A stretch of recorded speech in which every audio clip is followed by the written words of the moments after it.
Yesterday, during the first of the ADAC Ravenel 24-hour Nürburgring Qualifier races, the unthinkable happened. Less than an hour into the first of our races, a multi-car incident saw the tragic passing of Juha Miettinen.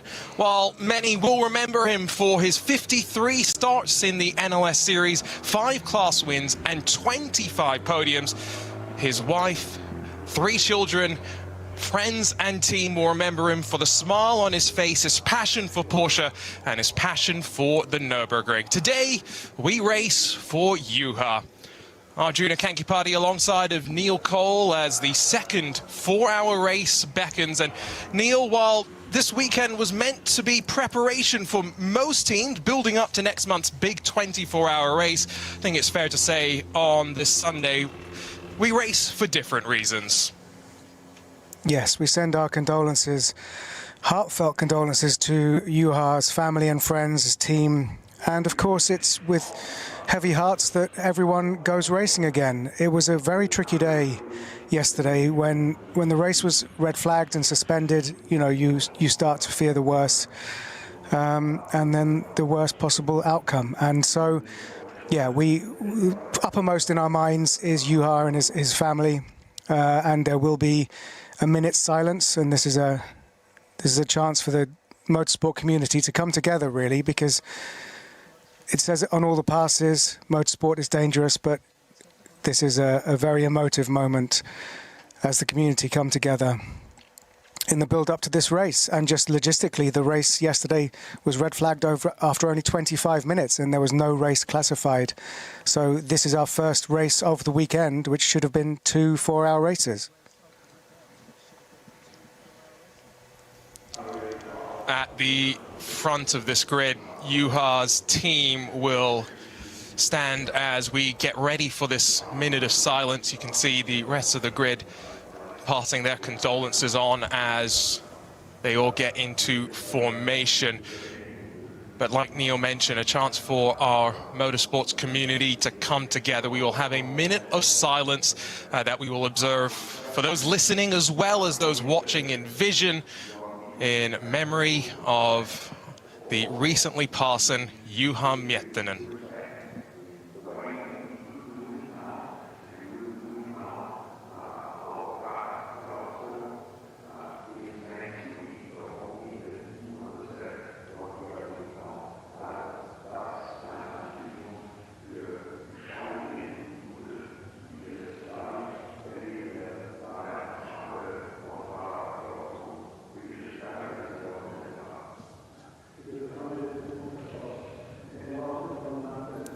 So right now, just hearing the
Beautifully observed. Minute silence. Moment of silence. And before that, you heard the voice of Pastor Cones, who gave a speech in tribute to Juha Miettinen, who passed away yesterday in that tragic accident during the race after only 2 laps of racing, 25 minutes before the red flag fell, and then just over an hour before we got the terrible news.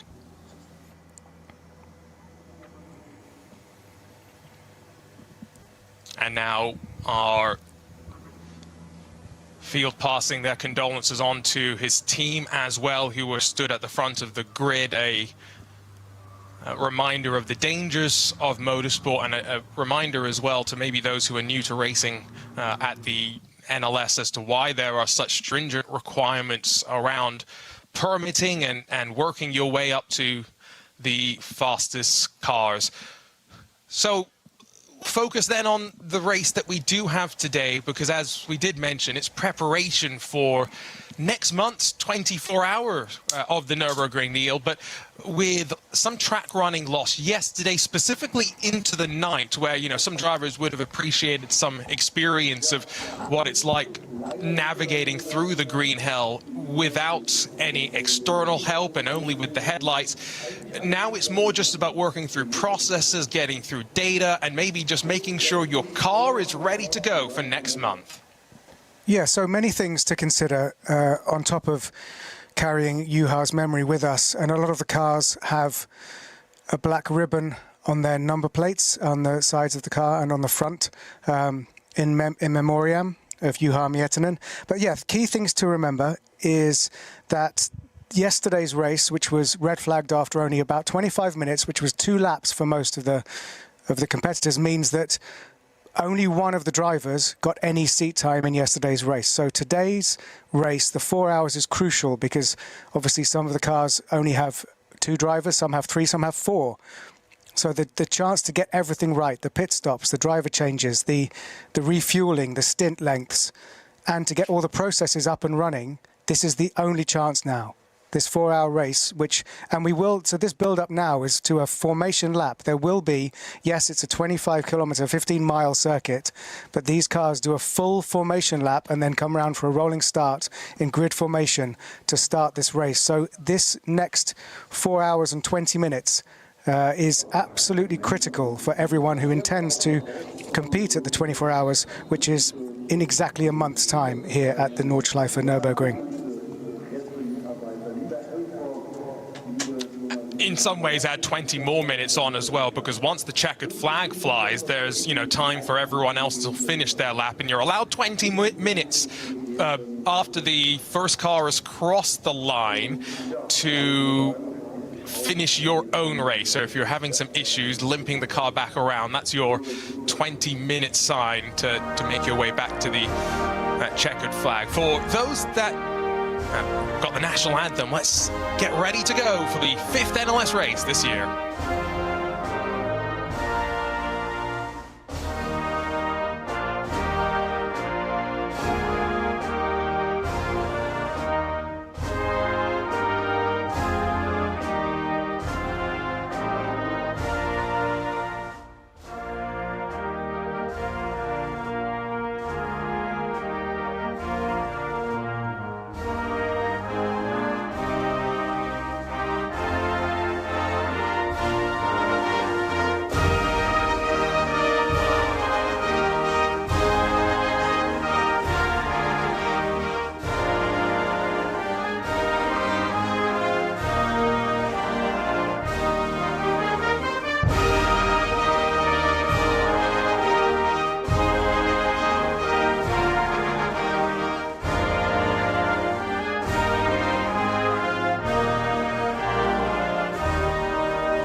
This marks the 5th NLS race of 2026 for those that are in the championship fight, but the preparations continue to mount for what is now a round of the Intercontinental GT Championship as well. And so that has meant that next month's race has taken on increased significance for many of our manufacturers. And so let's talk about some of the storylines coming out of top qualifying, because that was something else that earlier today we prepared ahead of next month. A special opportunity for 37 at SP9 and some of our SPX machines to head out onto track. 2 timed attempts, relatively little traffic, although we did get some yellow flags and a couple of cars that did not set times, 2 Porsches in particular. But Neil, it has been drying over the course of the morning through initial 90 minutes of qualifying, through top qualifying as well. And it's a Ferrari that will get ready to lead us to green in the first of our 3 qualifying groups. Yes, so if you're just joining us now and you missed qualifying earlier, it was thrilling. And yes, the Ferrari of Vermeulen got pole.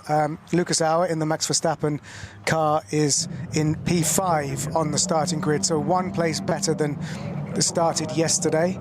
And of course, you're saying it's NLS 5, but technically now this will only be the 3rd race of this series. So really, you know, limited running for a lot of the field. And conditions were damp, let's just say, this morning for qualifying. But luckily, while it is chilly, I mean, it's 10 degrees, or if you do Fahrenheit, that's about 50 degrees. And the track it's dry, you know, pretty much dry all the way around. But you can see it's overcast and humid, and only pockets of sunshine as the clouds drift across this Nordschleife. And don't forget, this is on a huge scale. This circuit is unlike any other circuit in the world. So you can leave the pit lane now in bright sunshine, and you could, probably not today, you could hit snow when you get to the top of the carousel. But it is a tricky circuit to predict what you're going to come across corner after corner, even notwithstanding traffic of the huge field and the different groups that will set off on this formation lap. You know, you could very well still have a sprinkling of snow at this time of year. You never say never in the varying microclimates that surround this wonderful track. 3 starting groups to be split by around 5 minutes. And in this first of the groups, which is just heading out through the longer Grand Prix section. Remember, this is the first time this season that we run the same track layout that will be used next month for the 24-hour race. So that means we cut the Mercedes-Benz Arena, where there's some machinery that is instead sitting in the place of where we would go racing, and run all the way down to the very bottom of the Grand Prix track, climb up through the Michael Schumacher S in towards the back half of this Grand Prix lap before you round the left at the Sabine Schmidt curve and duck down onto the Nordschleife. I was stalling slightly, trying to see if I could figure out, there, I found the right page. About 42 cars entered this weekend in this first starting group. That's likely come down through attrition from various bits and bobs, but 41 cars in Group 2, 49 cars in Group 3, which are the production cars. And Neil, because they start almost 10 minutes behind the SB9, the GT3 machinery, effectively, by the time the fastest cars are finishing their first lap, they are catching up to the slowest cars on the track. Yeah, and crucially, we know we have a lot of hardcore fans, and there is many high-level motorsport happening around the world. So we really appreciate you joining us for this extraordinary race we're about to get underway. But yes, so once the cars start to reach traffic, which, as you say, could happen on the beginning of the second lap, the crucial thing to remember is one of the many unique things about this race series and this race track and its specific set of rules is that the onus is very much on the approaching driver, the faster driver, to carry out a clean overtake. Yes, there are blue flags. Yes, the slower cars need to be aware that the faster cars of the different class are coming up behind them, but they don't need, the onus is not on the slower group, the lower class, to get out of the way. The onus is on the passing driver to make a clean pass. So that's something a little bit different among all the other different things you need to get your head around when it comes to racing the circuit, which is why you have to have a very specific permit, which Max Verstappen had to get to be allowed to race in this series. And it is because so much about this race and this race series is unique to this circuit. For example, yesterday's tragic incident was very, very rare for us to see a red flag. What will normally happen if you're used to other racing series is around this circuit you'll get slow zones, you'll get 60 code 60s, you'll get yellow flags, but you will see recovery vehicles on track while the race continues. So it is drilled into all these drivers that you have to respect all the signals from race control, because otherwise you will lose your license, and we saw that already this weekend. A driver having their license revoked for breaking the specific Nordschleife rules. So plenty to get your head around in this unique style of racing. Well, as the SB9s head out to the Nordschleife, they have seen one of their contingent head down to the pit lane. It's the 35 Trinity Solutions Aston Martin Pro-Am machine, intended to start that car. In fact, never mind, that was not actually sent over to us in the list of starting drivers. Let's run through the starting grid, though, for the very front of the field, as slowly but surely all three of our groups are beginning to warm up the tires and heading out on the adventure into the unknown. That is a formation lap at the Nürburgring Nordschleife. After a great effort in qualifying, the only Ferrari in the field, the realized Condor Racing with Rinaldi at number 45. Thierry Vermeulen punched in an 8:10.275, but it will be Dennis Marshall that leads us to green, alongside the Gamotta Racing BMW, just 1,000th of a second slower, around 25 plus kilometers of racing and 170 corners. Less than a blink of an eye is what covered them.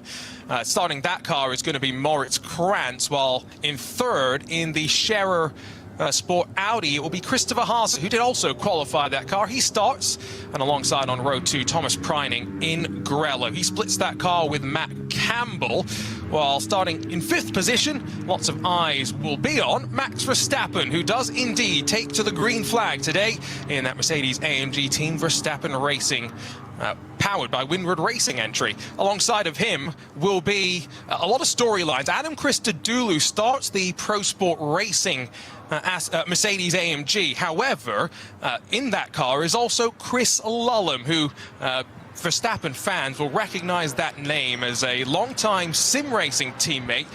Lullum and Verstappen combined to win NLS 9 last year, and Lullum getting ready for a crack at the 24 hours next month. 7th will be the Mercedes for Schnitzelham Racing. Alongside of them, it's the Porsche for Loesch Motorsports by Black Falcon. That's another pair of Pro-Am entries just inside of your top 10 overall. While behind them, the Mercedes-AMG Team Ravenol. They've got alongside of them Black Falcon Team EAE. That's the top 10 in your SB9 class, but we don't want to just focus on SB9. There are so many different classes to work through, and that's what makes this so interesting. In that leading group as well, as our German TV colleagues get the chance to we had catch up with the qualifying, where the number 35. Let's listen in. Is completely gone. We've determined on the grid, on our way to the grid, it was already cutting itself, so no power. The steering wheel was just heavy. We determined it was, of course, way too dangerous to be racing like this. So we did the lap just to get the car here. And then, I guess, DNS, we don't understand what the issue is. We don't have a solution for it at the moment. So really frustrating, not even to be able to take part of the race, but cars one piece at least. And it happened here on the formation lap, not well in the race, which I think is a good scenario. If you say you don't know, or you guys don't know what the exact problem is, there's no chance of seeing you guys on the track today. Yeah, I think it's on for us. Yeah, we have to come back for 24 hours, hopefully figuring everything out. But for the time being, yeah, that's our race done. Sorry for that, and best of luck to get the car back for the 24 hours race. Thank you very much. Zurück zu euch damit. So very disappointing there for the number 35.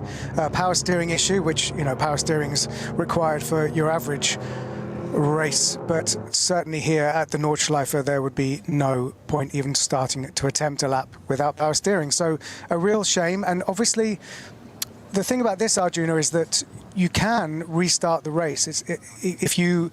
If the car gets going again, you get it back to the pits and you can work on it and rejoin the race. But clearly they've made the decision that it is not going to be reparable in time for them to get out and even shake down the car again. So a real shame. So it's one DNS from the formation lap.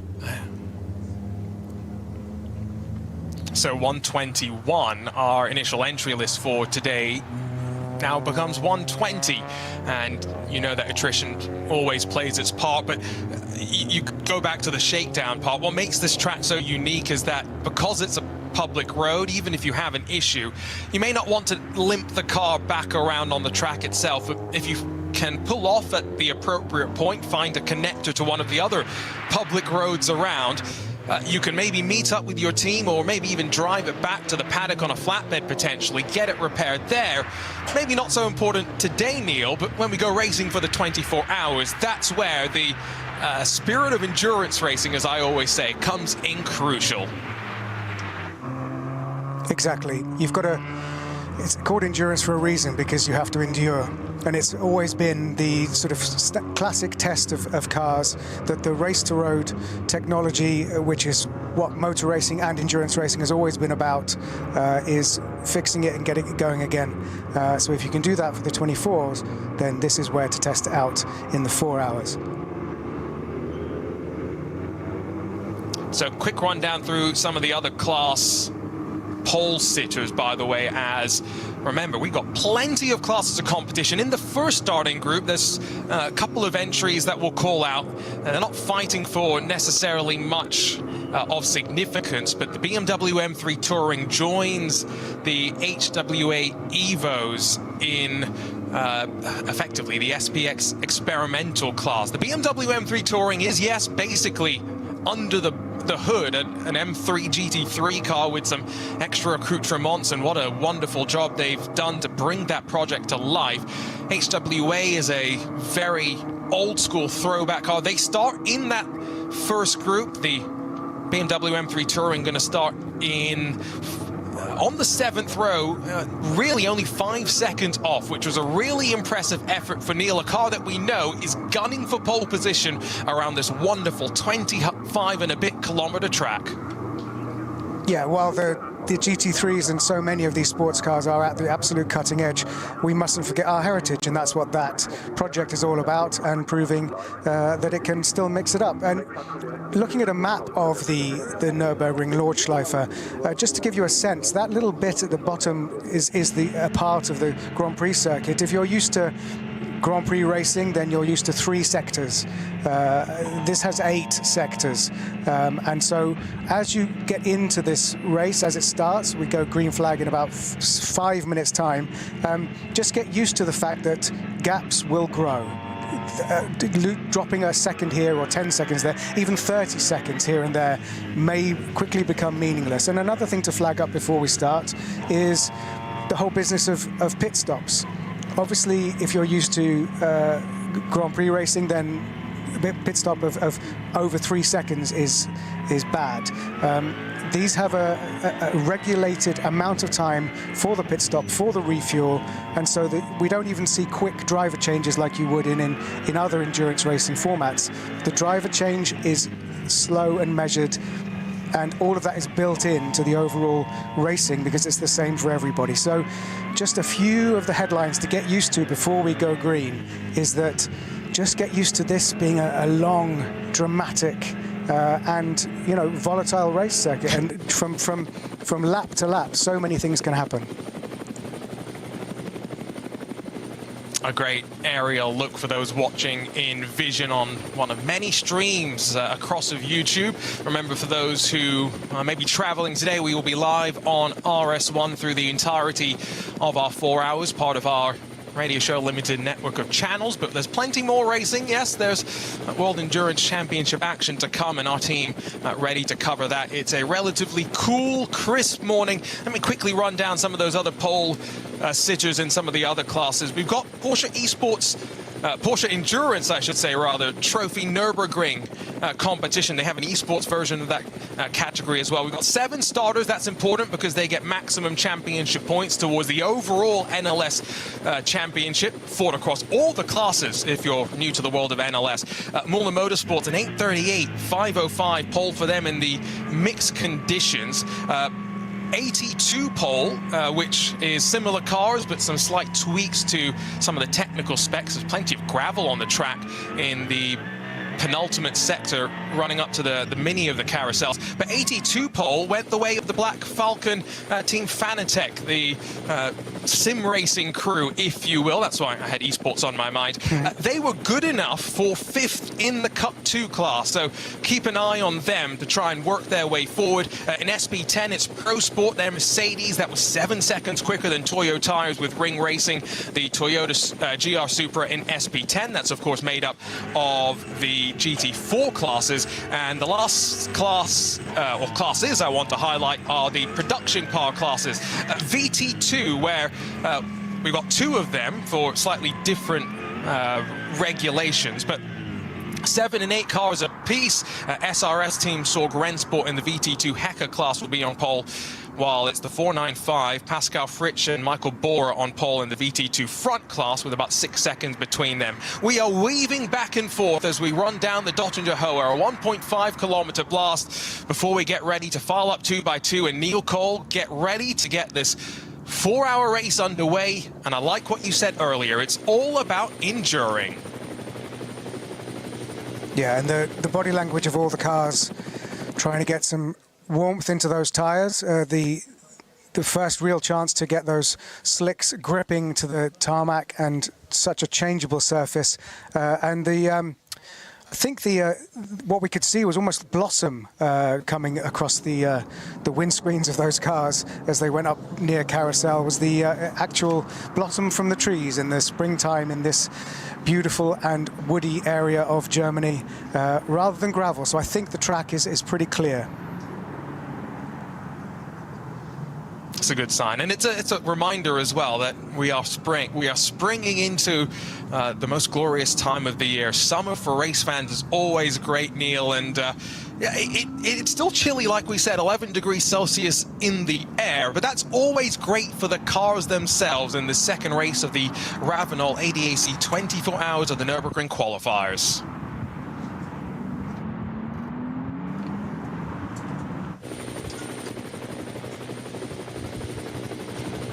Such a great feeling as we build up to the end of the formation lap. The cars building their way up, checking everything, a last chance to fully make all your final checks, because when they hit the start line and the flag goes green, and the safety car will pull off, we will be racing at the Nordschleife. And remember that we won't go racing until much further down the start-finish straight than maybe you have been accustomed to in years previously. So a long wait before the realized Condor Racing with Rinaldi 45. That as Dennis Marshall at the wheel. On the inside of that front row, will be able to punch the throttle and head down to turn 1.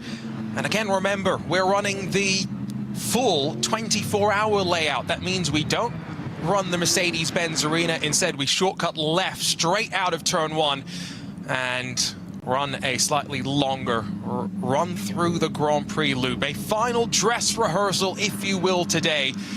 But racing for some will be on the back burner.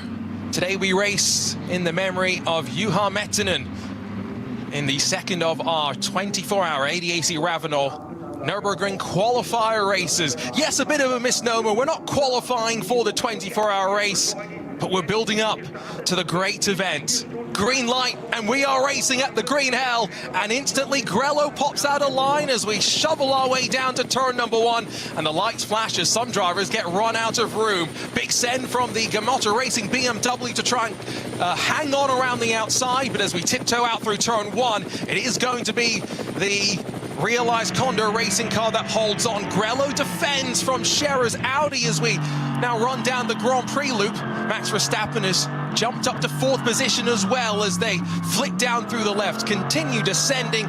Tidy start, still with the tyres coming up to their full temperature and pressure range. Finally, Grello's gotten himself up into 2nd and single file down to the Dunlop hairpin, but only momentarily, because around the outside, a bold move to try and make things happen so early. Grello runs out of room and the Ferrari leads us on the climb up to the Schumacher-esque Neil Cole.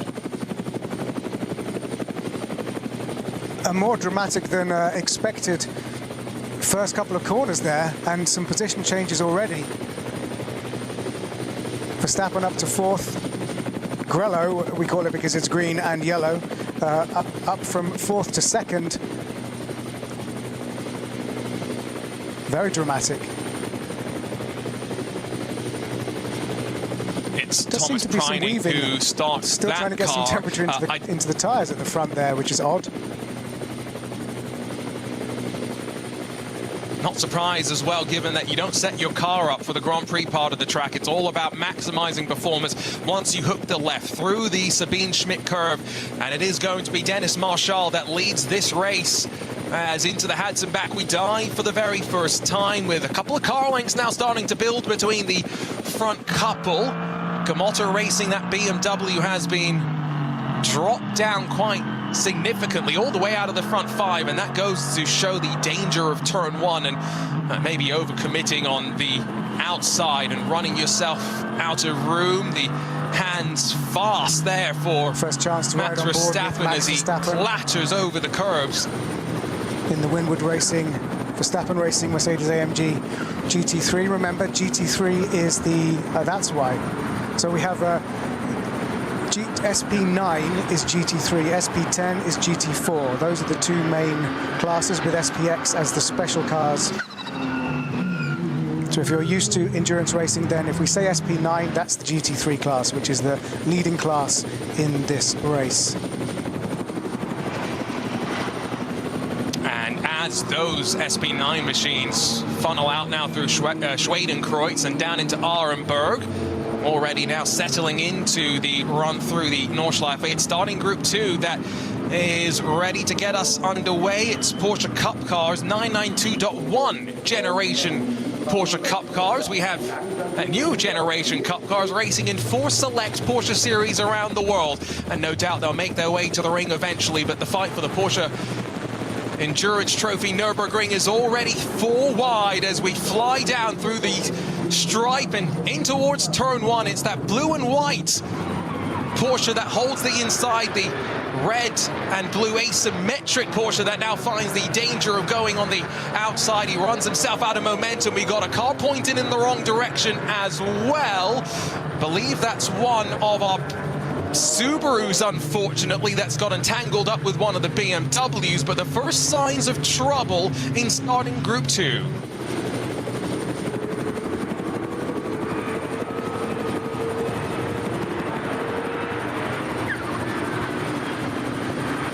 Down to the Dunlop hairpin, they continue in the second group. For those watching, we can now see the perspective of a Hyundai Elantra, and you can also get the sense for the Thank you for joining us. We vehicle are types that are racing in the now. opening stages of the NLS5, the Nürburgring 24-hour qualifiers. The 24 hours of Nürburgring Nordschleife are in a month's time. And so here we are in the very early stages, 5 minutes into this 4-hour race. And remember, settle in, because while it is a sprint, it's also a marathon, and the leading field had a bit of a tasty battle into the first few corners, but now they're kind of settling into a racing position. Max Verstappen is in 4th position in the Mercedes-AMG GT3 Winwood Racing Verstappen racing car, and it is Marshall at the wheel of the Ferrari 296 GT3 Realize Condor racing car that is leading this race from pole, although the Grello appears to have taken the lead. I'm just trying to see from the pictures here while we await the third group No. to start the race. It's still the Ferrari for Condor Racing that leads as they head off to the carousel. Remember, the third starting group starts effectively 10 minutes or so behind, and so they won't get much more than one clean lap before the traffic is all on top of them. Third and final starting group has a 120 car field, already with one car, remember, having headed down to pit lane. Our SB9 field slightly reduced in numbers. A BMW on one side of the starting grid, a TCR on the other side of the starting grid. As the third group gets underway, that TCR gets a big launch courtesy of the extra power, while the BMW M2 Racing tries to defend. We've got all different production cars now, remember, trying to fight with each other. Group 2 had a bit of a tangle as they worked through the slither of the left-hander at the bottom now of this turn 1 and 2 sweep back, but the slower cars navigating through safely, tiptoe their way through. A big send from one of those red BMW 330i's, I believe, as onto the brakes hard, continuing to descend down the hill. And now you can continue to see the gaps continuing to grow as they settle into their rhythm. The SP9 cars, they are right around the Stefan Beloff S's right now, and that's going to mean short run in through that mini carousel and out through Galgenkopf. Such a hard corner sometimes to judge. It requires patience. You stab on the throttle, you get it wrong, and then you're off throttle, understeering out wide and into the grass. Already a 0.8 of a second lead now built up for Dennis Marshall. Our timing is clever enough to eliminate these gaps in the starting groups, so it's finally just clicked through that we've got about 10 seconds covering 17 of our SB9 machines. The BMW M3 Touring is also included in that mix, but the Audi sits in the draft of Grello. Closing is Christopher Haase and Thomas Preining as they rise to the end of the Dottinger Hoa in towards Antonius Bucher. And he'll pull alongside, and this is where side drafting plays its part. You can see him pull to the left side of the track, try and avoid Preining, pulling alongside, disturbing the air and slowing that Audi down. But no matter, the Scherer Sport machine through to second, and Neil officially now will come through the final corner and realize Condor Racing with Rinaldi have converted pole position into the lead of this race.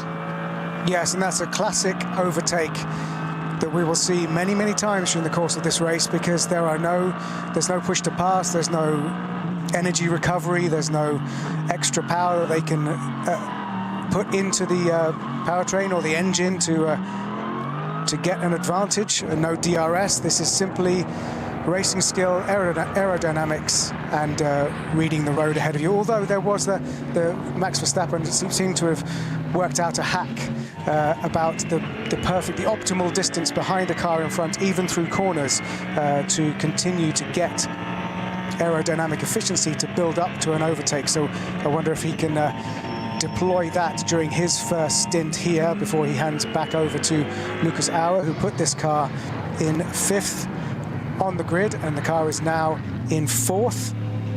And as you can see, Max Verstappen is now putting himself in the optimal position behind that Porsche car number 911. But as you quite correctly pointed out when we were rolling on the formation lap, blue flags, unlike what Formula One viewers may be traditionally accustomed to, are not the pull out of the way and get out of my way sign. Instead, they are just informational, and that's where indicators, yes, the same things that you use on the road to try and communicate to those around you on your highways and interstates that you're trying to change a lane, well, they are crucial to the communication between the cars when we get into the midst of that traffic. The slower cars will use them to indicate which direction they're going to go, and similarly, some of these faster cars will try and use them to say which way they want to go. Mistake, uncharacteristic from Thomas Preining, and it almost allows Max Verstappen to squeeze alongside. in through the Hadson back, out wide over the curb. It unsettled the Porsche, and now Verstappen staring up the gearbox of the Porsche 911 GT3R Evo. And that's the crucial thing here, is that everything, there's so much about momentum on this circuit, is if you lose a couple of tenths through a mistake going a little bit wide, like we saw the Grello Porsche, then that can carry on for the rest of the lap. You'll be slightly on the back foot, and here we go. Are we going to see an amazing overtake up into second place from Max Verstappen, because he is continuing to capitalize on that slight mistake earlier in the lap? No yellow flags on the track just yet. We'll keep you abreast as to where those develop and maybe where code 120s and 60s build through there. That was, by the way, for those who are watching, one of the most amazing camera angles I've ever seen in motorsport. We were literally inside, behind the grille of the Mercedes AMG GT3. They found a way to nestle a camera in there, and it gave you a great perspective of being down close to the road at speed through Schwedenkreuz, which is one of the most precarious points on the track. Verstappen's going on the offense. In front of him, Christopher Haase. Let's not forget, Verstappen and Haase had a great tussle between the two of them a couple of weeks ago. Haase's really pressuring Dennis Marshall in that Ferrari as they head into the first real switchback sections of the Nürburgring Nordschleife. Yeah, we've got several battles right up at the front, and of course that will be being repeated out of vision right the way through the field. A note that Mikel Azcona in the touring car class has pulled into the pits, so that's way too early for it to be a standard pit stop, so that's a shame for one of our internationally known drivers. We hope that they will be able to get out successfully. But yeah, these battles out the front, and as you said, that grille shot, that onboard camera from the front of Max Verstappen's car will, I'm sure, be doing some rounds on social media later today. That's very much. I come from the world of sim racing, as you know, some of our RSL listeners may know, but that is right up there with sim racing camera shots. Race controllers, no one will be surprised to hear, are investigating the start for Group 2, so the Porsche Cup cars, where we saw some of that tussling further down through the field, including that Subaru that was pointed in the wrong direction. Very much under review. Climb the hill, though, out of Bergwerk, one of the most important corners on the track. Ferrari almost looks like it might be a sitting duck as the Audi breathes closer and closer. Jinx one way, then the other. It's forced to the left, not quite into the grass, but nothing Dennis Marshall can do as Christopher Haase in the Scherer Sport Audi started a little bit further down than maybe he would have wanted to, but in towards bravery, sweeps through to the lead as we hit traffic for the very first time. Timed that to perfection. It was an absolutely clinical move, and as you say, to get it done just before they start to come upon the back markers for the first time. Brilliant overtake. Verstappen through, and Verstappen, Neil, through on Thomas Preining as well. He is hunting to try and make his way past that Ferrari as well. But the problem is, as you rise to the highest point of the track here towards Hoa Act, it becomes very, very difficult to find your way through. It is single file at best through here, and that's why traffic management is so important. Lucas Auer, when he was qualifying this number 3 Mercedes AMG Team Verstappen racing car yesterday, got involved in some contact with one of our slower cars and got a grid penalty as a result.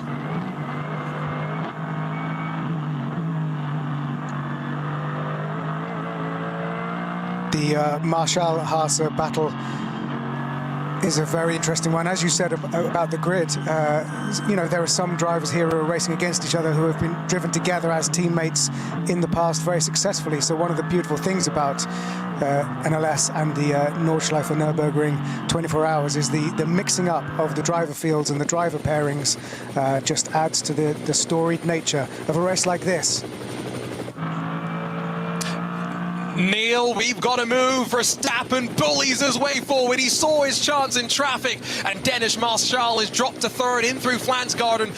That was clinical. That was clinical, and up to second for Max Verstappen. Ooh, I had to breathe in a little bit as we watched that happen, because they were doing it. Max was doing that while navigating traffic, while navigating the Nordschleife. You know, chapeau. That was kudos for that move, and up into second. And so now his next target, Christopher Haase. We're in for a repeat of NLS2. Remember that the Verstappen Racing Mercedes ran by Windward Racing, unfortunately lost the win post-race for using too many tyres, and I have no doubt that they will be not making that mistake anytime soon. Back onto the Dottinger Hoa we go, second lap about to be complete. And how big will the gap be between Christopher Haase and the chasing contingent behind? It's not just these four that we've been focused on so much, but Mirko Bertolotti in the best of the Lamborghinis for the Red Bull team apt.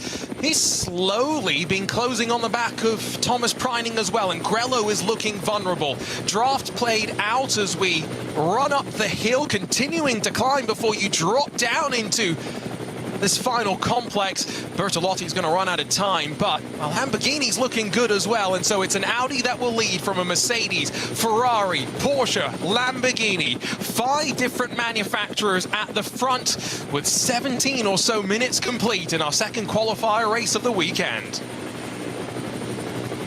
Yeah, it's a real matter of pride, isn't it? That there's so, you know, the key German manufacturers that are famous for success, but then you've got your Lamborghinis, your Ferraris, your Aston Martins, all try, and McLaren to topple the German brands at home.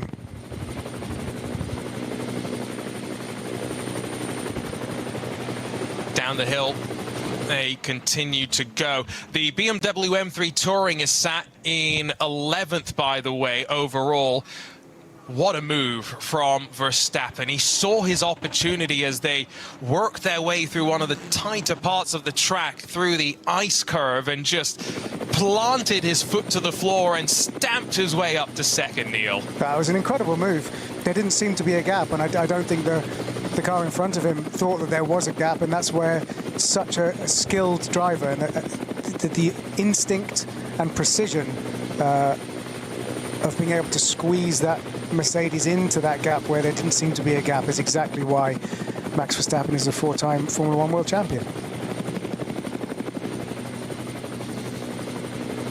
But it's a very different skill set, I would argue, racing these sort of scenarios with traffic as compared to Formula 1, and maybe that's where his iRacing experience, and he's run some of the digital Nürburgring Landstracken Series races. I remember commentating on one of those going on 2 or 3 years ago now, where Verstappen was teamed up with Rudy van Buren, and kind of that effort was the catalyst for a change in the DNLS rules, where now those that are successful in that championship earn some progression towards their Nordschleife permits in the real world. If you needed any further proof of sim racing's ability to develop talent, well, look no further than both what the Nürburgring Landstracken Series are doing, but also Max himself. He is hungry as they drop down on the run towards Flugplatz. The lights flash, the mental mind games are being played.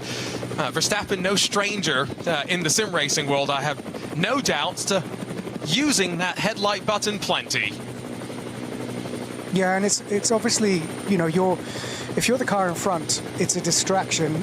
These guys have got an incredible mental ability to put distractions out of their minds, and otherwise, you know, most of them wouldn't be able to go racing today after yesterday's tragic event. So that is one of the tools that Max and the drivers can use to try and break the concentration of the car in front, but you have to, you know, you have to try a little bit harder than that, I would say.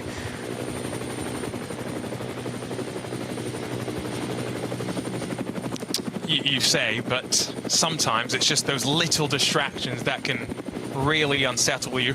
Back through the traffic, up through Unna Forest, where those curves can help you rotate the car potentially, but now it's Verstappen that gets balked behind, I believe it's one of the Porsche Caymans. He blocks the path of Dennis Marshall.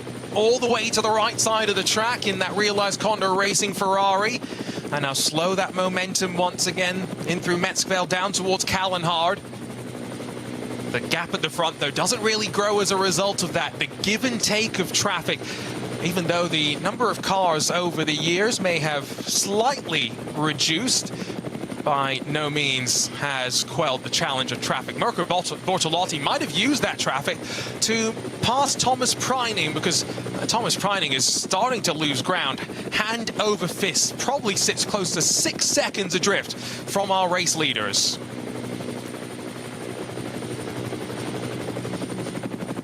Yeah, 120 cars is still a pretty sizable field for everyone to navigate around, and we're 22 minutes into racing here, so 3 hours and 40 minutes left to go. There'll be many, many passes of different classes. Couple of updates, Neil, after the start fracas in starting Group 2. The 88 Subaru Technica International entered in SP4T.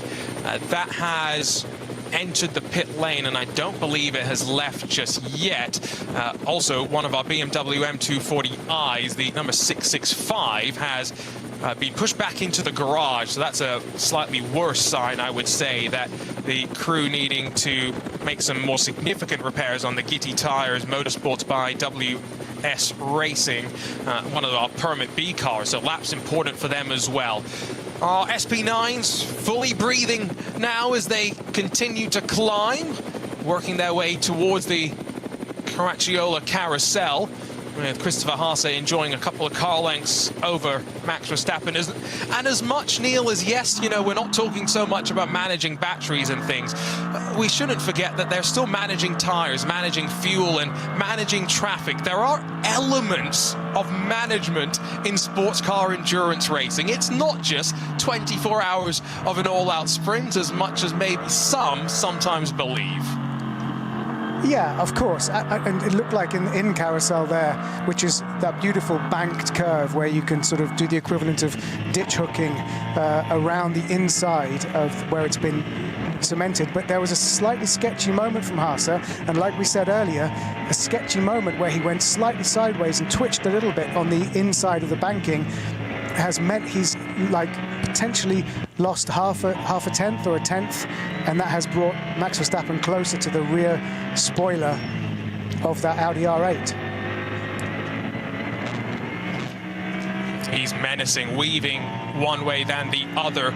In the Cup 2 class, it is the 920 that leads currently. However, that is the Raphael Renhofer and Noah Nagelsdick entered car, no team name for them, but being chased down by a car that I know many will be cheering on, the Black Falcon Team Fanatec car, which is not a full Cup 2 entry, running some slightly different suspension, some alternative fuel as well. Only a couple of tenths splitting those two right now, though, as it stands. It is a very close fight, and I'm sure plenty will be cheering on Jimmy Brockman, Steve Brown, Misha Shadowroon, all as Manuel Metzger currently takes the start responsibilities. Bit of a gap building between second and third now as that Ferrari focuses more on the charging Mirko Bortolotti. That Lamborghini looking very, very promising inside of the opening 30 minutes. But once more back onto the Dottinger Hoa, the SP9 cars will drop 1.5 odd kilometers for them to slowly breathe, Neil, to relax, because they've got 25 kilometers and 170 corners to repeat as a roller coaster once more. Yes, and interesting, that rear view we had just had from the Audi looking back at Max Verstappen. There was a lot of movement on the rear wing of the Audi.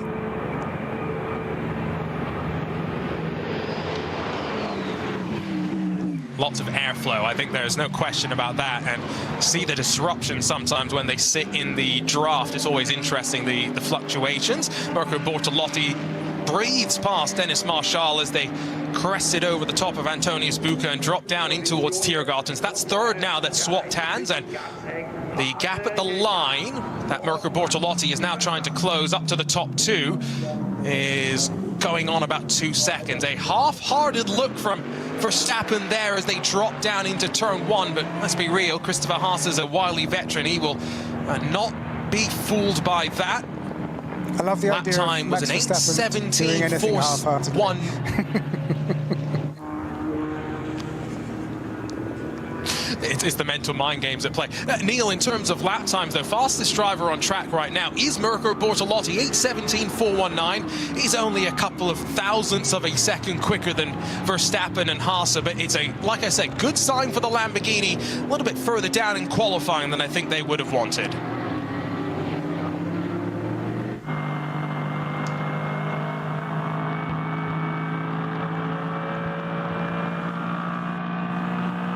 Back up through the Schumacher S.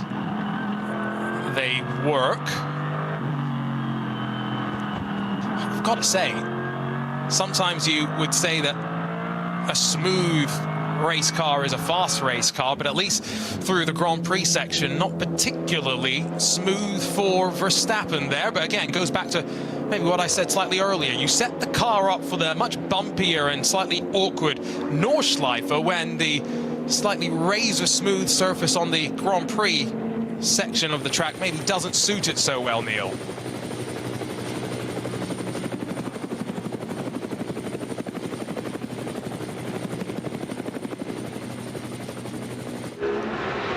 Back down into the Hadsenbach.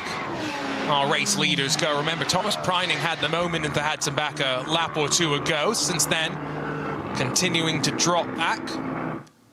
Now sitting 5 seconds off the lead. Let's give you a quick look at what happened first, though, for one of those close moments. And indeed, actually, through the traffic, the red and gold BMW, that might be the 937, gets forced off the road on the entry down towards Flansgarden. Very fortunate that wasn't worse. Yeah, a very expensive lawnmower for about 3 seconds there.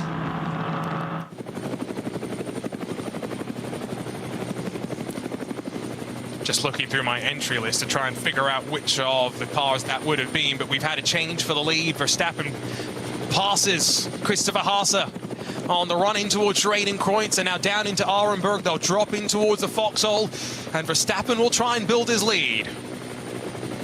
Yeah, big moment within the first half hour of this race. Max Verstappen takes the lead of this 4-hour race, and his body language for the last lap and a half has been, I'm going to get past. And now, can he pull ahead and extend that lead? It doesn't look so like at the moment.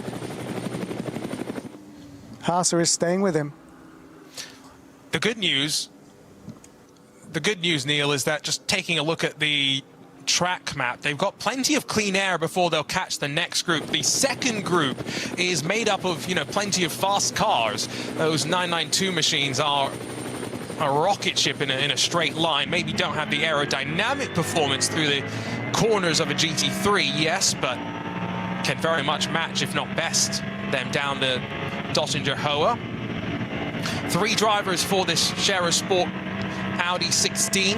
Christopher Haas starts, but he'll hand the car over at some point to Alex Sims, with Ben Green as well. Pair of Brits waiting in the wings for Verstappen and Lucas Auer. Just 2 drivers in which to split their time between.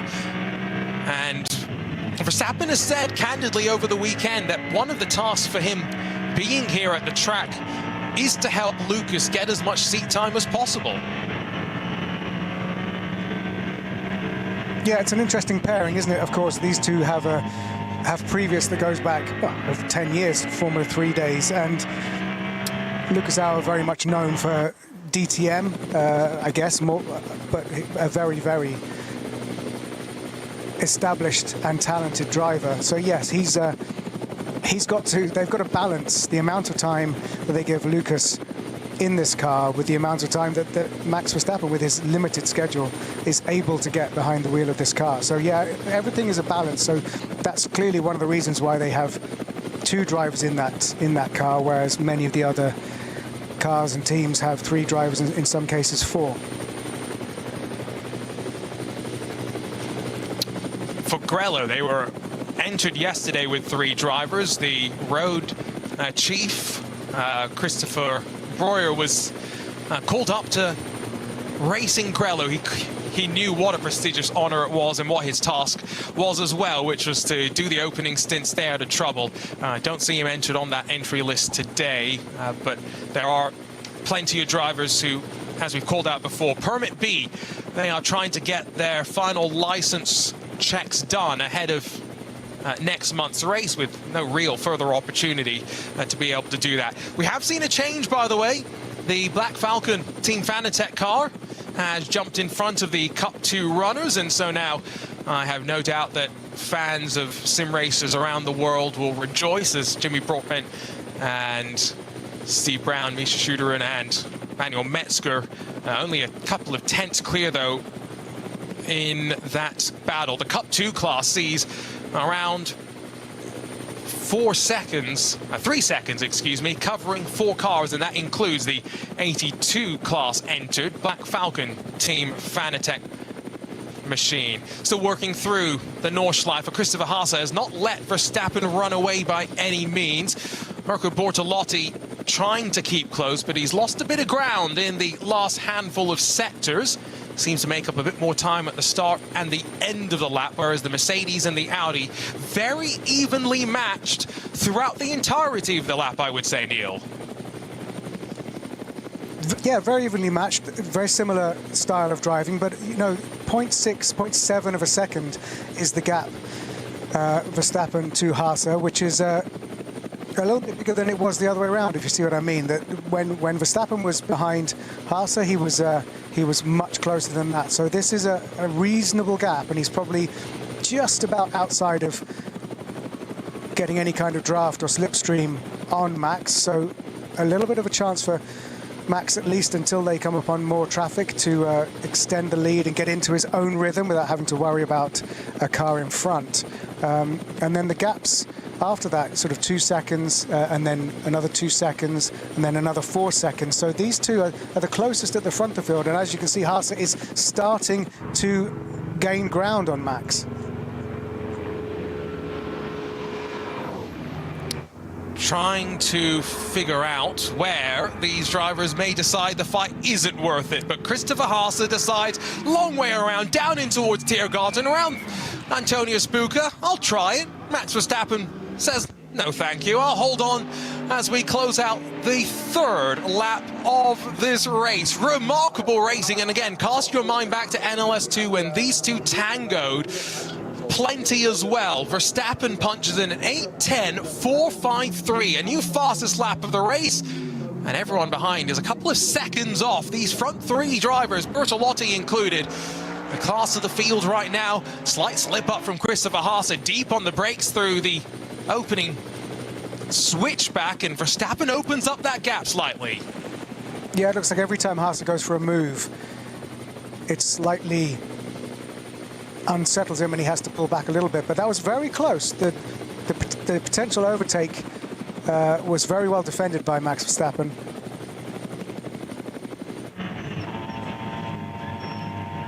There's been car off the track, the 651 BMW, so slightly misidentified that number, I believe, down at Flansgarden, but for the Adrenaline Motorsports team, Manhattan Wheels, 4 drivers at the wheel of that BMW M240i Racing Cup car. They have been able to continue and nurse that car back around. Back through the Grand Prix loop. Let's run you down through the top 5 in SP9, where it's the Mercedes-AMG Verstappen racing car that's only half a second in front of the Scherer Sport Audi. Verstappen being hunted down by Christopher Haase. Then the Lamborghini for Mirko Bortolotti in 3rd. The Red Bull team Apt, number 84, with Realized Condor Racing by Rinaldi 4th, and Manthey Racing's Porsche in 5th, and almost now 9 seconds off the lead. It's not often, I think, that you see someone reassert their authority on the race lead like that on the climb up towards the final corner, but Max Verstappen, maybe he's done that in sim racing enough that he trusted Christopher Haase he could do it here as well. Yeah, extraordinary. The car was a full half a length ahead, but Max just did not back off. Don't think I've seen that before.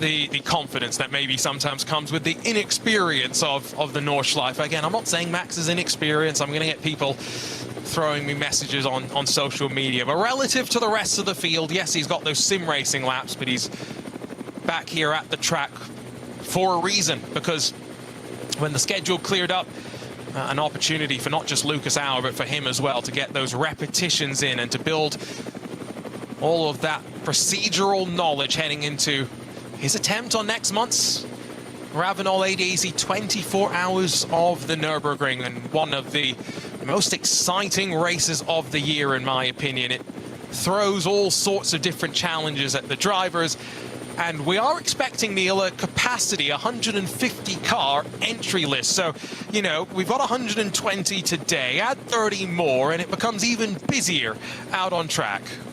Yeah, and of course, you know, by the very nature of its name, it's 24 hours, it goes through the night. And while we race in memoriam of Juha Miettinen, who tragically lost his life yesterday during the first of our races, which was, of course, naturally abandoned after that 7-car incident.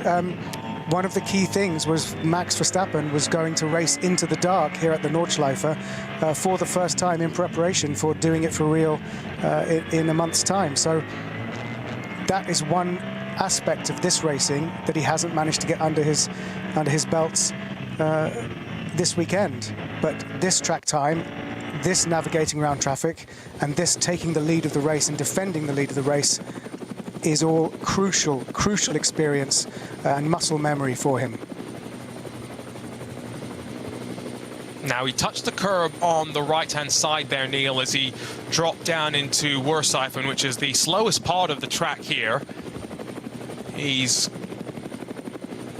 got no lack of confidence in using all the track on offer. That's really what we've seen as well, and what's helped him make the passes. You think back to how he got past the Danish Marshall Ferrari initially, using the traffic on the run-up towards Flansgarden and forcing his way through, and the various battles with Christopher Haase so far, all about his willingness to trust the car underneath him and his judgment of the white lines. Again, a reminder, race control investigation into the Group 2 start has been ongoing since the start of that race, so about 25-30 minutes ago, but no word as to any penalties just yet. A little bit further down through the classes, let's give you an update on them. The M240i class, teammates right on top of one another as it sits right now. It's the 650 and the 651, relatively close to one another. Cup 3, that's also part of the Porsche Endurance Trophy Nürburgring, but for Porsche Cayman type cars. It's the 953 that is your leader there, with about an 18-second lead as it currently stands.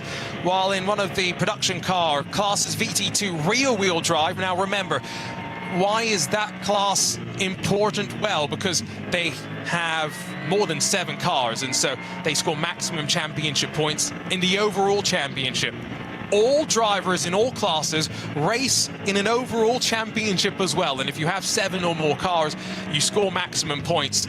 And so for VT2, there are those points on offer, and it's the SRS team Sorg Rennsport that is leading there. Through the traffic, working through the drop down out of Hoa Act, and now halfway, I would say, towards Galgenkopf, through the very, very slippery part of the Nordschleife. Christopher Haase, the Audis come back to life through the twisty stuff, and now this is where Verstappen made his move for second.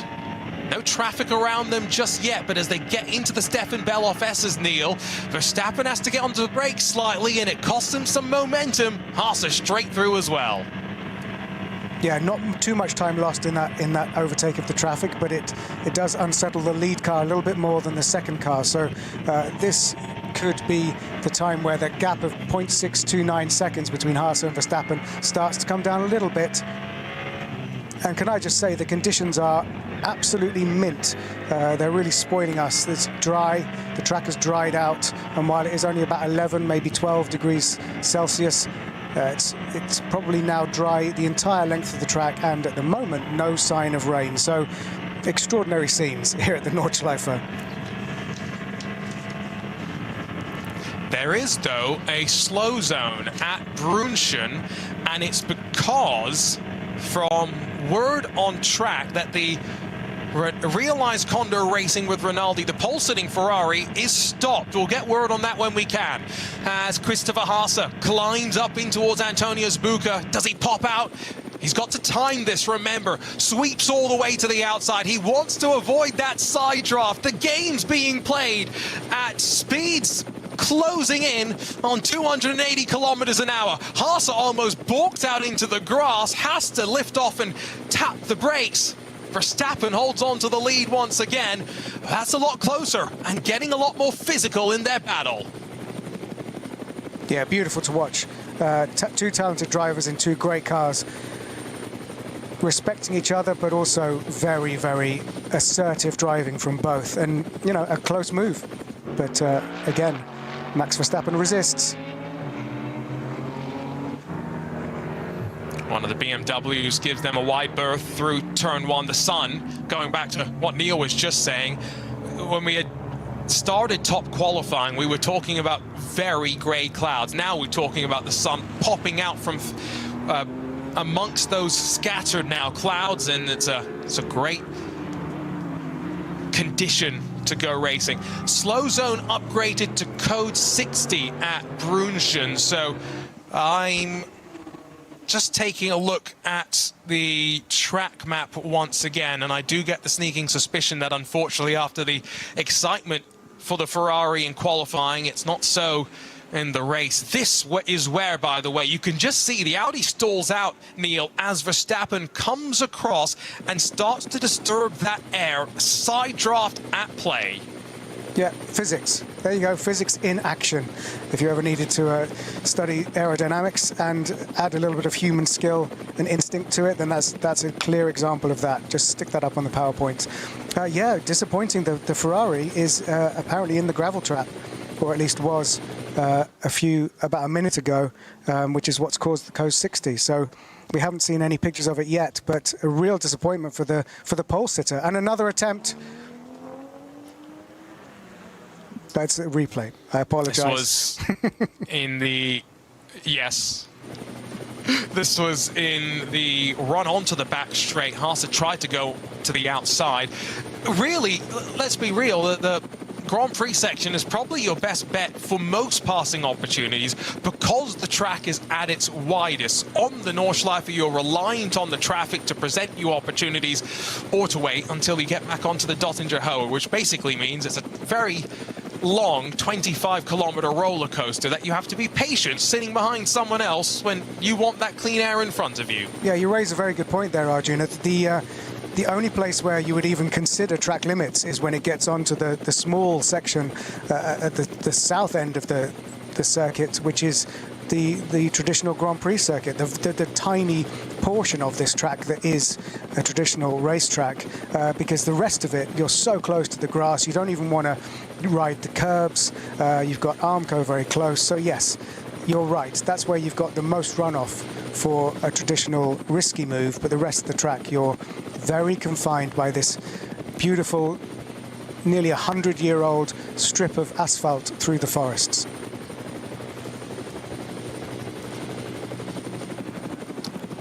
I've got to say, I have watched many a race at the Nordschleife, commentated on my fair share of virtual races in the DNLS. Trying to commentate on one of these races in the real world is one of the most interesting experiences I think I've ever had. With all the different classes, all the different storylines, trying to keep on top of what is happening. There's a whole handful of cars that seem to have had issues, but we've also had some drivers head down towards pit lane. That includes Nicky Team in one of the Trinity Solutions Aston Martins. The number 34 has been in and out, as well as the Halps Racing Ford. That's the number 65, which is dipped and dived with, that will be Halpt Hubert at the wheel. Does raise one of the points to be aware of, that this series has minimum pit times, and there's a website you can go on with all sorts of tables to try and understand. It's 24h-rennen.de/STANDZEITEN. The reason why I'm directing you there is because that is important for both your first pit stops of the race, but also the last pit stops of the race. Basically, Neil, there's this simple table. It's actually not that complex once you dive into it and wrap your head around it. But based on how many laps you complete at the start of the race, that will determine how many seconds you have to serve in pit lane for your first and second pit stops. And then depending on when you come into the pit lane at the very end of the race, as well, very close between the Mercedes-AMG team Ravenol, as the Mercedes gets uncomfortably close to one of our BMWs. But the final pit stop, Neil, to finish the thought, you go take the minutes remaining in the race, and that will give you the number of seconds that your pit stop has to be. I love it's a brilliant thing to witness, is you trying to describe a table, which is something that obviously the teams understand. I'm sure the drivers understand, and we kind of understand it, but explaining it is almost impossible. You did a very good job. So yes, what we see from a potentially early pit stop from someone like Nicky Team is the nearest equivalent you have in this racing series to an undercut. Considering a lap is over 8 minutes long, the undercut is almost meaningless. But your strategy throughout the race depends on, as you say, when you then time your last pit stop to have enough fuel to finish the race. And then, of course, if there is slow zones in the last portion of the race, then there is a risk that you take on enough fuel for the end. So yes, if you like spreadsheets and tables, then go and look where Arjuna just pointed you, but we'll try and keep you across where everybody's pit stop is and what phase of the race they are at.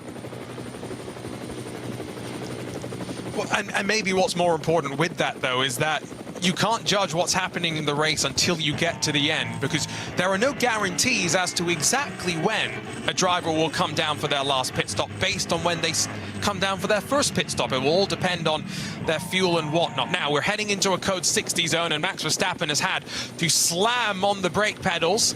And I say brake pedals because there was someone behind him as well. That is what has happened to the Realize Kondo Ferrari on the outside of Brunchen, but there was a silver production car with them as well, and so that explains that slow zone that we have. They will be moving the recovery vehicles out there. That's why the yellow flags slow the racing cars down to a reasonable speed, and then when the greens are shown once again, foot back to the floor, let's go racing. Christopher Haas's lost a bit of ground to Max Verstappen.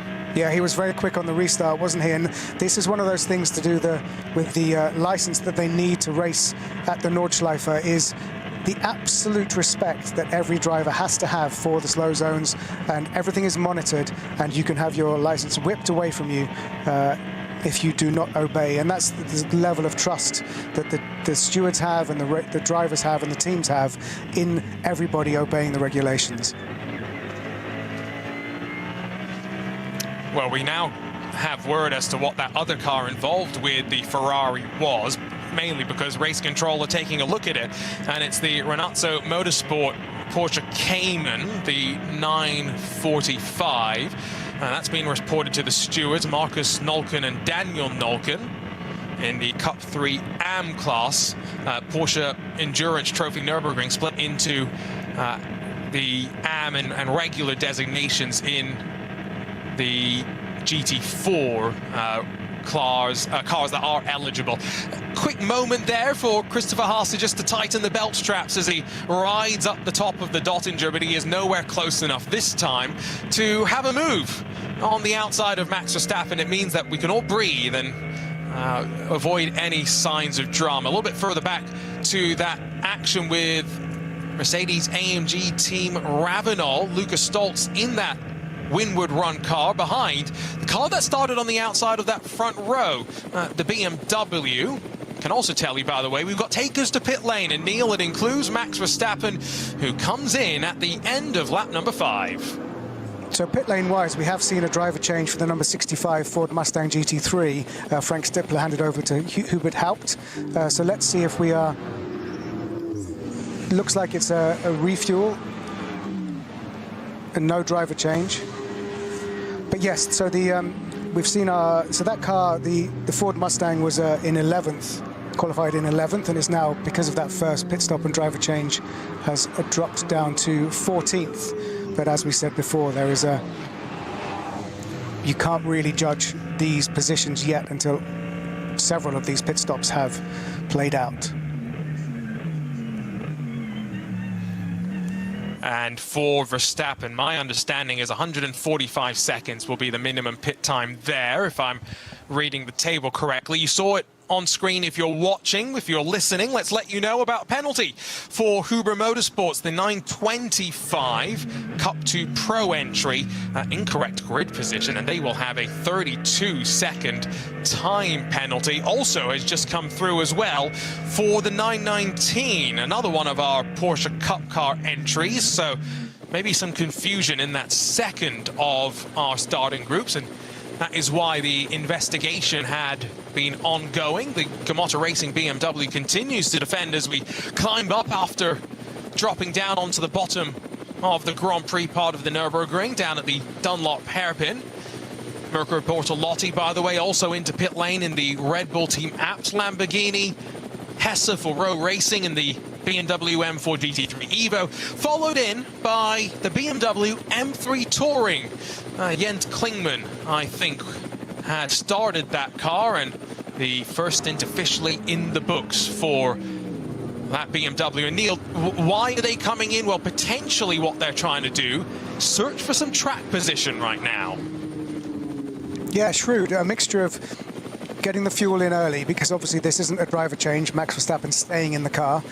Get the fuel in early and get that sort of undercut. So Bortolotti and Verstappen both staying in the car, in the Mercedes and the Lamborghini respectively, and then they can go longer when the Audi that is currently leading the race, that hasn't pitted yet, will eventually have to come in. But the number 84 Lamborghini started in 12th position on the grid, so pitting from 5th and staying in 5th at the moment is a very good position for that car, with Bortolotti still at the wheel. Now, one car that maybe this is a glitch on my timing, but it's not been an easy run in 2026 for the BMW Z4. I believe I said Z earlier, the American in me starting to slip out slightly after the 14 years I've spent on this side of the pond. But I don't believe that they even headed out for today's race. Of the 108 running cars that I see, I don't see that awesome BMW Z4 that we're all looking forward to hopefully seeing in the 24 hours as pit stop cycles through for KCMG and that white and blue Mercedes as well.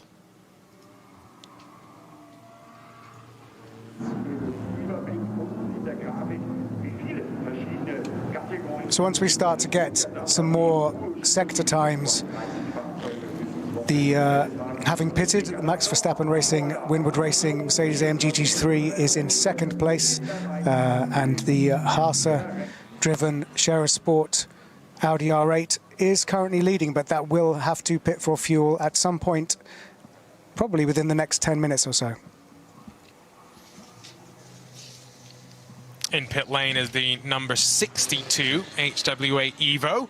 That's the yellow-white, the more easy to spot on track car in terms of the color combinations. Plenty of driver changes, by the way. I see Alessandro Gueretti has jumped into the Dynamic GT Porsche Pro entry, and that's just one of the handful of driver changes that we did see. No driver change though for that BMW M3 Touring. You can see that no real rush because of that minimum pit time, and they are working through the process of strapping in the new driver into that car. And so, got to say, it looks spectacular.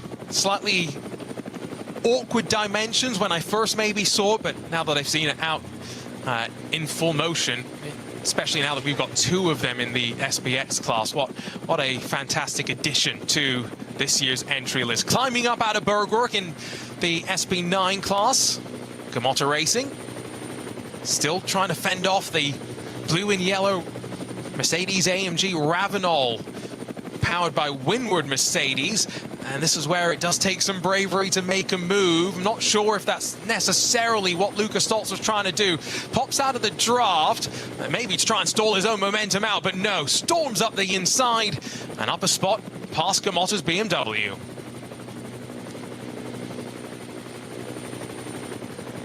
Battle for sixth there. With Butch, the BMW, in that battle with the Mercedes.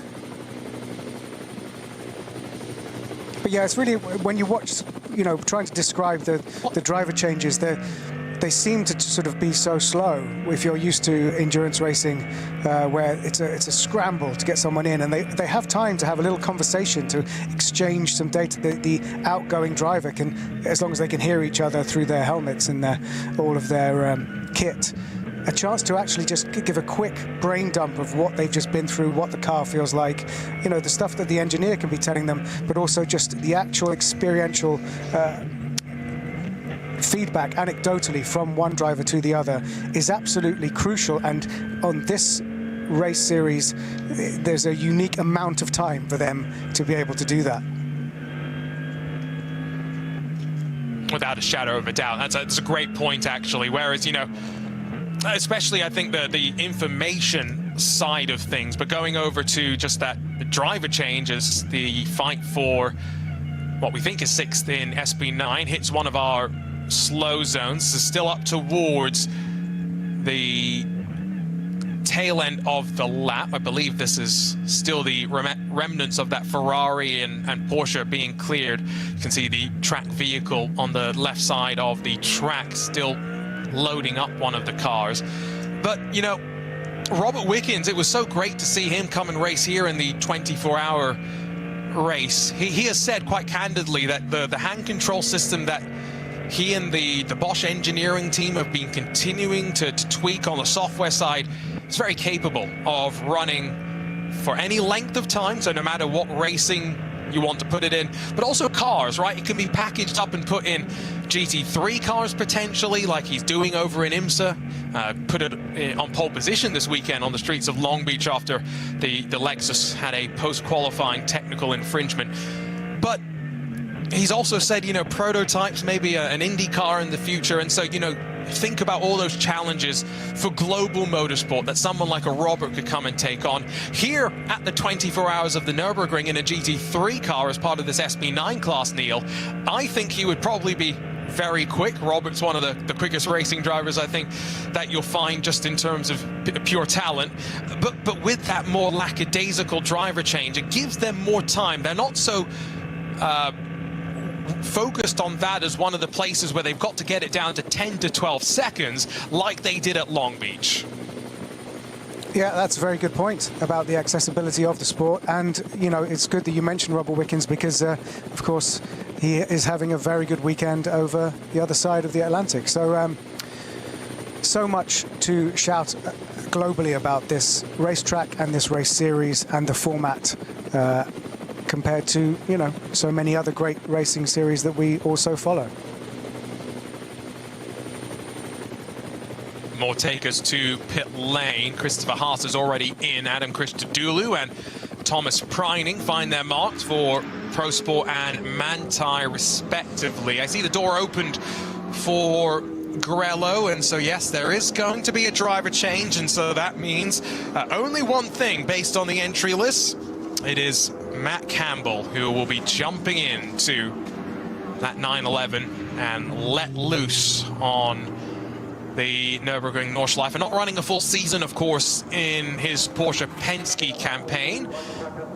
And that's part of the reason why he is here, unlike some of the rest of the motorsports paddock. Race control, non-respect of speed limit in pit lane. So that's as simple as not hitting the speed limit either by pit entry, so braking too aggressively, or releasing the pit limiter too early and getting on the power, leaving the pit lane a bit too quickly. It's not often that you'll see that, but it is one of the Adrenaline Motorsports BMW M240i's that has gotten themselves that penalty. Always better to get these penalties out of your system now, Neil, than in the 24 hours. Doesn't mean they won't do it again. I mean, it's you know, you're coming into the pit lane or you're leaving the pit lane, whichever is more appropriate, full of adrenaline, and you know, it's no guarantees that you'll learn your lesson. But yeah, a real shame. Something as sort of is seemingly simple as that can drop you that amount of time is a real shame. Now we, as we predicted, the first set of pit stops have shaken things up a bit, and as this pans out, we should have Max Verstappen in the lead again.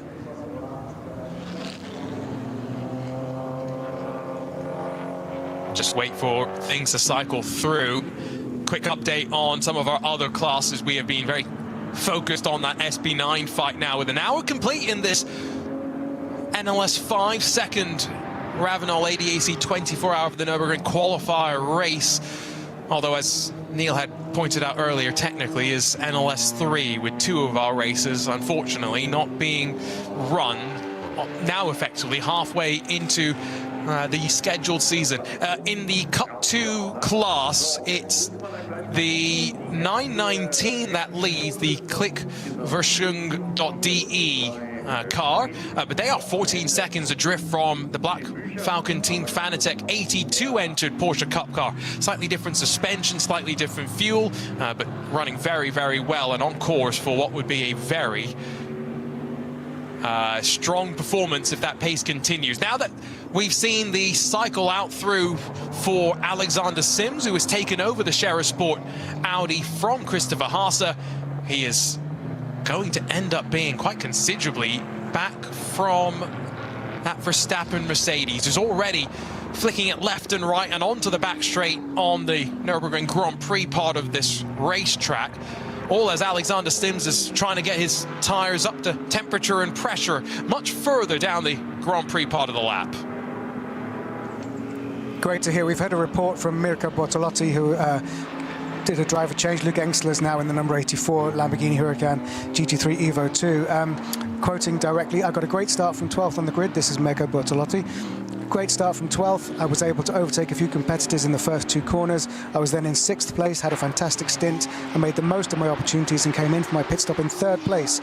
Everything is going to plan at the moment. The traffic is as crazy as ever and the atmosphere is amazing. It's always fun to drive here. So quite effusive, enjoying his first hour behind the wheel of the car. That's a report from Mirko Bortolotti, who's done his first stint.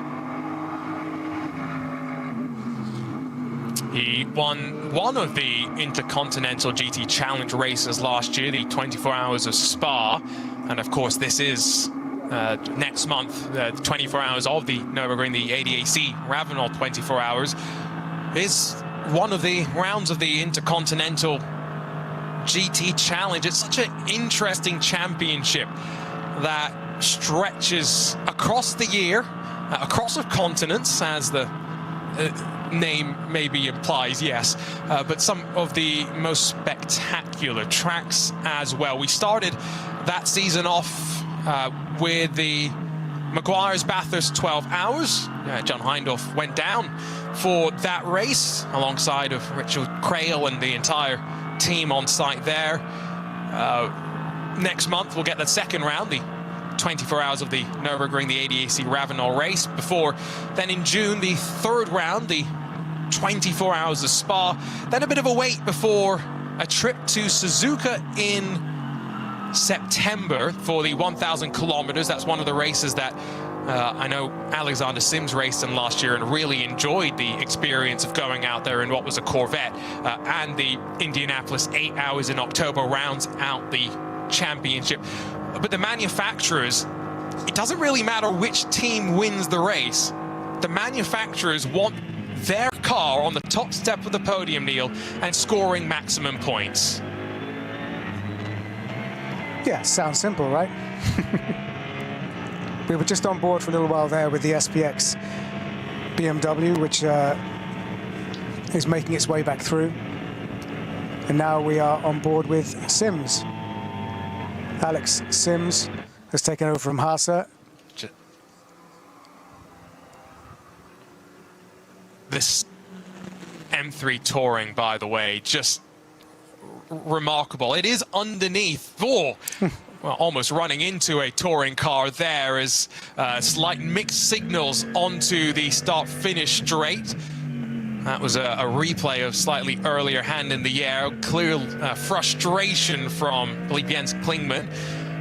A couple of updates, by the way, from our team scattered around the track as a couple of race control investigations continue, including into the Milner Motorsports 999, one of our Cup 3 Permit B cars. But the 524, which at one point was leading the VT2, or one of our VT2 classes, I should say, they are stopped on track, and I don't think it's, no, in fact it is. We are running down to Callenhard, and so that will be the Toyota Supra on the left side of the track, Neil, ground to a halt from the leading class.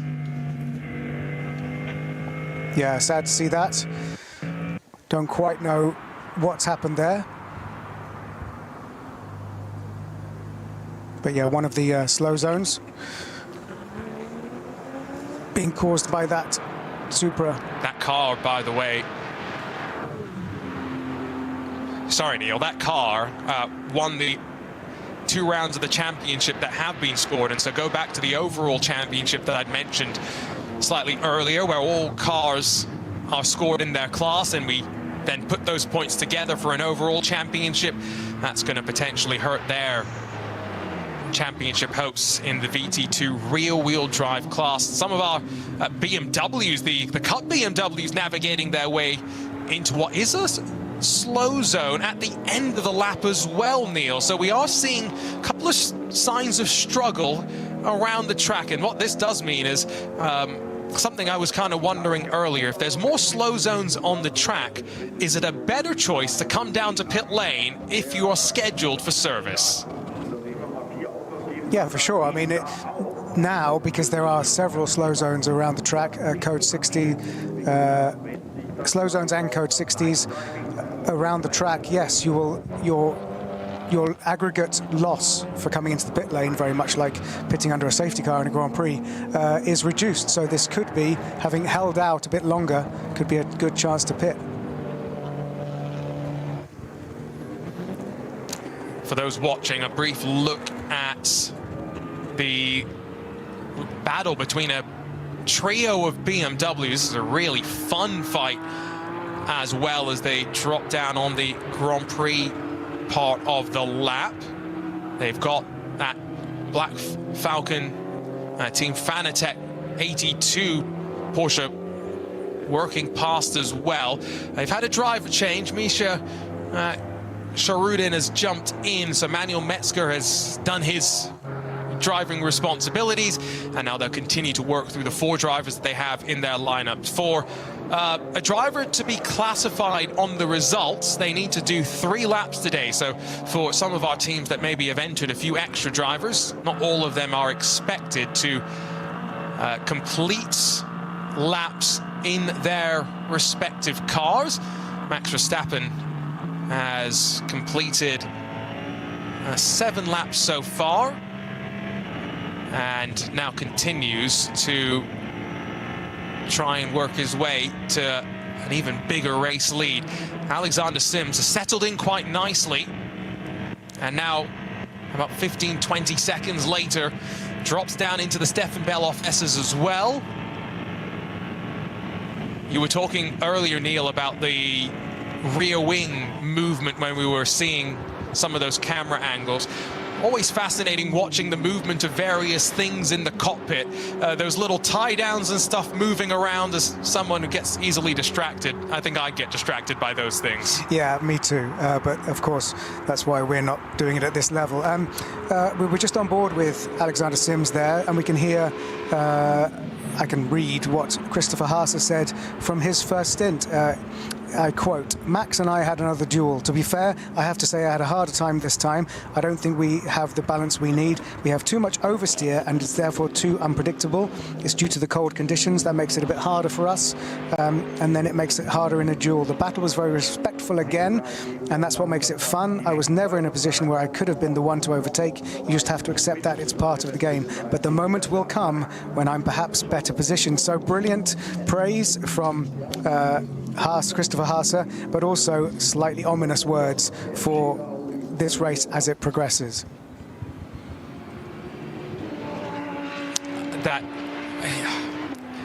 That sums, I think, Christopher Haase up. The 38-year-old, the German, just so experienced, and he said it best. He was never really in a position to force something around the outside in that final complex. As much as he may have put his car in that position, it was more speculative than anything else.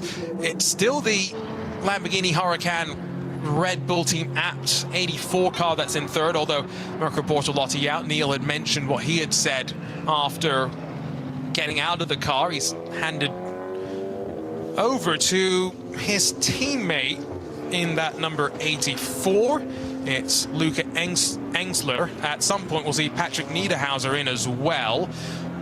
Although with 3 drivers across this race, question as to maybe how much time you want to end up giving each of them. Timing screen is finally updated. I was trying to get a sense for what the gap would be at the front of the field, Neil. 26 seconds between Verstappen and Sims, but again, remember, slightly different timing of when they came down to the pit stops means that they spent different amounts of time in the pit lane as well. And we refer the honourable listener and viewer to the table that they can assess exactly how that's going to shake out for the rest of the race. But yes, as things stand, Max Verstappen leads by nearly 27 seconds from Alexander Sims. That's a Mercedes leading from the Audi. Then it's a Lamborghini, Aston Martin, Porsche, 2 BMWs, a Mercedes, a BMW, and a Ford Mustang, rounding out the top 10 in terms of the manufacturers in this race. And I've said it before, I'll say it again, I'm not one that likes to talk BOP, but that's a good sign for all manufacturers heading into next month's race. It may end up coming down to something akin to what we saw a handful of years ago, where the ability of the team to repair the Ferrari 296 and quickly swap the effectively entire rear body part out enabled them to get back out on track, losing minimal time, and surge to the victory there. This race has been kind to Ferrari in years past, but we've seen speed from the Aston Martin on occasion in 2026. Currently the Manthey Racing 911 Grello, Matt Campbell at the wheel, hunting down Nicky Thiem, who was one of the first to come down towards pit lane. He was quickest in the opening qualifying session of the day, was Nicky, although that was partially due to being on slicks at the end of the session when the track was drying up. We didn't see the same level of speed from the Pro Sport Aston Martin when we went for our 1 hour top qualifying sessions. 2 attempts, full fuel, and it was the 45. Realized Condor Racing with Rinaldi, Thierry Vermeulen at the wheel, that by just 1,000th of a second put it on pole position over Gamotta Racing in the Pro-Am BMW. That Gamotta Racing car, they've done a driver change, I believe. They're down in 9th as it stands right now. Meanwhile, some of our production cars making their own trips down pit lane. And Neil, what is different for them in this particular race, as we talked about that table, but this is the first time this year that the production car classes are also having to adhere to the minimum pit stop times. In regular NLS races, they don't really have to worry about that. So procedural things for them to get to grips with, as well, the Mercedes-AMG Team Ravenol number 80 getting to grips with the sight of the rear end of that BMW M3 Touring. Battle for 7th overall. Yeah, great to see. And there's only a car and a half's length separating these two cars at the moment. So a brilliant showing and some great racing for us to get our teeth into for 7th position. Although right as we say that, they've hit one of those slow zones. That is still the VT2 rear-wheel drive former class leader that has sat there. Now remember, part of what is going on is the dance of the marshals as onto the curb for that Mercedes Ravenel. Very, very close moment for Mauro Engel, and almost ran into as well by that Gamotta BMW, who had to very quickly get on the anchors, Neil, to avoid running into the Mercedes. Yeah, reflexes of a cat. And once again, relying on the fact that the grip levels are now high. We are running in very, very good conditions, and yes, it's chilly, but the grip levels are very, very good at the moment. So any kind of understeer is more to do with the car than it is to do with tyres or grip. And look how quickly that BMW M3 Touring has scampered up the road, listening in to what is effectively still the BMW M4 GT3 turbocharged engine, although now not singing at full song as we work into one more of those yellow flag zones. So yeah, just if you're new to this sort of racing, it's very, very rare for us to have red flags unless you're in a circumstance like we were unfortunately in yesterday with a tragic accident that unfortunately saw the passing of Juha Miettinen. What instead the track team is trying to do is coordinate a dance of safety vehicles. So they will be sent out onto track. There's various places around the track that they are positioned. They can then enter as close to an incident as possible. And then effectively what the Marshall team is doing is yellow flagging the sections as those safety vehicles are moving on track and moving to where they need to recover. Once they get to the car, maybe you'll have the code 60 will slow the cars down even more to ensure our track workers are as protected as we can in this situation, and load the car up onto a flatbed and then repeat that process, but inverted. Now this flatbed has to head outside of the track, so it will, move to a point at which it can exit off the Nordschleife, and at which point those yellow flags will cease if we, like I said, need to use code 120s and code 60s to guarantee the safety of our track workers. That's exactly what we will do, Neil, because this is a track unlike any other. It's why that permitting process that we've talked about is so unique. And again, the racing itself is so unique. There is really no other place on earth where you can race something like a GT3 purpose-bred, thoroughbred race car that all these manufacturers are spending thousands every race to optimize the performance of, versus the production car that you and me can go and buy off a German auto trader, put a roll cage in it, and try and make it acceptable to go racing in the NLS. Yeah, it's an incredible job that they do, and the fact that whatever other race series you might be more familiar with, we would naturally freak out and have it's anathema to us to see support vehicles on track during an active race, but they do it so well here, and everybody knows the rules. But in fact, talking about the rules, that we have seen a penalty for car number 47, the KCMG Mercedes AMG GT3, for not respecting code 60. So, every now and again, you can slip up, and it costs you.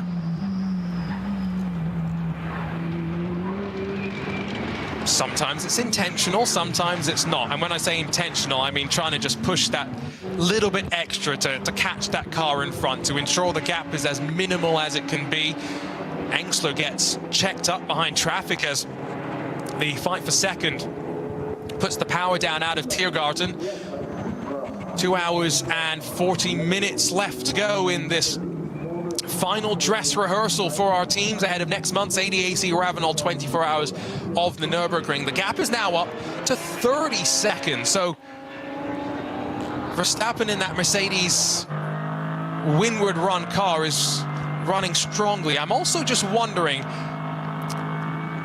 I saw something flapping on the rear wing of Alexander Sims, who has now actually scored, is down in 4th place. So we'll see if there's maybe a technical issue on that car. Still running out on track as far as we're aware, though, in 2nd on the road itself.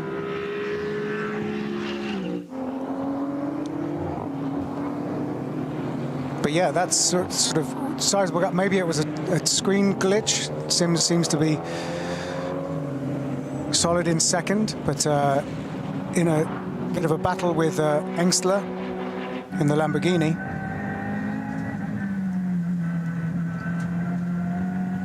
The Hyundai Elantra N TCR, the number 830, has got to keep an eye on the mirrors as this fight nestles either side of it. Still on the Grand Prix part of the lap, though, so that's the probably best place to let traffic pass before you then have to start dealing with the traffic making its way around you. There's only a handful of TCR cars, by the way, entered for this weekend. We're expecting plenty more for the actual 24-hour race, but that was the leading TCR machine that the fight for 2nd worked its way around. Down into the Hudson back they will head once more.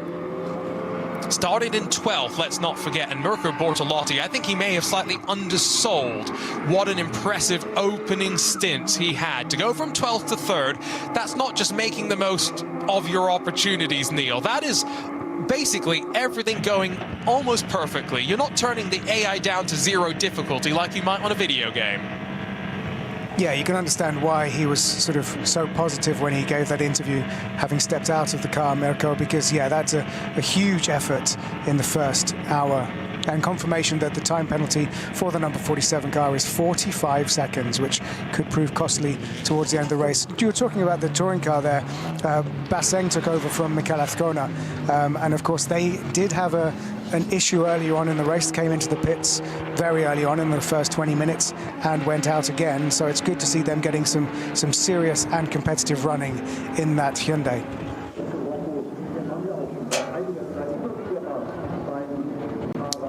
The TCR class as well. We were talking about Robert Wickens earlier. This is the class in which he came and raced with Hyundai, with that Bosch system. Hyundai seen so much success in the touring car world. I say world, literally around the world. So successful that at one point they had multiple models competing, and both at the front in the i30 and Elantra racing simultaneously. A slight change to the touring car regulations, the TCR regulations, to give it the class its actual title as it's officially named, will allow slightly bigger engines, and the wording in the rules has been changed. Previously it specifically said, if I remember correctly, only 4 or 5 door cars were eligible, and I think now it's a lot more permissive, so you may see some 3-door TCR machines. Of course, TCR racing around the world in various sprint championships, but here at RSL in our partnership with IMSA Radio, we see those cars as well on track stateside in the IMSA Michelin Pilot Challenge, where sprint turned to endurance. It's a very different ball game, and Franco Girolami did kind of find that out the hard way when he headed to Daytona at the start of the year for the BMW M Endurance race, the 4-hour season opener for the Pilot Challenge, and a little bit too physical, bullied the rest of their championship rivals a bit, got a couple of penalties, but changed direction going into that next race. You know, you learn from your mistakes, Neil, and boy did they learn. Straight back to victory lane in the Cupra TCR, which is the latest of the TCR cars that has really just been running rampant in the US at the very least.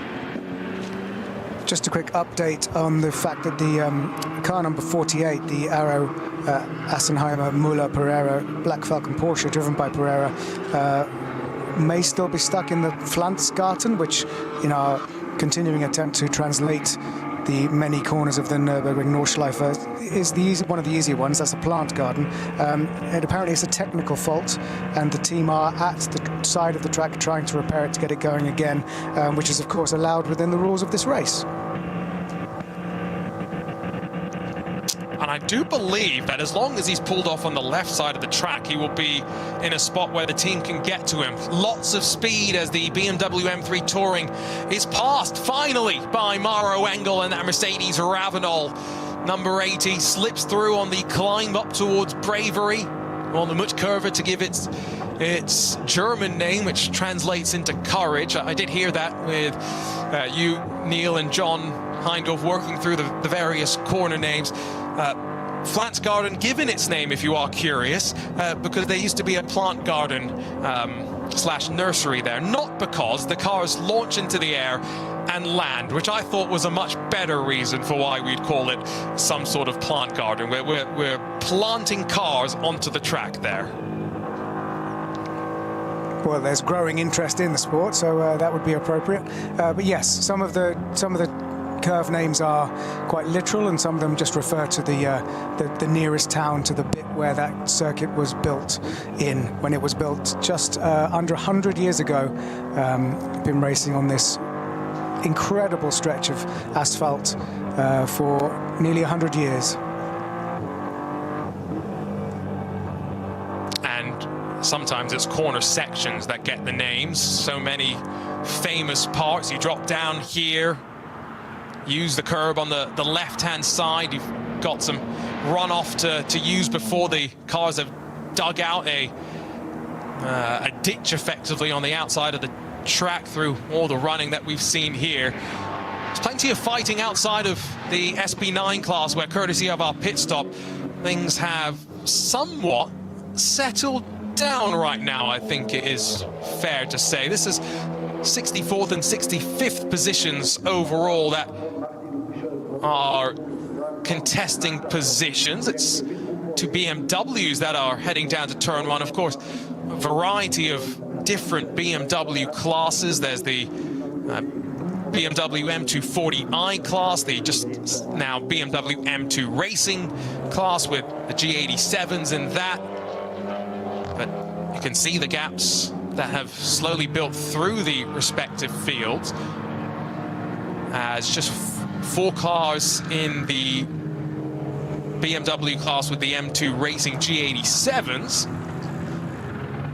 These must be a lot of fun, Neil, I would assume, to kind of throw around the track. Not much grip, and you're very much asking for momentum everywhere you go, as Ranko Mijatovic tries to hold on to 64th overall.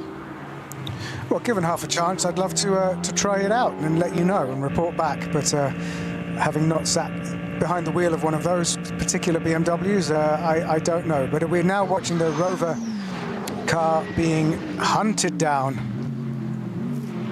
by the Mercedes. How quickly Mauro Engel cleared Jens Klingmann, and yeah, instantly started to put the pressure onto another BMW. Don't think there's much that Max Hess is really going to have in reserve, as all sorts of different traffic, a Subaru, a BMW, a Hyundai in the mix, as the SB9 cars hold the inside line on the brakes down into the Yokohama S, the blue and gold Ravenol Mercedes. Now up yet another spot, as Mauro Engel, after taking over from Lucas Stoltz, is now up into 6th position. Only a couple of seconds now up the road to catch up to Matt Campbell, who will be the next target. And we all know just how quick Mauro Engel can be around the ring. It's a chance for him to set some benchmark times. Although the other windward ran Mercedes is headed down towards the pit lane. So another 5-lap stint by my calculations for Max Verstappen. And so 90 minutes in, slowly releases the belts, and I get the sneaking suspicion Lucas Auer might jump in to the checkered flag, and 2 hours and 30 minutes for him to gather up some final experience after being yet to get in the car. Now, they are going back into the garage. Is that a sign of something more ominous, or just, again, lackadaisical pit stops here with the timed minimum pit stop time that you must adhere to? The driver's getting in, so that's a good sign for Lucas to still be strapping himself in. Now, I'm looking at this table once again. I have to hit the translate button because the headers are in German, and I definitely do not speak German. This should be 136 seconds, the pit stop, I believe. So I wouldn't argue that it's lengthy enough to warrant going back into the garage for any work to be done on the car, but it does seem as though Lucas has strapped himself in. Door's about to be closed. He's just adjusting this. This is the great thing about these modern race cars, the ergonomics. You obviously would love to have two drivers of identical proportions, but that's not a realistic thing. So those seat inserts play their part, movable pedal boxes, and of course the movable steering column as well. Just getting himself comfortable. Yeah, but very exciting to have. Whoa, there is the reason. Big damage, a gaping hole on the front of that Mercedes as they get to work looking into something. So that's why they've gone into the garage. And we'll have to wait for more news from the pit lane, Neil Cole. But after being a contender for the race win in the opening 90 minutes of the race, you can see Max there trying to figure out what has gone wrong. But this is not a good sign. Yeah, this is bad. This is very, very bad.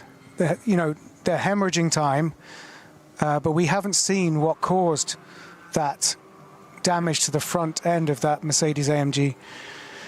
And as you said, Max Verstappen is watching on, clearly reporting back, but he's powerless now.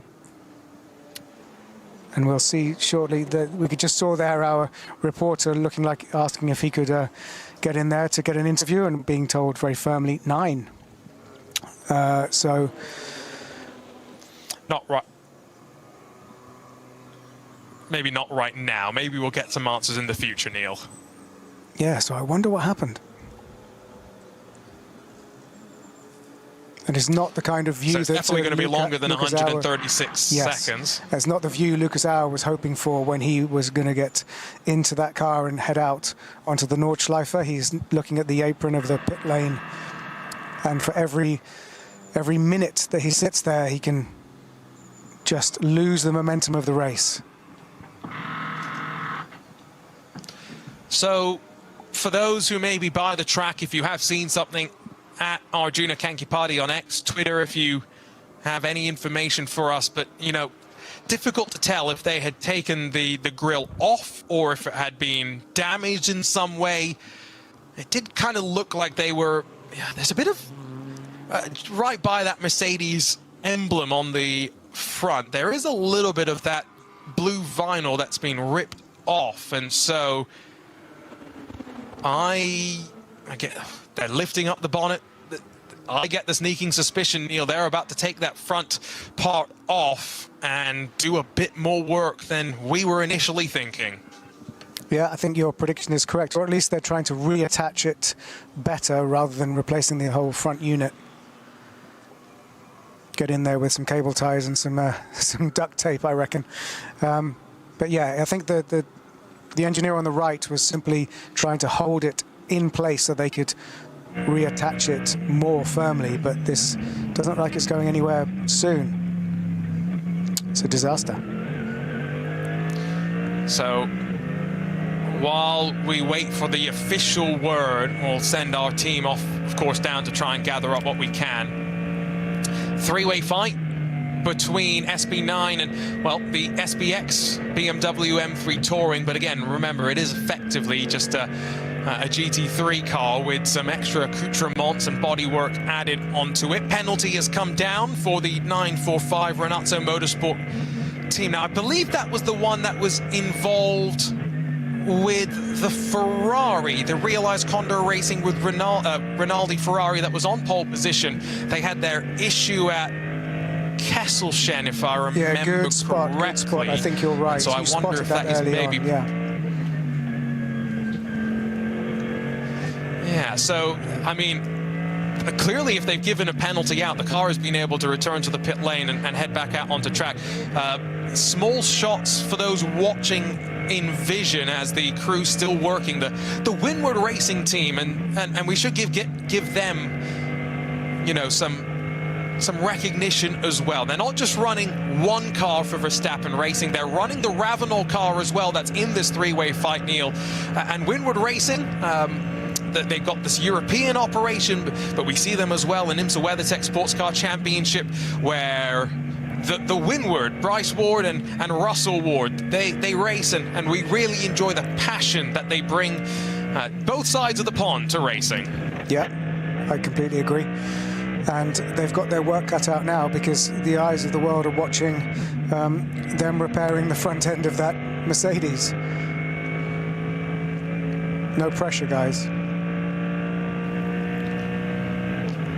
No pressure. Quick update then on some of the other classes. Cup 2, it's still Mulner Motorsports leading in that Porsche Endurance Trophy Nürburgring eligible class. Raphael Renhofer in the 920. That's the team without a name. It's Raphael Renhofer alongside of Noah Nagelsdijk. They've been running up and down, but second on the road, 20 seconds adrift. And then third on the road, but in a different class, is the Black Falcon Team Fanatec Porsche Cup car. It's running slightly different suspension. It's got some alternative fuel. And so while it is the same car as what's being competed in Cup 2, it races under a slightly different designation. In SP10, it's one of the Pro Sport Mercedes that leads, the 176, currently up front in the car class that is run with GT4 machinery. That is the Pro-Am Pro Sport machine as well. While in Cup 3, Smiralus Racing in the Porsche 718 Cayman GT4 have got a healthy advantage over SRS Team Sorg Rennsport. In the production classes, V2 rear-wheel drive, that's now led by Adrenaline Motorsport, while V2 front is led by one of our entries without a team name, but it's an Audi S3 that leads in the T2 front-wheel drive. Maro Engels being able to build a bit of an advantage on this first half of the Grand Prix lap over Max Hesse, but Max Hesse still looking over the shoulder at the Gamotta Racing BMW. Started on the outside of the front row, still in 7th. Yeah, and then that BMW M Touring a little bit further down the ways, Neil. I think you're right. I think it's a distraction for Hesse having David Jahn behind him, because David Jahn put that car, the Gamotta Racing BMW M4, on pole yesterday. Was in P2 today, first row of the grid.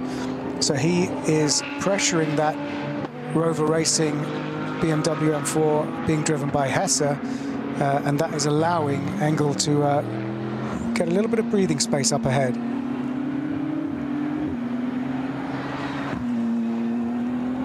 Looks like the number 47 is now stationary at Klostertal. So remember, that's the KCMG Mercedes, that blue and white Mercedes that got a penalty for speeding in one of the code 60 zones. Not seeing anyone else that's stationary. That is just on the exit of the Muck curve, so it's a very fast corner as well to be stationary and also be blindsided from the cars that are going to be making their way up there, as we're on the 11th lap of this race, 20 minutes away from the halfway mark in the second of our 24-hour ADAC Ravenel qualifier races.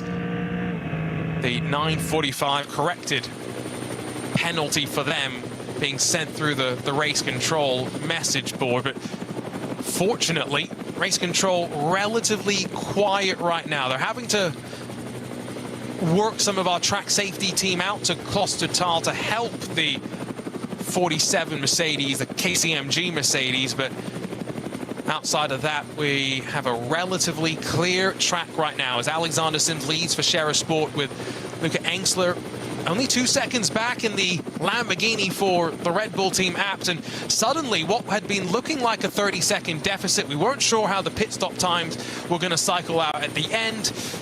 With the Verstappen Mercedes sitting in the pit lane, Neil, this fight between the Audi and Lamborghini suddenly becomes for the overall net lead of the race.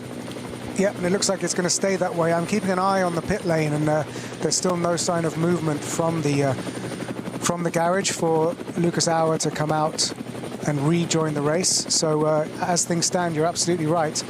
That is a two-car battle for the lead of the race between the Audi R8 LMS and the Lamborghini Huracan. It's confirmed, by the way, a front splitter defect for Verstappen and Lucas Auer. Lucas Auer still sat in that car and waiting to be released once more.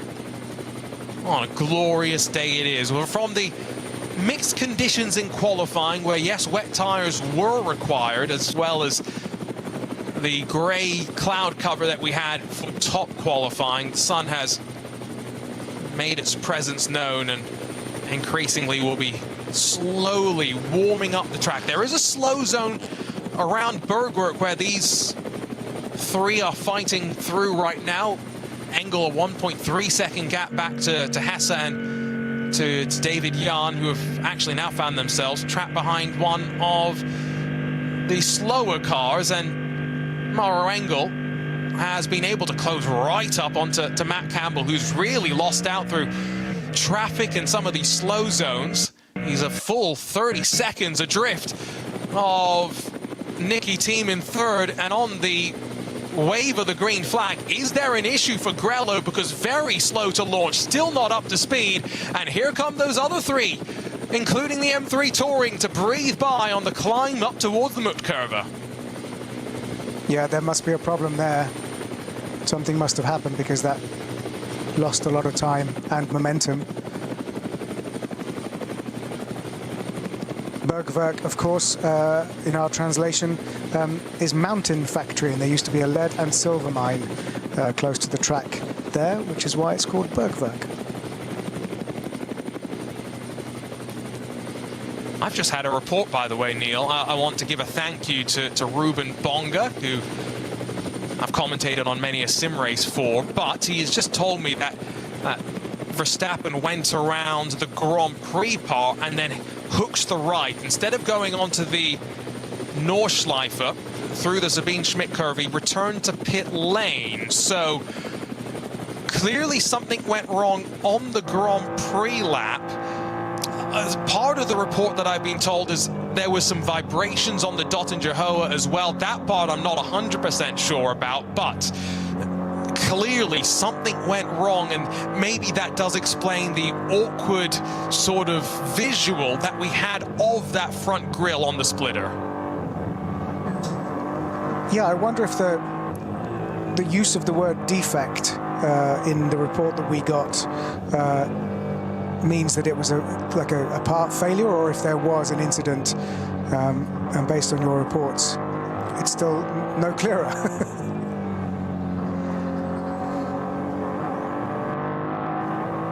Again, thank you to those that pass on this information to us, not just our team at the Nürburgring TV crew, but our audience as well, your eagle eyes around the track. There's another car that's just had a technical defect flagged on the notice board. That's the Asbest BMW 325i. So reaching that point of the race where you've been pushing for closing on 2 hours. Remember, we had that full formation lap as well, so the cars have been circulating for the full 120 minutes at this point.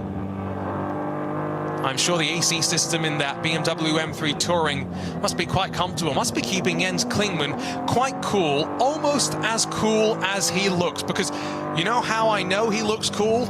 All those little white things on the car are filled with messages about this BMW M3 Touring project, Neil. It's such a great concept for a livery. Yeah, it's great to see. I love all the messages that are on the wrap of the car, but it's not just a, you know, it's not just a bit of fun. It's currently running an 8th overall. You know, it's got 7 SP9 cars ahead of it and a lot more behind it. So a proper bit of kit being handled very well by Klingmann. I had a conversation with someone from BMW at Sebring and asked the question, so when are you going to start selling a BMW M3 Touring in the US? Because right now the only touring option I have is an M5, and my wallet's maybe not big enough for that. And he said, hopefully soon. Keep your eyes open. They'd love to. It all comes down to market timings and whatnot.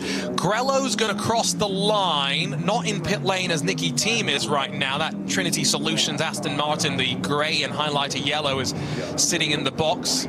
Pokes the nose, does David Yarn on Matt Campbell, and I don't think I've ever seen a Matt Campbell piloted car have such a almost forlorn body language right now. The speed is definitely not there. Last lap, Campbell lost about 4 seconds to the leaders. Actually, excuse me, that was his fastest lap. Last lap, he lost 13 seconds to the leader, Neil. So that's a great indication of some issues on the previous time. Yeah, I mean, it looks like during the course of this lap, he might succumb another place to that Motor Racing BMW. And of course, that would be good for Jan to make up a place back to where he started the race, which was in P2. But we need to find out more what's happened to the Grello 911. Yeah, absolutely. I've got to say that Pro-Am Motor Racing BMW, the pace has not dropped off just yet by any means, and that is really great to see, because again, remember, pros, the main differentiation between a pro and a Pro-Am, or if you want to talk about it in FIA driver ratings, the platinums, the golds, the bronzes, the main difference always in my mind is their ability to navigate some of these traffic situations and their ability to be consistent, Neil, which is where you get that utmost performance that the pro drivers are looking for. Yeah, it's a very, very fine line between some of those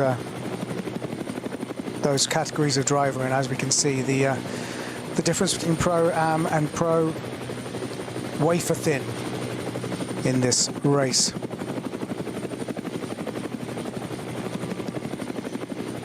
Thank you to John Dalton, who's just messaged on Twitter to say that there was big vibrations down the Dottinger for Max, and then as it compressed into Tiergarten, so I would assume that's as it reached the bottom of that complex and just begins the rise up into the braking zone, a large clonking noise. So I'm not going to put the 2 and 2 together, but I think it might be elementary to Sherlock Holmes as to what potentially has happened there. And no word as to when they will be back out onto track.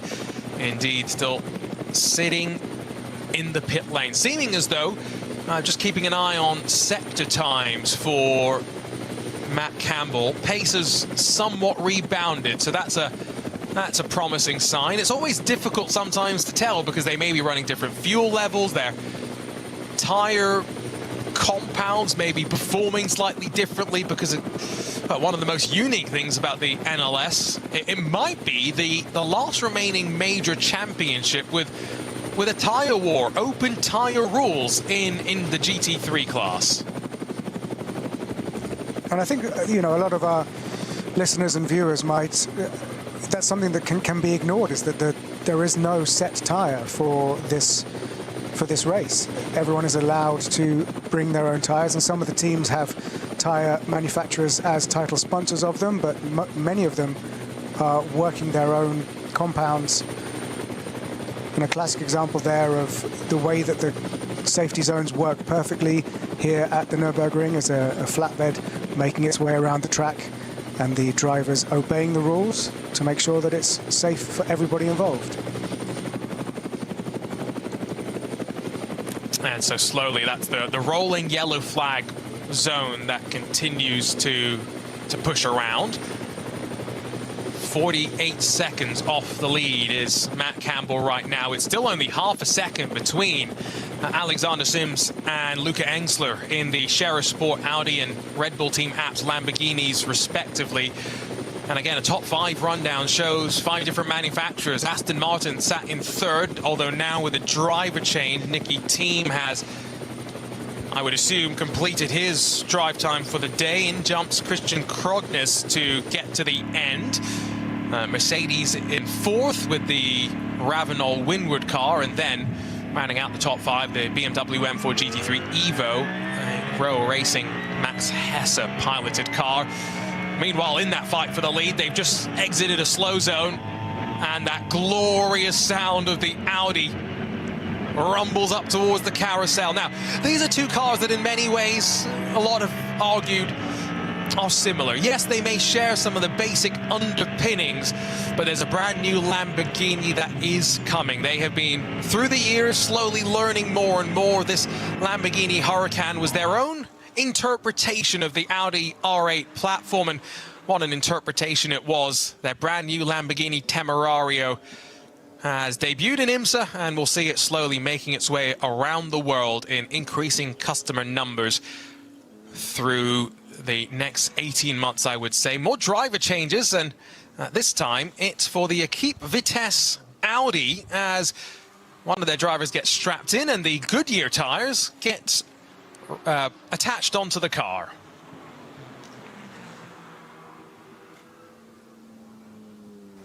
So I wonder if the message that we're, like, you know, a few doors down from where we're seeing this driver change is still the Max Verstappen car with Lucas Auer in the cockpit, and I'm still keeping an eye on the wider pit lane camera. And when they say that they're looking to prep now for the 24 hours next month, I mean, you've got to presume they'll try and go out and shake down the car a bit more and give Lucas Auer some seat time, but they are fully out of this race now. I think you've got no option, right? He did 40-ish minutes yesterday before our race was red flagged, and he is the driver in that 4-driver lineup that has the least experience this year. I was framing that as carefully as I can, because Lucas Auer, no stranger to the Nordschleife and no stranger to a Mercedes as well.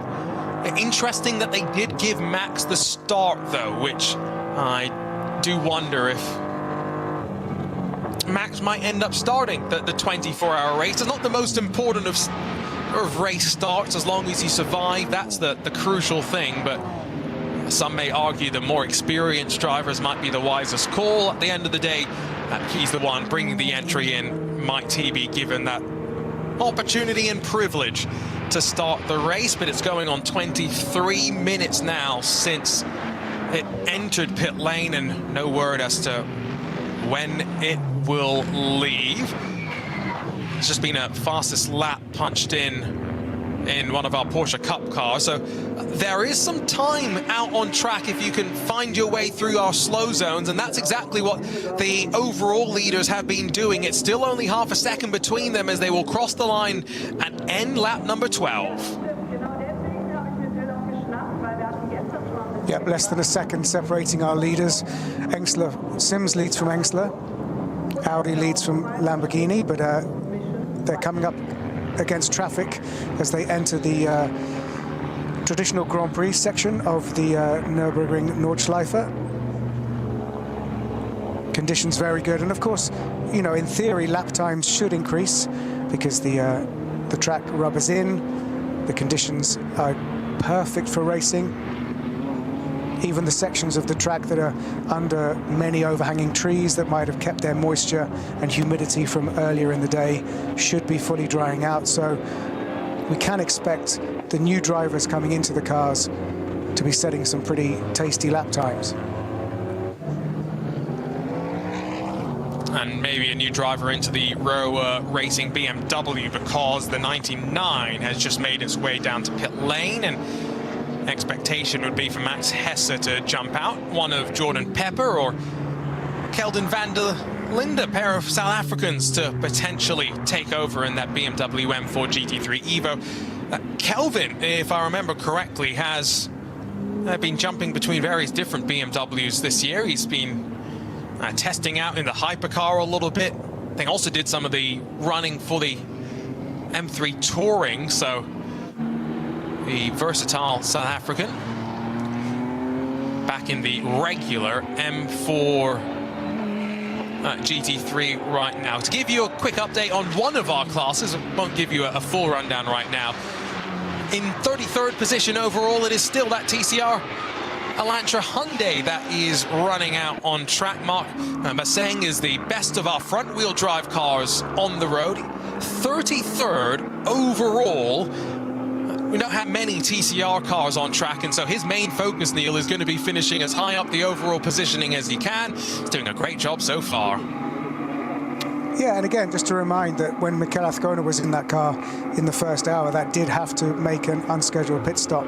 So there, you know, that could be running even in the top 30 if it hadn't been for a slight hiccup earlier on in the race. So yeah, very impressive from that front-wheel drive TCR car currently being driven by Basseng. On board with Alexander Sims, we're listening to the engine note as he heads up towards Schwedenkreuz. Let's listen in. Well, nary a lift, and if there was a lift, it was about as imperceptible as you're going to get down through the gears, in through Arenberg. Some glorious sounds from the gearbox and all the different noises that the Audi R8 makes. So much success at this track in years previous as well. There's a big SB9 field, though. Let's keep that in mind, and so they are starting to get strung out quite considerably through, including some of the Porsche Cup cars that are continuing to show their pace. The Mulder Motorsports 904 still leads in Cup 2, but only 2 seconds in front of Raphael Renhofer. And I'll go back to talking about the importance of sim racing, Neil, because Raphael Renhofer last year won the Porsche Esports Endurance Trophy Nürburgring, the virtual edition of the championship that he's competing in now in the real world. It goes to show that crossover exists at the grassroots level as well. And for Porsche, they have recognized the importance of sim racing to the point where their Porsche Junior shootout to pick their Porsche Junior drivers for the next year, the first thing they did at the end of last year was send them to the Porsche sim racing team to see just how quick they were. I mean, quite rightly, it's almost a conversation we don't really need to have anymore. You know, the difference between esports and real sport, you know, the difference between sim racing and racing. The lines are more and more blurred, and quite rightly, because the skill level is being proven time and time again, weekend in, weekend out, that real world experience and sim racing experience are directly translatable. And you were talking earlier about Kelvin van der Linde, and I do think it's worth a mention that considering just how much racing is happening internationally this weekend, it's one of those pinch points in the schedule for a lot of endurance racing. The class of the field and some of the big names we have racing here in NLS at the Ravenel ADAC Nürburgring 24-hour Qualifiers is particularly impressive, and it just goes to prove the draw of a race like this. We are closing in on the halfway mark of this 4-hour race. I can inform you that Lucas Auer has left pit lane. There he is, if you're watching us in vision, carving his way through the chicane at the end of the Grand Prix track, but after losing close to 28 minutes, the Mercedes Verstappen Racing number 3 no longer a contender for the win, but an exhilarating opening hour or so of this second 24-hour ADAC Ravenel qualifying race. We saw the drop of the green flag with the Ferrari, the sole Ferrari in the field, the Realized Condor Racing with Rinaldi, number 45. Only 1,000th clear in top qualifying of the Gamota Racing BMW in control as we got set for the 4 hours of racing that laid ahead of us. The track continued to dry as we headed out on the exploratory formation lap here. And then finally, green lights, racing underway, and the Ferrari would pace us down to turn 1.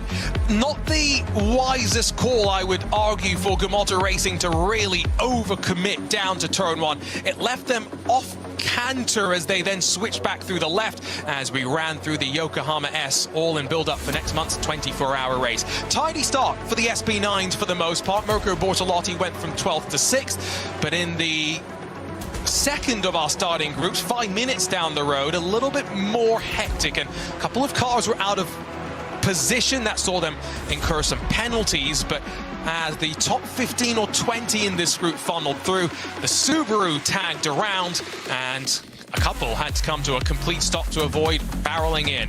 Christopher Haase was one of the drivers on the charge at the start. He flew past Thomas Preining in the Grello Manthey 911 as we saw plenty of the side draft on display and the drivers trying to time their runs to perfection.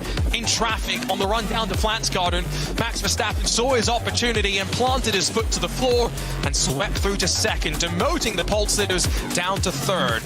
And then, when he saw his chance to go for the race lead, never say no.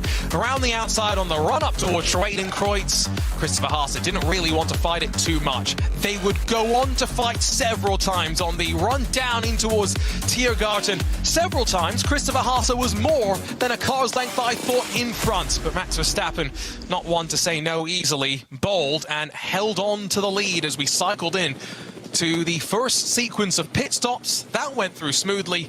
However, Max Verstappen bringing that car in about 28 minutes ago with front splitter damage has seen them drop out of contention. It means, for those just joining us, Alexander Sims in the Scherer Sport Audi leads the way in NLS 5, the second of our ADAC Ravenel 24-hour of the Nürburgring Qualifier races. But on the hunt is Luca Engels for the Red Bull team apps in a Lamborghini Huracan. The Bulls are singing at full blast. Arjuna Kankipati alongside of Neil Cole on RS1 if you're listening to us on the Radio Show Limited suite of channels, and across of, well, a whole host of different streams if you're watching us on video. Lucas Auer back out on track and crucially trying to pick up some experience, Neil, as we head into the closing 2 hours of this 4-hour event. Yeah, it's a shame for that car, but Lucas Auer, you know, he started the race yesterday, which was, of course, red flagged, and we raced today in memory of Juha Miettinen, who tragically lost his life during that race. So Lucas didn't get much running yesterday. He was qualifying this morning, but this is his first chance to really get to grips with that car today in these conditions, and presumably we'll see some of these conditions in a month's time in the 24-hour race. So it's crucial track time for him, and whether they had to replace the front splitter or just do a fix on it, we don't know yet, and whatever caused the damage to the front splitter, we are yet to find out. But for this race, no more chance of a victory or even a reasonable result for the Max Verstappen Winward Racing car, but a valuable, crucial seat time for Lucas Auer. I think now the only result that they'll care about is the experience they carry forward. Busy pit lane as Scherer Sport Red Bull team apps followed into pit lane by the BMW M Motorsport M3 Touring entry. I would have to assume Jens Klingmann is going to jump out of that car. Looks like Alexander Sims is being replaced as well in the Scherer Sport Audi, and expecting Ben Green potentially to jump back in unless it is Christopher Haase. I would assume maybe save him for the end of the race. BMW M3 Touring has hit its marks. It's next to the Lamborghini for the Red Bull team app, who are also doing a driver change. So Luca Engels has been swapped out there. Assumption would be Patrick Niederhauser is going to take over.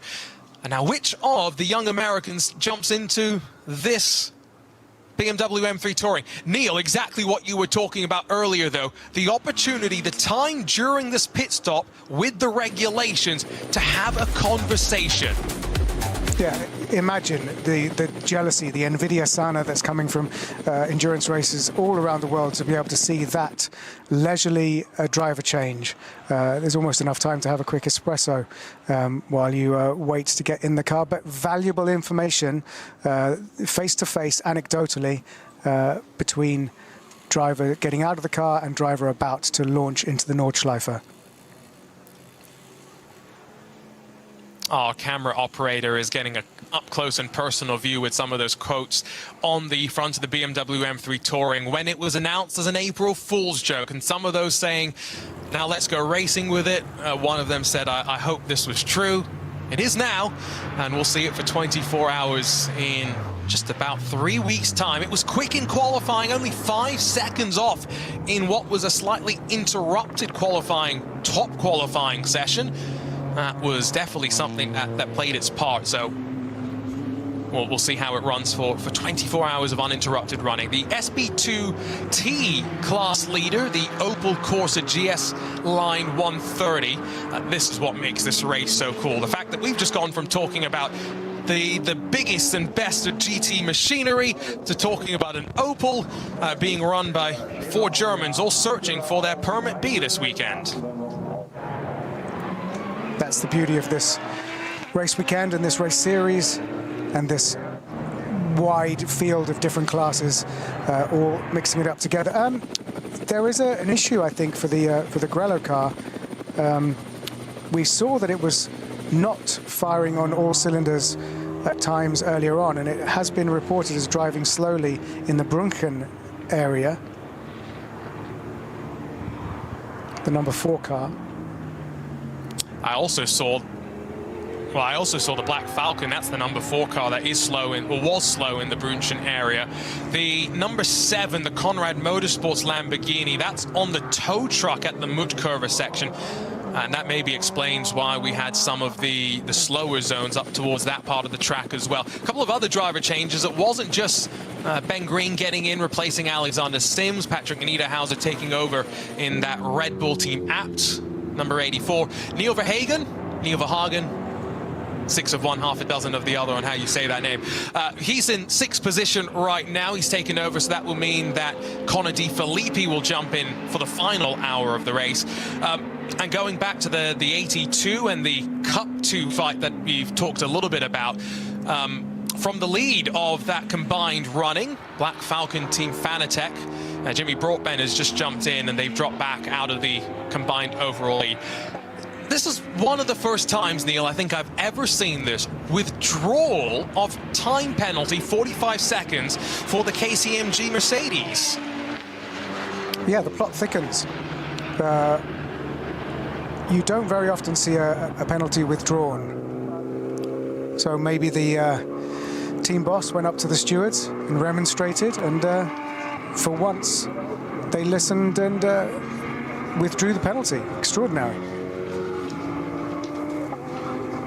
So the 47 was, I'm just double checking because there was a couple of different things reported. So they had a time penalty for failure to comply with minimum pit stop time. There was no argument about that. It's 32 seconds plus the amount of time you were underneath. So in their case, it was only 1 second. That wasn't too bad. They were under investigation for not respecting code 60. So I think that's what they've been able to argue. Now, that's traditionally a GPS derived judgment. So the fact that they've been able to argue their case says a lot, as Ben Green a bit wide out through Schwedenkreuz, still maybe with a full fuel load and tires coming up to temperature, not quite on the apex. Not the only, by the way, non-respect of code 60. You know, the importance of these procedures, it's hard for us to understate them given the nature of the racing on the track. There's been 2 non-respect code 60s that are going to come with both time penalties, but more significantly, Neil, points on the license, and that's for the 999. That is the Molnar Motorsports Porsche Cayman GT4 RS Club Sport, so one of the Cup 3 entries for today's race, but also for the Gitti Tire Motorsports by WS Racing BMW M240i. So there's two drivers that have been found to be much more egregious than what KCMG was alleged to have even done. Yeah, and it's impossible to overstate just how serious it is if you get enough points and you get your license to drive here, specifically here. It doesn't have any impact on the rest of the circuits anywhere else in the world, and vice versa. Whatever your experience anywhere else in the world has no relevance here. You have to come here, you have to get your license to be allowed to drive, and if you lose it through disrespecting the codes, which is why we're allowed to race in this format where the slow zones and code 60s and the safety vehicles on track, everyone has to trust that and abide by that. So yes, quite serious if you are flagged for that. It's not just a time penalty. And we can see that Lucas Auer is definitely keen to get going again. Yeah, lights are flashing, and I think this is a good way for us to judge the speed of the BMW M3 Touring relative to one of our former race leaders. Now, yes, Neil Verhagen is getting himself up to speed and bedding himself back in. He's maybe not got as much recent running as Lucas Auer might have had, with maybe a bit more experience coming in from yesterday as well. However, I've repeated it many a time at this point, this is effectively just a BMW M3 GT3 car, BMW M4 GT3 car, I should say, with some extra body panels and stuff, of course, to give it that touring shape, but obviously to adjust the driving dynamics as well. And they've done a great job so far. It looks very stable as they worked up towards the Lauda links, running in front of the Row Racing BMW. Jordan Pepper has taken over here after the driver changes have completed. Also, Christopher Mies, he's jumped into the Haupt Racing number 67, and a couple more teams now making their way down to pit lane. It's Ravenol's Mercedes, Mauro Engel, followed in by the Gamotta Racing BMW, David Jahn, who had that sterling effort in qualifying to be 1,000th of a second off of our pole time. And just to back up what you were saying about how serious that former joke the BMW M3 Touring car is, it's currently running in 6th. That's 6th, or it maybe just dropped to 7th, but it's running in the top 10 in this huge field of SP9 GT3 cars. So even if Verhagen, tomato is bedding in and warming up the tyres, he's doing a great job. Excellent there. I haven't talked to Neil about, his involvement in the project, but I have talked to the other American in that lineup, Connor DeFilippi, and he said when I chatted with him at Sebring about his involvement, he was just kid in a candy store, the smile on his face. A lot of these drivers, they get to race these GT3 cars all around the world, and that's a great life, don't get me wrong, but it's a competitive life. There's a week in and week out grind that can sometimes wear you down. When you get to be a part of something like this where, maybe then they're not really fighting for, I think, the overall win. Pole, yes, but I think the win over 24 hours might be asking for a lot. There's no one really in their class they'll be necessarily fighting with. This is an opportunity to really enjoy 24 hours of this great track. And Neil, I have been dying to ask you. It's taken me 3 hours on air today before I've succumbed to the temptation. But talk to me about that experience of being on track with Sabine Schmidt in the passenger seat, talking you through this historic place. Well, it's a bucket list thing. I was very lucky enough to do a show I used to host for the World Rally Championship, and we had scheduled to have a full afternoon to do several laps with me in the passenger seat and Sabine Schmitz driving me around, showing me how to do the Nordschleife, and then we would swap places, and I would get a couple of laps, one to bed in and then one to attack. And of course, the nature of TV, we got there and we had like an hour. So we had one lap with me in the passenger seat and then one lap with me in the driver's seat to get the feature completed. So planning meant that it was all very quick, and she was incredible. I mean, she was an incredibly talented driver. But she was, more than anything, was an incredible sort of guide and passenger, because I came upon a minibus, because this was a tour, when it was open as a tourist track. So I went in as just paid my, whatever it was at the time, 25 euros.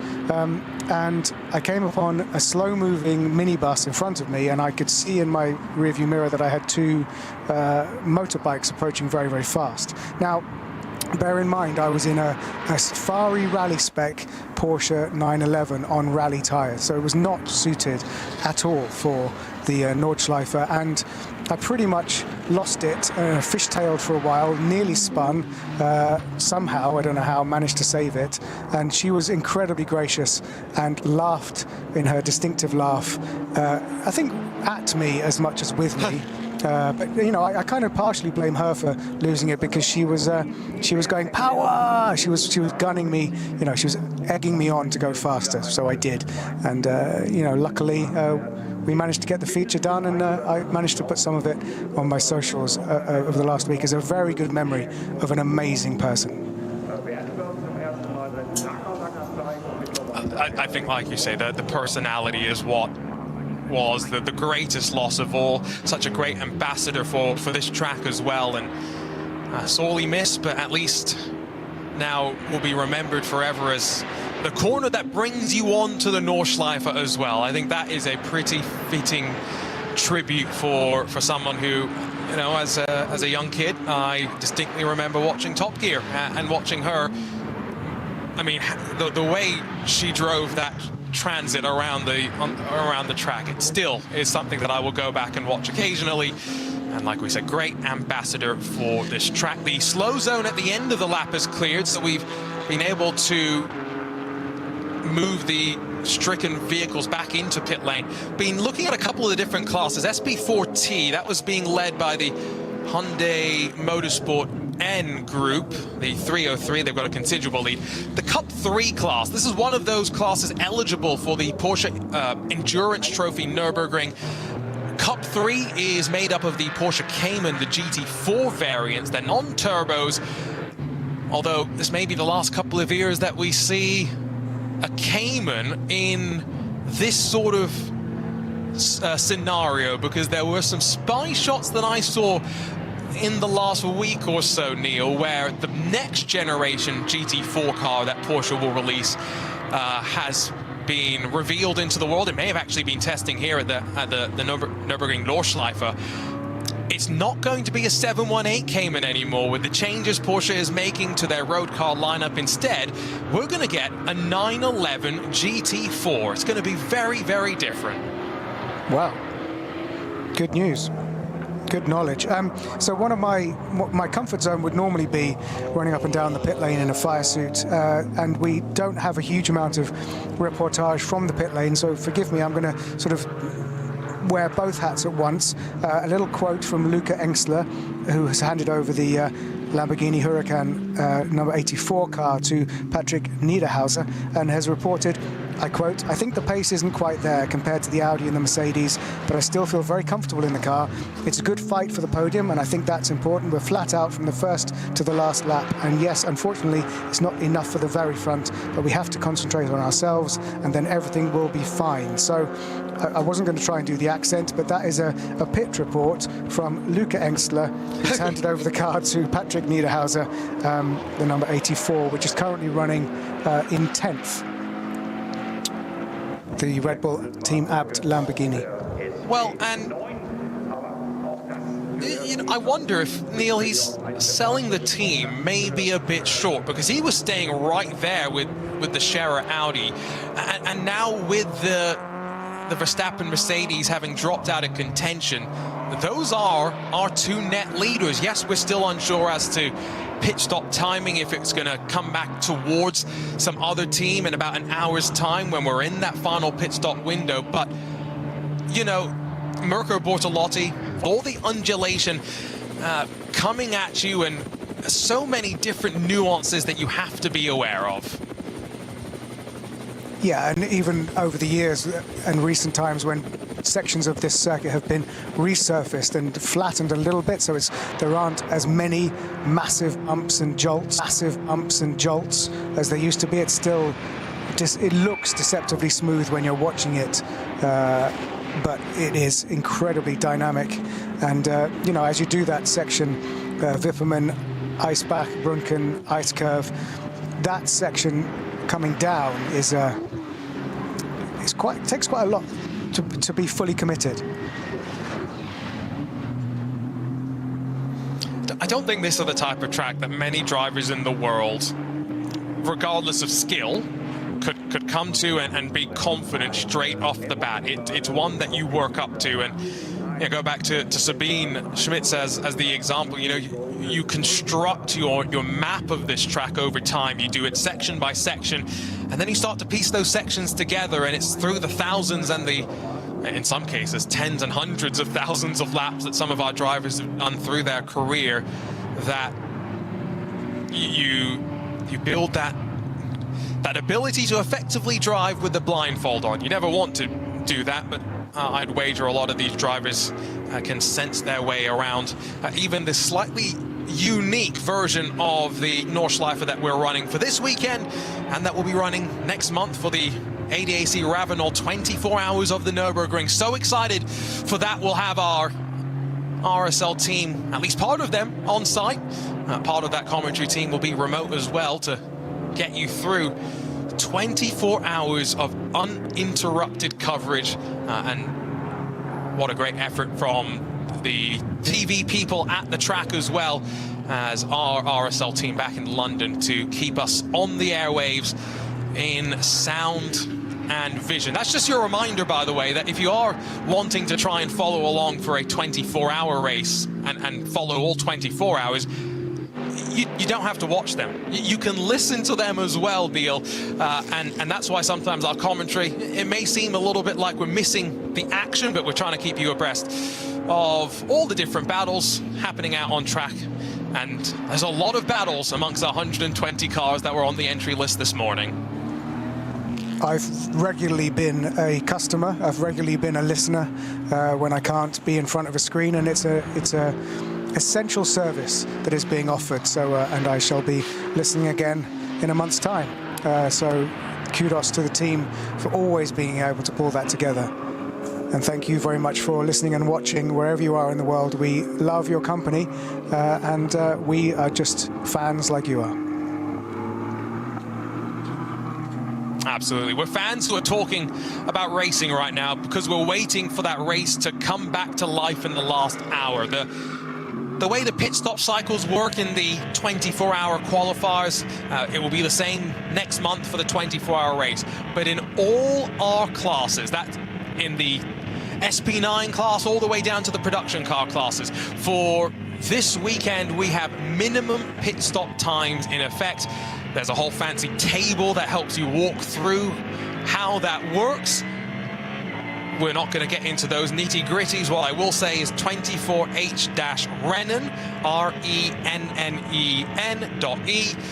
You can find your way over to that table if you're one of those people that likes to think about all the different strategy options that are available to you, because in these 4-hour races, there are a couple of different options. Also an update for the RSL faithful that follow along for the majority of the Nürburgring Landstracken Series races. Usual contributor to the broadcast, but we shouldn't discredit him. Accomplished racing driver as well. Peter Kate, he has just jumped out of the 145 that he is sharing this weekend. So out of the comms booth and into the Cerny Motorsports BMW M4 GT4 Evo. Just gotten out of that car, so things are going quite well. 7th in class. And if you haven't read Racing Hell, a collection of stories, not all about the Nordschleife, but many of them are included in there. It's a great book from Peter. I've got it on my on my iPad. I've been slowly reading through those stories and just going through not just his stories, but some of the stories of this great track. Neil, you mentioned racing here for, you know, a century plus. There's so much history around all of these different corners, and for so many drivers, this is a bucket list opportunity to come and race around this track, and specifically in the 24 hours next month. Yeah, absolutely. And we've just been treated to a very sizable section of this track on board with Ben Green leading this race. And after he cleared a bit of traffic, it was just, I was kind of mesmerized by the commitment that he had, because, you know, he's got a reasonable lead at the moment. Yes, this could switch up in the last hour of the race as pit stops start to play in again, but you know, it's just an absolutely mesmerizing to watch him, and the sound you can hear now is on board with Lucas Auer in the Mercedes-AMG GT3, the Windward Racing Team Verstappen racing car, which, just to remind you, if you've just joined us recently, is going strong, but has spent more than 20 minutes in the pit lane with a front splitter issue, and therefore is no longer in contention for a good result here. But of course, valuable seat time for Lucas and huge amounts of data to be gleaned in these glorious conditions at the Nordschleife for that team in advance of the 24 hours in a month's time. And they have just made their way past one of our two HWA machines in the field. I believe that would have been the yellow, white and black, so that's the 62, I want to say. They are still on the leading lap. They are having a good run in the retro-inspired boxy cars. Once you see it, you'll know exactly which Mercedes they are harkening back to. Been a really strong race as well for, well, one of just a handful of TCR entries, but relatively trouble-free for the 830 Hyundai Motorsport N Group, as they look to try and add yet another TCR class win to the many that they have accrued across the world, and indeed here at the track as well. Diving down in towards the Foxhole. There was a report, by the way, a little bit ago that the Door McLaren, the number 69, they'd actually lost part of their underbody or had some loose body paneling that was flapping around down there. It's such a big compression, Neil, when you get to the bottom and climb up into Udnau Forest, and got to be careful sometimes about where you place your car so you don't find yourself bottoming out too aggressively. And I find myself saying, is it Glock? Because that number 69 Door McLaren has got a time penalty of 77 seconds, but also 2 penalty points. So we've seen quite a few disregarding of code 60, and the stewards are not messing about. So Glock getting 2 penalty points on his DMSB record. But the speed wouldn't have been too high, fortunately, I would have assumed. Otherwise, it would have been more significant. The maximum penalty that they can hand down would be as severe, as stringent as pulling your license, which, as several competitors have found out, they will do before the 24-hour race and leave you with no recourse to compete. And Steve Brown, who's in that Black Falcon Fanatec 82 entry, I remember talking to him about that. He went through that same experience, and, you know, he said, he owned up to it at the end of the day, Neil. He said, you know, I made the mistake. There's no excuses. I went through at a speed that I shouldn't have. I didn't do the things I was meant to do. And then he had to go back and earn his place back on the grid. It's ultimately what you need around a track as long and as unique as this.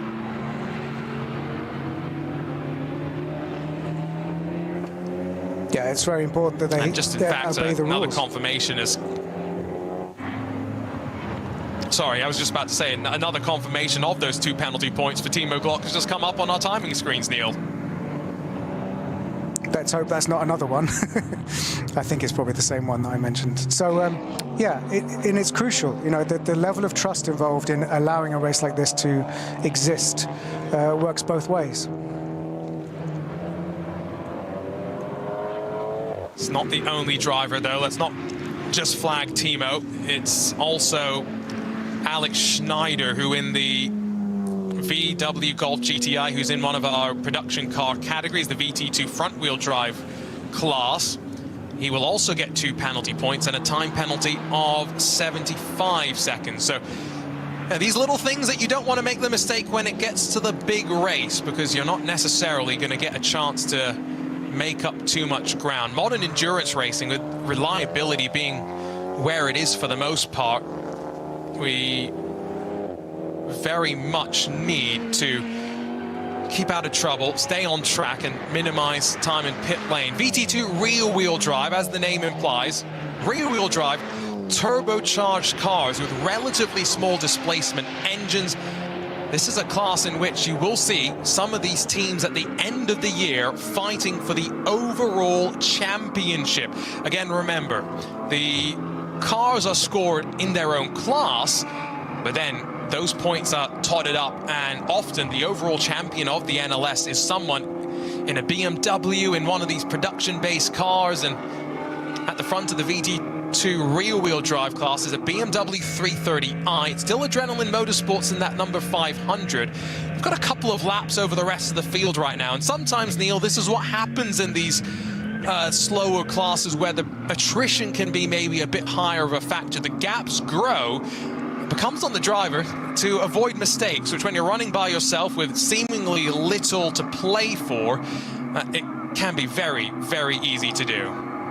Yeah, across all motorsports, there's a sweet spot where you need to keep your concentration levels up. You need to be pushing. You need to be close to 100% just for the car to function properly, let alone you to maintain competitive concentration. So it isn't easy when you're in that kind of no man's land sometimes.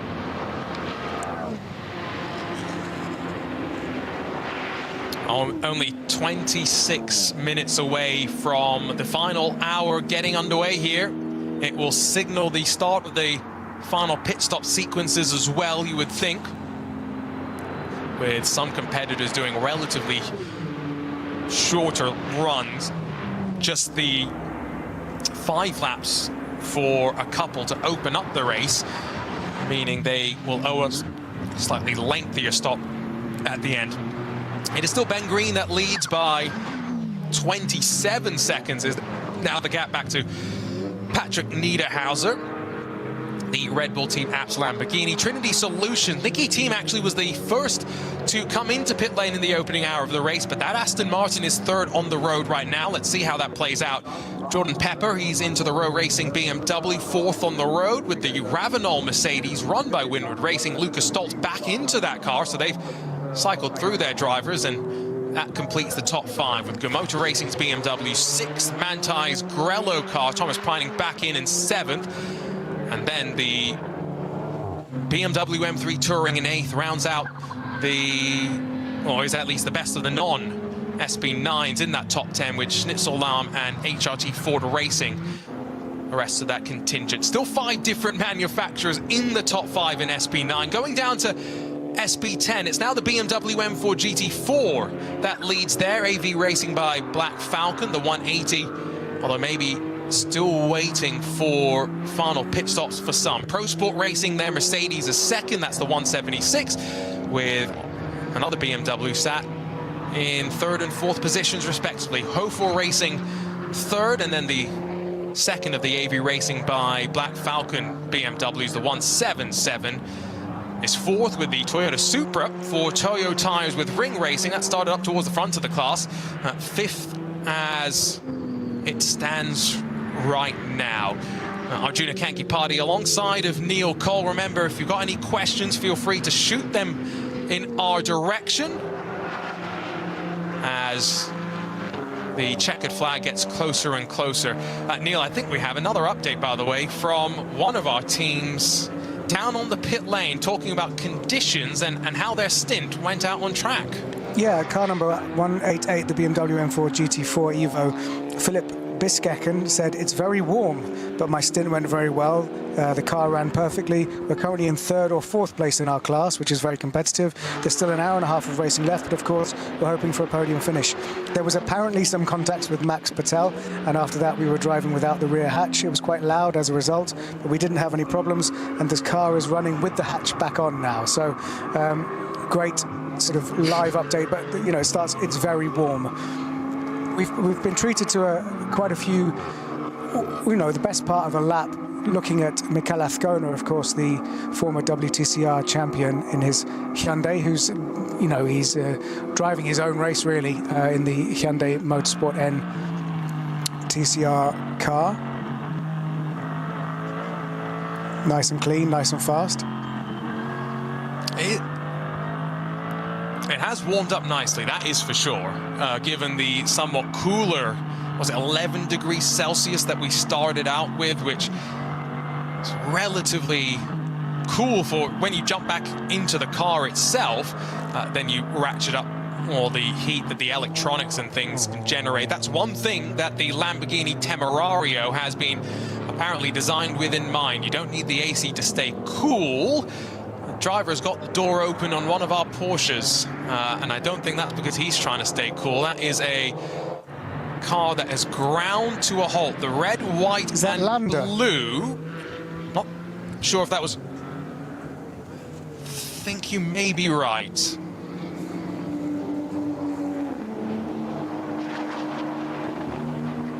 Luckily, well off. Try and get an update track on that, Neil. But yeah. I think, yeah. That was from, if that was Lander, and I think you are correct there, that's 3rd in that Porsche Endurance Trophy Nürburgring Cup 2 class, and will promote a handful now into a fight for that 3rd and final step on the podium. Still as Lucas Auer continues to get some laps in at the end of the day. That's all he's really doing. Where did they end up, Neil, after spending the 28 or so minutes in pit lane? How many laps did they end up losing before they were able to get back out? That's a very good question, which I should probably know the answer to. I'll have a look. Please hold, caller. I'm scrolling through my timing on my side as well.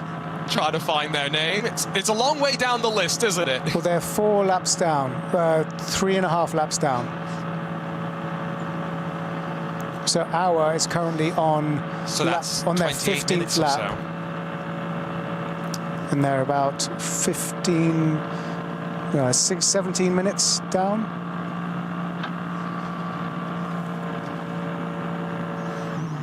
Again, what could have been, that definitely was a car that was contending. By the way, the Dacia Logan, I'm trying to judge the body language of the crew getting to work. They've just changed the left rear tire, but it is so great to see the Logan back out on track. We've often talked about these sort of historic cars at the 24 that increasingly sometimes seem out of place.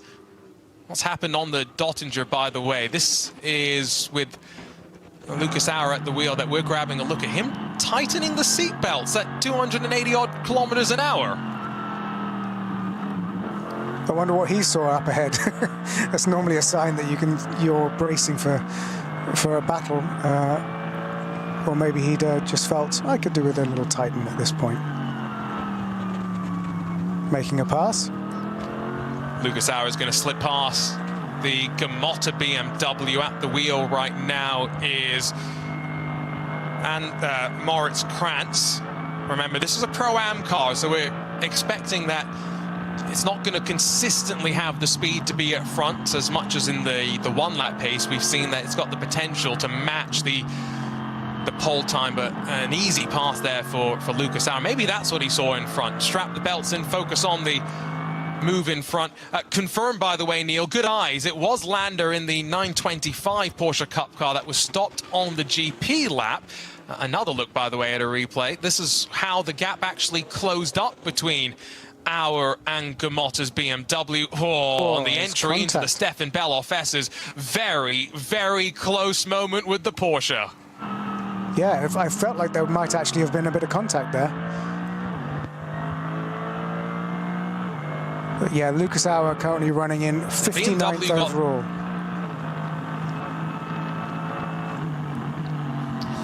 So not fighting for position, but that BMW got just checked up on the drop out of Flansgaard, and you literally, if you have enough speed, leap onto the ground, turn the car right, and then there's a second right-hander where that BMW lost all its momentum.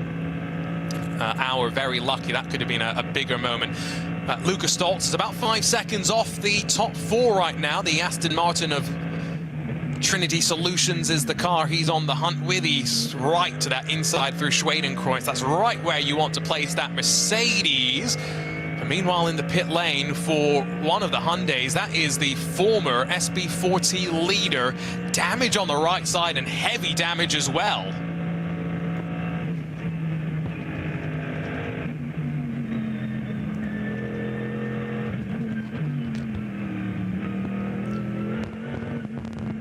So that leaves just one of the Hyundai still out there. Excuse me, it was not the leading Hyundai. So that's still out there on track. It was a second place Hyundai, which is surely, just based on that, had either some contact with a car or some wall, and they're going to get out the magic tape and hopefully strap that car back together and send it back out, Neil, to, again, get these drivers those final laps as we head into the final 75 minutes. We are inching closer and closer to next month's running of the 24. Yeah, get it out there by any means necessary, really. And we're seeing a few more penalties coming in. In fact, the oldest car in the field was speeding in the pit lane, car number 275, the BMW 318 Ti. Has got a penalty of 60 seconds. That's significant for a car that, at least right now, is leading in class. Where's the gap back? There's actually no other cars in SP3, so that's going to be a penalty with seemingly little consequence. SB40, just quickly on that, yes, it was the second place car that was involved, but that could be of consequence because there is a Subaru WRX, one of the cars that was involved in the starting fracas in Group 2. That could take advantage to grab a spot as a result. Great to see that the Subaru's out on track. It's in that SB4T, it's a Hyundai Elantra N1 RP, so it's not a traditional touring car or Elantra like maybe you had thought about. While for the Subaru, it is just classed as a Subaru WRX, with I'm sure a whole host of modifications made onto it as well to convert it into a race-breathing machine. Through the Grand Prix lap, a little bit further down for one of our GT3 Audis in the field. The nice mix of manufacturers that we do have. Again, just a reminder, it's Audi from Lamborghini, from BMW, from Aston Martin, from Mercedes. That's your top 5 in terms of manufacturers. And really, I don't think we've seen the best of the Porsches today, Neil. That Manthey Grello car, it started off strong, but then really started to fall backwards. Yeah, I'm keen to hear a report as to what's actually happened with Preining at the wheel. We still don't really know, but it has not been as competitive as we expected to see it this weekend. And it is, you know, technically the four running Porsche 911, and then the next one is the Mullner, which is currently in 14th. So yes, we need our spies to inform us what seems to be the problem with the Grello car. That will be the benefit of our on-site coverage of the 24-hour race next month, when we'll have some of our team indeed back at the track. Last year it clashed with the Watkins Glen 6 hours, didn't it? So our RSL team was kind of split in two directions there. Not as split as we are this weekend with World Endurance Championship action alongside of this, Creventic, IMSA. Lots coming for you on the archive if you want some racing to follow up on in the next week or so. Lights on for our drivers. The darkness maybe has slowly settled back over the track, and that is really just in terms of the cloud cover right now. Still as Ben Green continues to run at the front of the field, but the gap has been going back and forth to Patrick Niederhauser in the Red Bull Team Apt Lamborghini Huracan. It's now 21 seconds. Last time by, Ben Green gave up almost 6 seconds, so must have lost out with a slow zone or traffic. This time by has found a couple more seconds, but based on the speed here, I would not be shocked, Neil, if we see another driver change and potentially Christopher Haase back into the Scherer Audi to close out the race. Yeah, I think you're right. That would absolutely make sense. And just if you've wondered, we haven't really given a full update what happened to the Lamborghini Huracan number 7. Patricia Stalizzani, the Latvian-German driver, she said, we tried to push for one lap and ended up with a puncture. I had to retire the car. We tried a risky strategy and it didn't work. The car is running perfectly, but I don't think it's worth it for us to go out again now. So puncture for the number 7 Lamborghini Huracan GT3 Evo 2 with Patricia Stalizzani at the wheel is retired from the race. And might this be the last year in which the Lamborghini Huracan is the main focus of the Lamborghini brand? The Temerario has debuted already with FAF Motorsport racing it out in IMSA competition. We'll have some more of them racing in Europe, and indeed increasingly you would assume customer cars to come in the years to come. But could we see a Lamborghini Temerario, the first fully in-house GT3 car built by the team at Lamborghini, with lots of nuances that they have focused on? If you want to hear a bit about that, Peter Mackay did a great piece with Andrea Caldarelli at Sebring. They walked around the car together. Unfortunately, there's no cameras, it's just the audio, but Peter was smiling like a kid in the candy store. I think Andrea probably was as well. Didn't share all the secrets. There were some questions that I know Peter wanted answers to that he didn't get answers to, but nevertheless, you can learn a lot more about what will hopefully be a successful car, as successful as the outgoing Lamborghini Huracan will be. Into pit lane, 1 hour and 10 minutes to go. I'm not 100% sure if you will need to save some fuel to get to the end from here, but it is a pit stop for the team that came in first, Trinity Solutions Aston Martin. Nicky Team did the first couple of stints. Christian Krognes has done a decent job so far, and I would assume if they're coming in now, Neil, they are confident in getting to the end without coming back down to pit lane. Yeah, we're getting to that point now, aren't we? But it looks like Krognes stayed in the car. So if they are going to the end, that means that Nicky Team will take no further part in this race.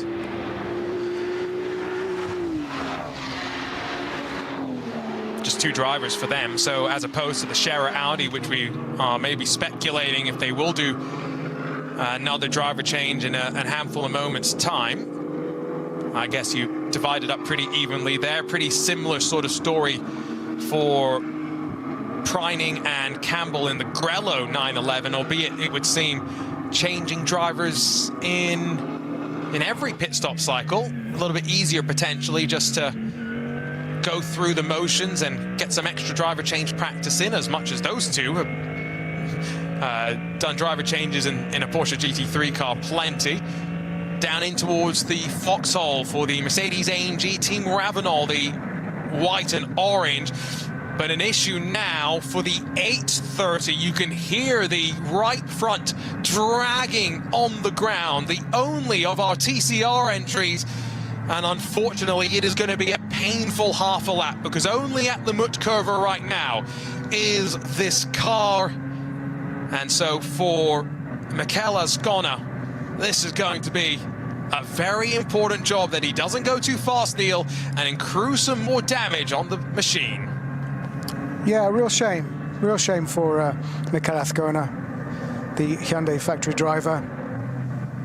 But he just has the job of staying out of everyone's way and getting that safely back to pit lane. But despite the fact that he'd managed to get that car up to 28th overall, despite a couple of problems earlier in the race, but that we yet to see if that's terminal. But was dragging it back around the rest of the track to get it safely either to an exit road if they're going to retire or back to pit lane, but just staying out of everybody else's way because they, as you say, that car and Mikel Azcona on a race of their own, really. The thing is, Neil, the report that we've just been sent is this happened all the way at Schwedenkreuz. So that is, I mean, he has already dragged the car through, make a guess, at close to 10 kilometers, maybe a little less than that. And Schwedenkreuz is one of the fastest points of the track as well, depending on which car you are in. So to have gone in with the right sides there, probably a similar sort of incident to what happened to Laurent Vanthoor last year in top qualifying for the 24 itself, where, I mean, absolutely hellacious. It didn't look like an Audi, rather a race car, what was left of the Porsche, with now, of course, Scherer switching from Porsche to Audi entirely for 2026.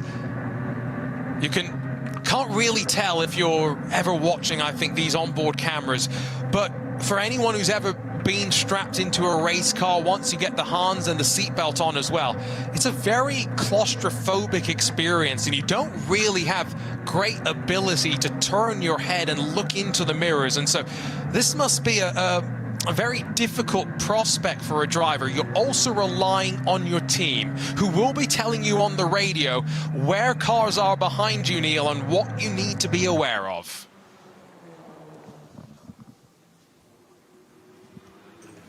Yeah, I think we're seeing now what actually happened to cause Mikel's issue. Oh, he hits the barrier. Looked like he was trying to make a pass of some traffic, and he went onto the grass.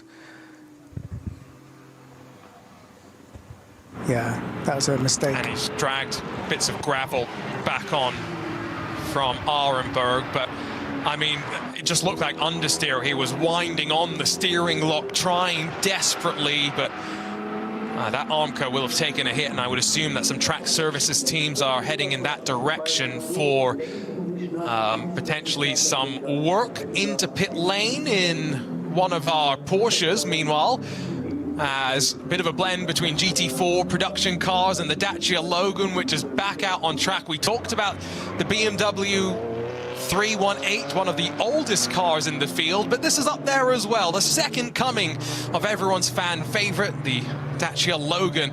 Bright blue, we saw it in pit lane a couple of laps ago.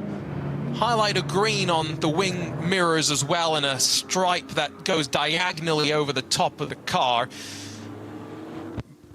But if you're curious as to the specs of that machine, it puts out about 280 brake horsepower. It's about 80 extra from the version that unfortunately crashed out of the 24 a handful of years ago. The other old car that many fans, of course, will have fond memories of is the Foxtail, the Opel Manta, but at least for now, that is going to be restricted to the more classic racing, which, you know, there has been plenty of on-track activity this weekend, Neil, not just our 4-hour NLS races, but plenty of other things as well. There's something to watch throughout the field, and I'm sure many of these cars and teams have their own fan bases following intensely, but that car is extraordinary. It's a sort of sublime and a ridiculous situation when you watch the leaders in the SP9 GT3 field passing it by. It's just a beautiful moment. Gap at the front's coming down. Patrick Niederhauser, slightly compromised line, I thought, there down into turn one, but he's the racing driver, I'm the one in the booth, and he's made it work. And now just 15 seconds in arrears to Ben Green. If we are closing on that final pit stop, 3 and a bit minutes left to go till the top of the hour, and remember, with already at least one, we think, having trundled down the pit lane for the final time today. What more excitement do we have in the SB9 class as the pit stop times equalize out and the race comes back together? The former leader in SP2T, the Opel Corsa GS Line 130.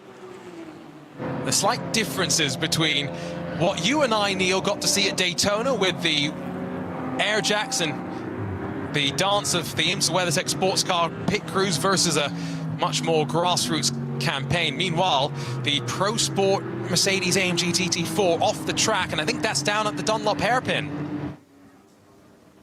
Yeah, that's looks fully embedded in the gravel there, so I can't see that going anywhere under its own steam for now. With just over an hour left to go, that's a real shame. While we're watching body language and actual language taking place in the driver change in the pit lane, and it looks like the TCR, the Ascona, up as well. Not a good sign. The Hyundai has made it back to the pit lane, so kudos to Mikel Ascona after hitting the guardrail at Schwedenkreuz and hitting the gravel at Arenberg. Ascona has nursed that car back to the pit lane, so let's see if they can fix it up and send it out again for a few more laps. It took 13 minutes and 25 seconds, if you're curious, instead of the 8 minutes and 50 that it would normally take to run around the circuit. Good effort there. We'll see if it does head back out onto track at any point. There was one more car in TCR, but they're quite a ways down, so we'll see if there is going to be an advantage. And when I say quite a ways down, it's 3 laps the difference between the Hyundai that now sits in pit lane and the VW Golf. This is a Mark 7 Golf GTI with the DSG in it. No team name associated with the entry, but at the wheel currently, as they run in 75th position overall, is Marco Knapmeyer. He's sharing the car with Dirk Groniek. But again, remember, we'll see a lot of these TCR cars, a global formula, a global BOP as well. It's great that we've got one of these slightly older entries eligible to run alongside of the latest TCR car that Hyundai will offer as well. Yeah, depending if the Ascona Hyundai comes out of the pits, we might actually have a battle on our hands between those two, depending on how many laps the car number 8830 stays in the pits.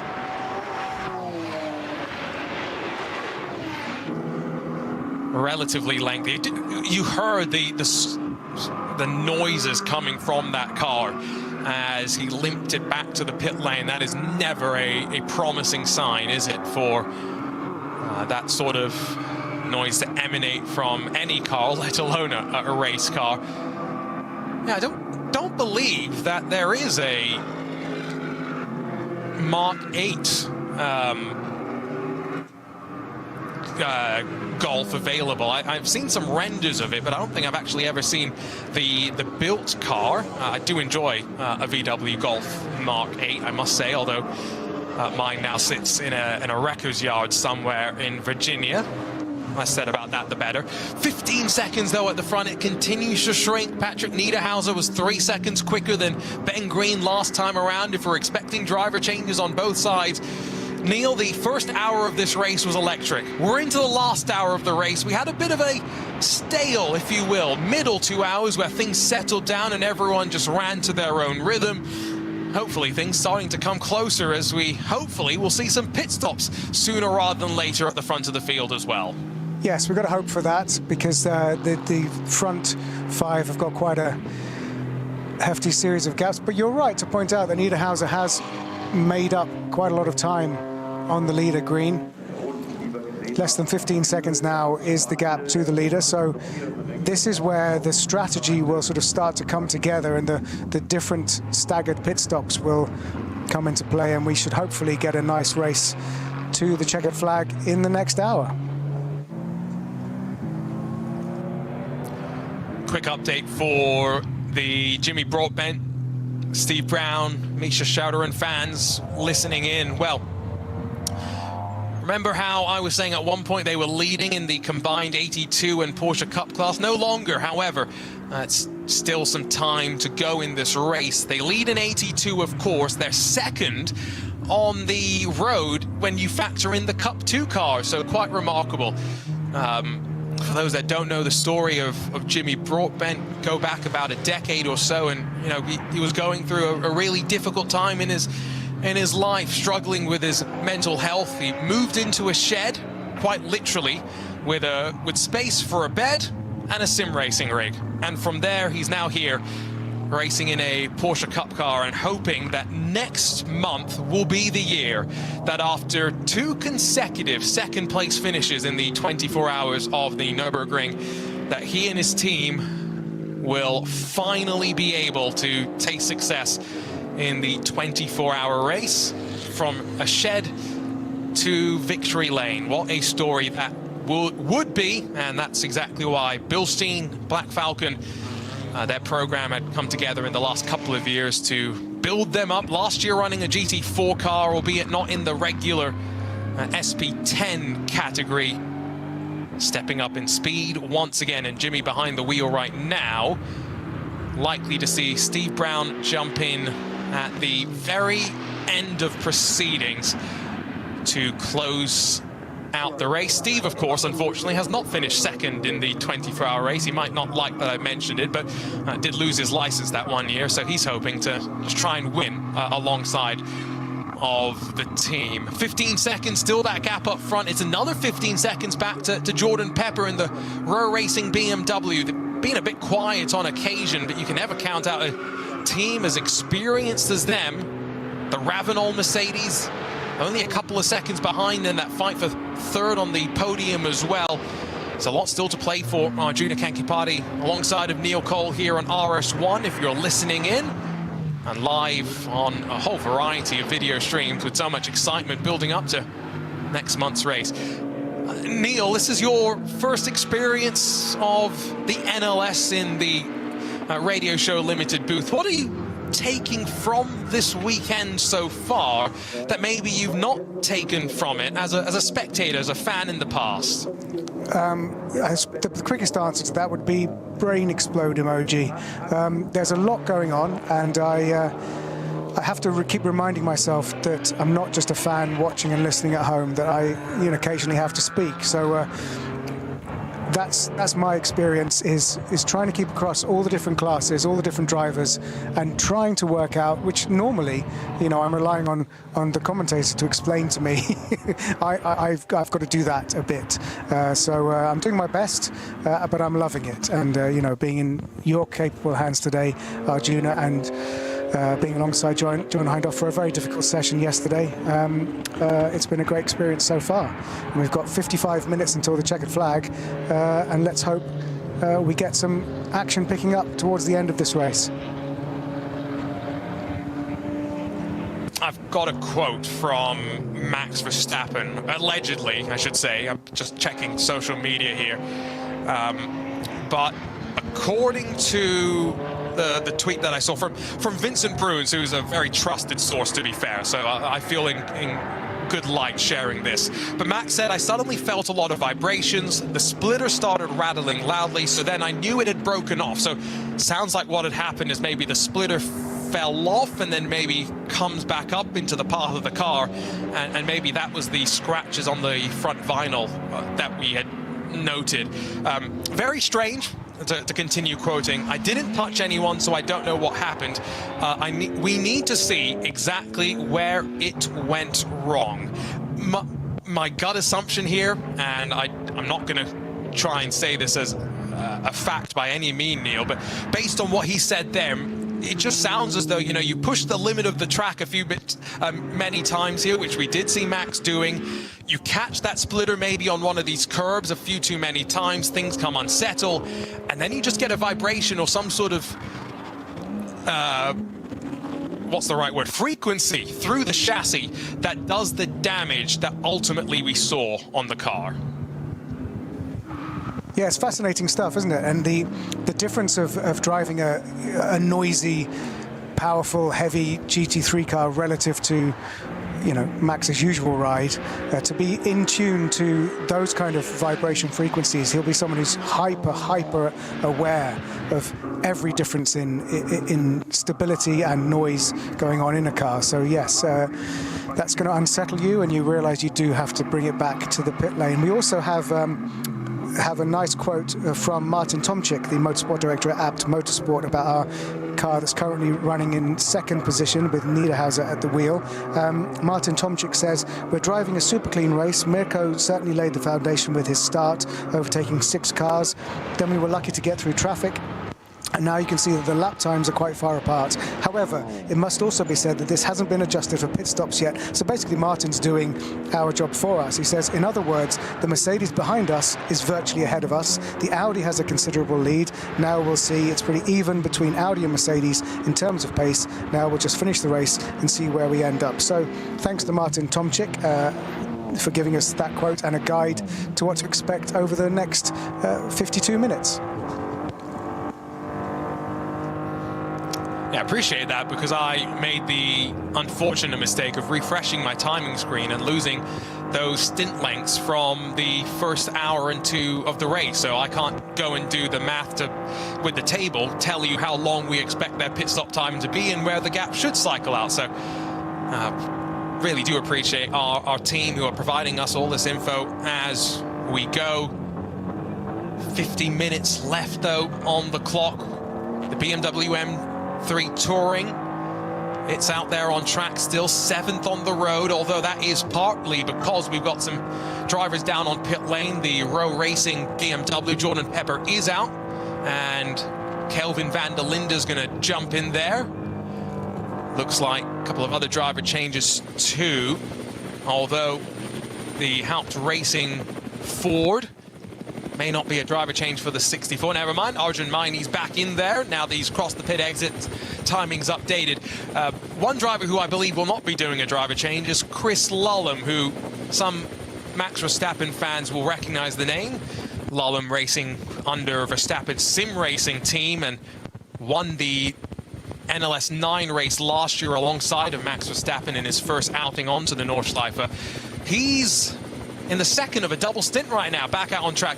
And Pro Sport, who pitted from inside of the podium spots in the first pit stop phase of the race, well, unfortunately, they've had an issue with their fuel breather. So every time on their pit stops, they're losing about 20 seconds, and that's really costing them time. Meanwhile, down at Bergwerk, a little bit of an issue navigating through traffic, and now the Porsche 718 Cayman, Marcel Zimmermann, the 977 in Cup 3, pointed in the wrong direction at a very, very high-speed corner. Yeah, that's a scary place to be stopped, and certainly is almost perpendicular to the track. So the marshals and the safety team doing their work. And of course, this is where the your licensing, your training of how to cope with all the different slow zones, code 60s, and whatever you need to do to obey the rules of the Nordschleife, that's when it comes into full effect, because the race continues while that car is extricated from the track. Believe that might have been cleared up relatively quickly. I've lost my dancing ants, unfortunately, so I don't have the slow zones visualized in front of me, but climbing up in towards the Mutkurve. It's a long climb as well. In some cars, you'll just stay in 5th gear here, and you won't even get up into 6th gear. You just wait, you wait, you wait.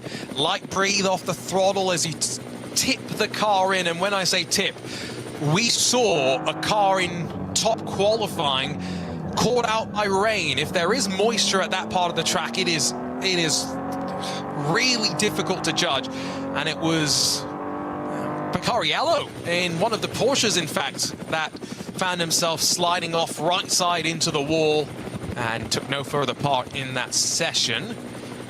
The 8:30, I've just seen on the timing a note about it. So that's a promising sign that they are in the pit lane, so I wonder if they've been able to get the damage on that TCR car fixed up relatively quickly.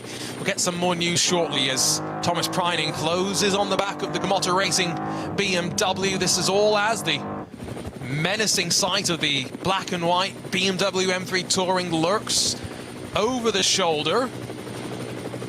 And some more traffic as they pick their way through. This is where all that experience comes into play.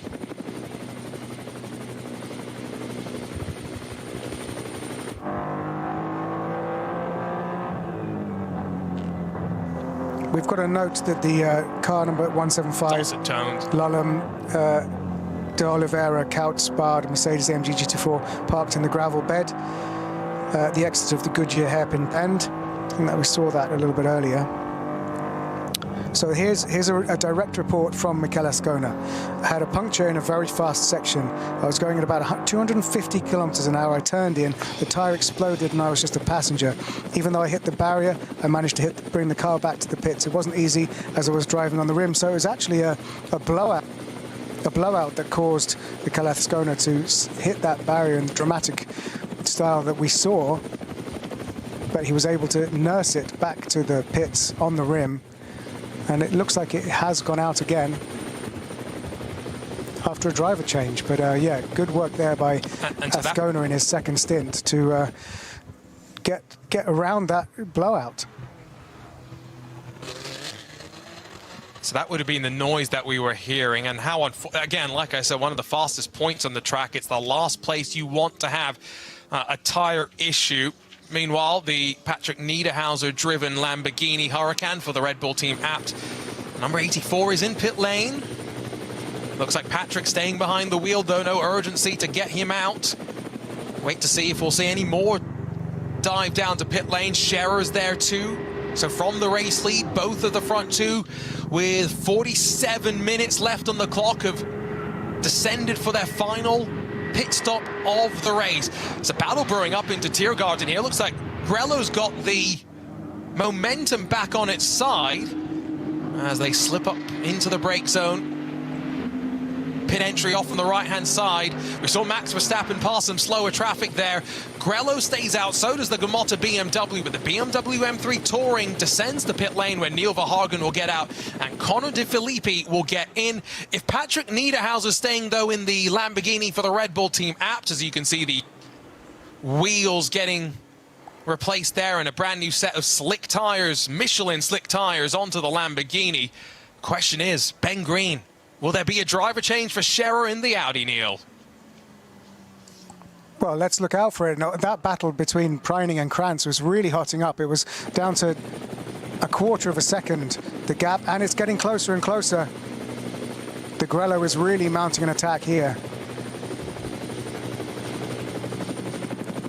Maybe cooler conditions suiting it a bit better.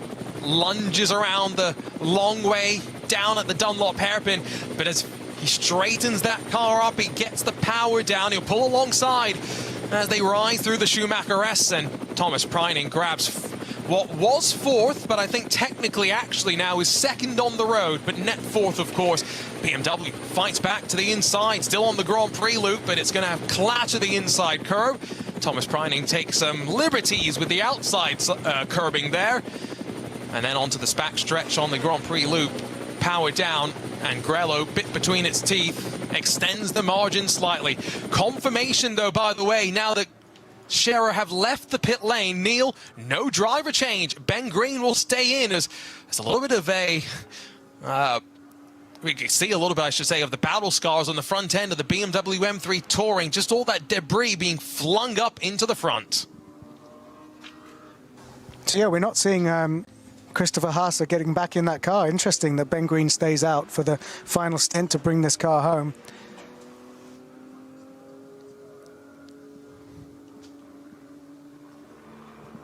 There was a message from race control. We will change to replacement penalties with all new penalties.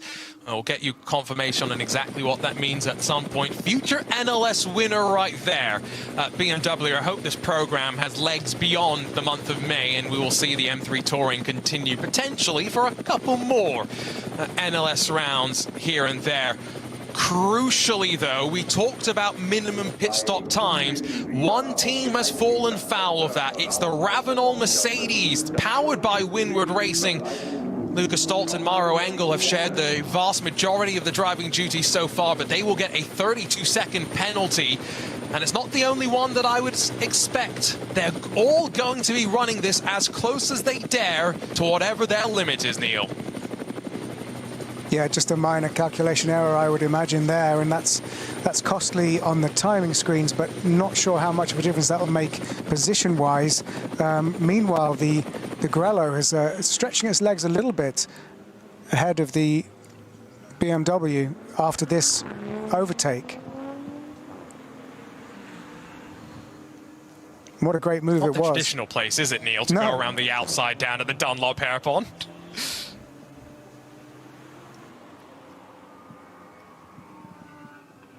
It's the confidence to get alongside and the respect on both sides as well. That's what makes this NLS racing so great.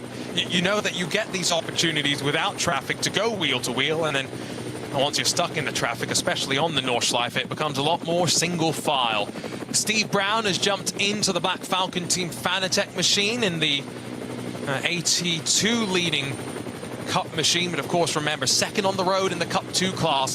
Their goal is to win one of those races on the road. It is as simple as that. They may be running different suspension, running some slightly different alternative fuel, but everything else on that car is a Porsche Cup machine through and through. It's a slow zone that Grello has just entered. It neutralizes this fight very momentarily. Now, this is all the way, I believe, at Worshifen. So just before you begin the run up out of Bergwerk and climb towards the Muttkurve. See if we can spot any of the vehicles who are being recovered. Down through Worshifen, slowest part of the track. Must feel even slower, Neil, when you're under the slow zones and yellow flags. Yeah, I guess it's a chance to actually take a breath, because that already is a slow part of the track, but you're fully concentrated because it's tricky. But then we couldn't actually see what it was that was causing the slow zone, so maybe they just finished clearing it as we came to it. So hopefully that'll be clear by the time we come round again in just over 8 minutes. 8 minutes for the fastest drivers. Of course, for some of those production machinery, it's a little bit of a longer lap.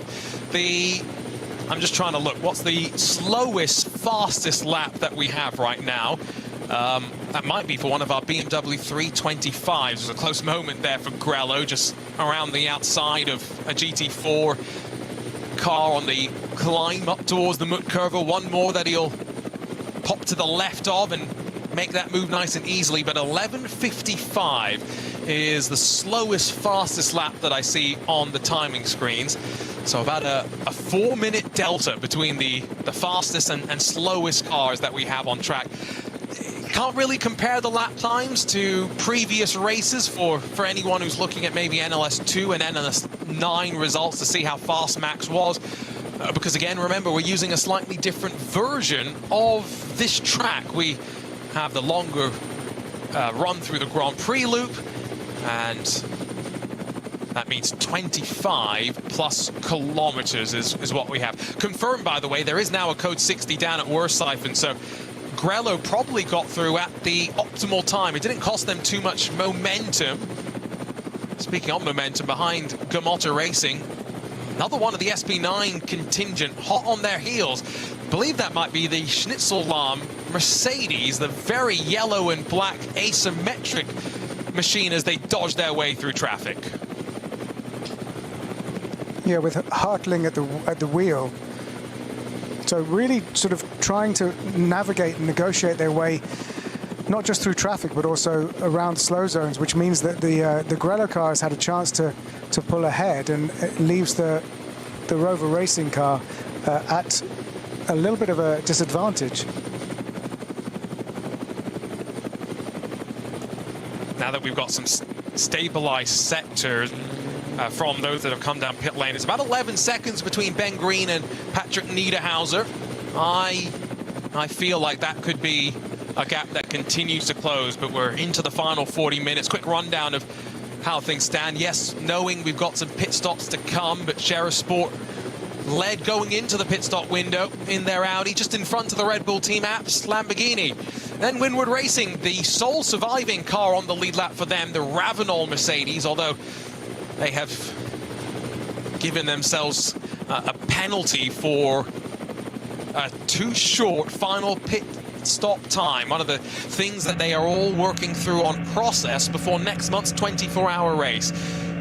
In fourth, Gamotta Racing, that BMW defending from the Schnitzellahm Racing Mercedes now, but at the line it was just in front of the Manthey Racing Porsche with Thomas Preining given the keys right now.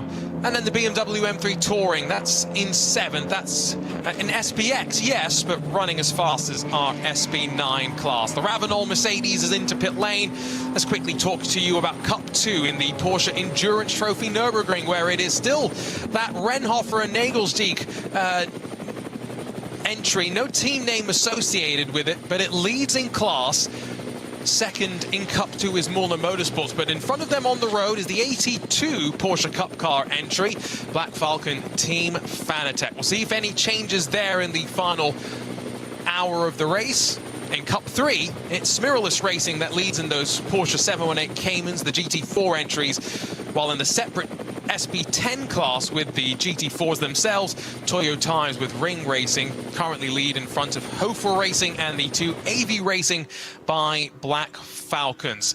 A couple more trips down pit lane, but that really was about, I believe, Lucas Stoltz serving the penalty. And I think they may also end up here putting on some tires. They'll do a driver change as well and then send out. I'm trying to judge by the helmet, Neil, who's going to get into that car, but it's maybe Maro Engel. I would posit to you, though, based on the fact that he hasn't driven today, that it might be Fabian Schiller who gets in instead.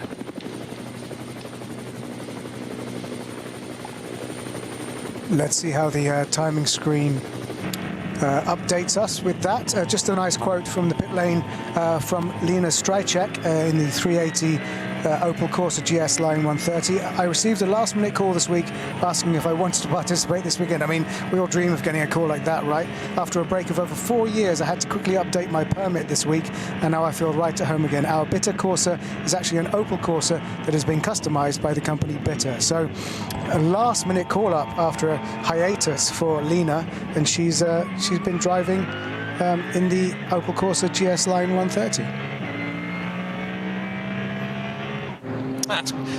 Those are the stories as well, that in a field of 120, that, you know, there's so many that will slip through the cracks. I often feel like, even when I'm down on pit lane in our work with IMSA Radio, that, you know, 50-something cars, it's hard enough to get all the stories there. Again, imagine 150. That's what we're expecting for a capacity entry list to the Ravenol ADAC 24 hours of the Nürburgring. Slightly reduced in peak capacity from a few years ago.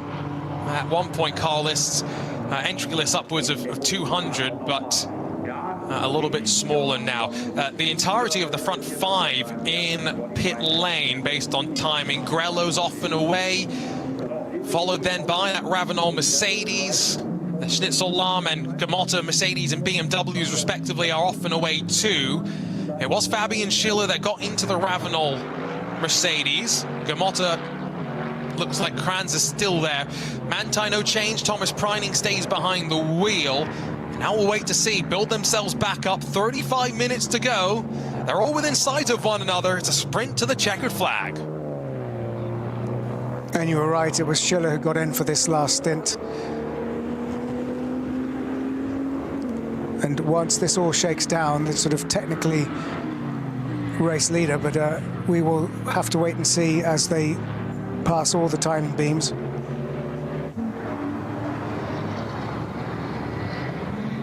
Getting into the Schubert BMW, the number 77. Another driver change there. It's Hugo de Wilde who gets in, takes over from Charles Wertz. It's a pretty quick lineup, although have maybe not seen the most of the BMWs this race. Rowe Racing have been up there, Gamotta Racing there, yes, as well, but that's one lap pace. I don't know if we've seen them show the kind of speed that will break them clear in a 24-hour race. In pit lane as well is the number 62 HWA Evos. They have done a great job of ticking off the laps as they continue to build up experience heading into next month's race, where they'll have 2 of those beautiful HWA Mercedes-inspired race cars out on track.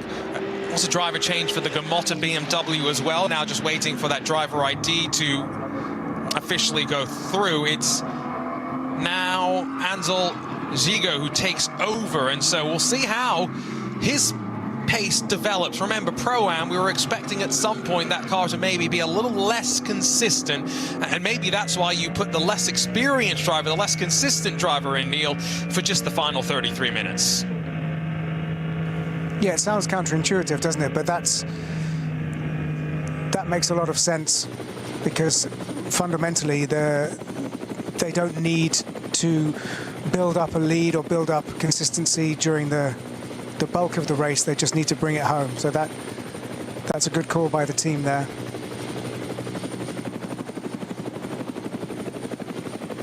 In the BMW M3 Touring, it does look as though it's still Neil Verhagen, so it doesn't look as though Connor De Filippi is going to get any running in that today. I wonder if there was a story with that, potentially, but Jens Klingman, Neil Verhagen and Connor De Filippi were the 3 drivers on that entry list.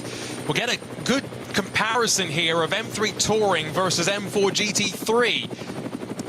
Very similar underpinnings, yes, but at least from the outside, looking like 2 very and wildly different cars.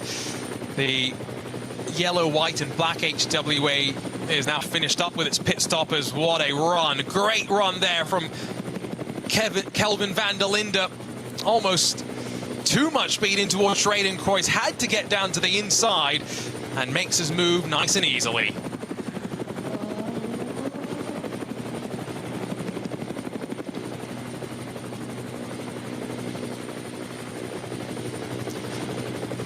Down towards the foxhole, still chasing down the M3 Touring is Kelvin van der Linde. Remember, the Royal Racing BMW at one point scored us up as high as 3rd, but now we're trying to get a sense, Neil, for how those minimum pit stop times that we've been talking about have equalized out. And so the Royal Racing car at one point was way up the road from that BMW M3 Touring, but now things have equalized out. That M3 Touring slides back in front with track position.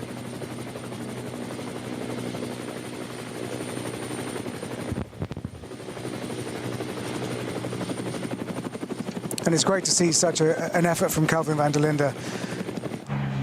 Of course, spends a lot of time with the BMW M team, WRT.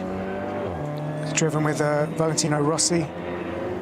And it's fascinating, isn't it, that the eyeballs of the world come to GT racing with the influx of the enthusiastic drivers who choose to come into this sport, because it's such an amazing motorsport class. So Rossi and now Max Verstappen bringing so many people, and then they lean on the skills of drivers like Kelvin van der Linde to help them, guide them, and fine-tune their existing incredible talent and instincts to this very specific form of motorsport.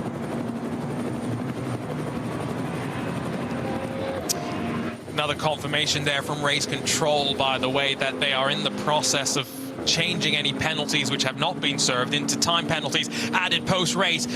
Kelvin van der Linde got very, very uncomfortably close to the Gamotta Racing BMW, and in turn then almost squeezed another car behind him. The lights flash in a response, but we survived. That's all that matters. 30 minutes left to go.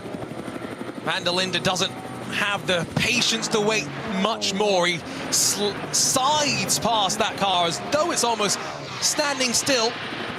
And now as they head up towards the Caracciolo Carousel, some more traffic to navigate through, but they'll drop in safely. When you get this right, it hooks in like a dream, like you're on rails and you're spat out on the other side when you put your foot on the floor.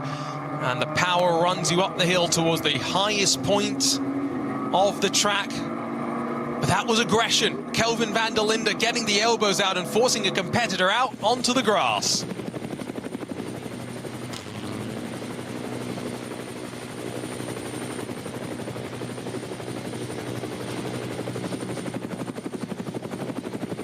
Some great aerial coverage from our team at the Nürburgring TV compound. The same great team, by the way, that also helped do some of the digital Nürburgring TV productions. That was nice being able to say hi to some familiar faces. Some clean air up front, though, for Scherer Sport, excuse me, in the Audi R8 LMS GT3 Evo. Scherer, a team that have crossed over into the virtual world to great effect, and Raphael Renhofer, in fact, that leader in Cup 2, he's run with this team in the esports world on many a time. But Ben Green, it's a 8:16, 2:85. It's a much more competitive lap time than anything we saw from him in that previous stint of the race. Maybe managing the situation, trying to save a bit of fuel.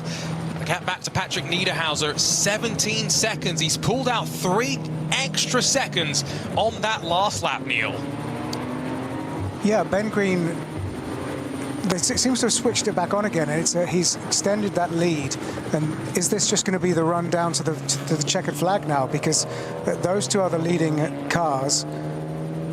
Not a huge amount of opportunity for anyone to catch them from behind. Maybe Neil Verhagen has a chance.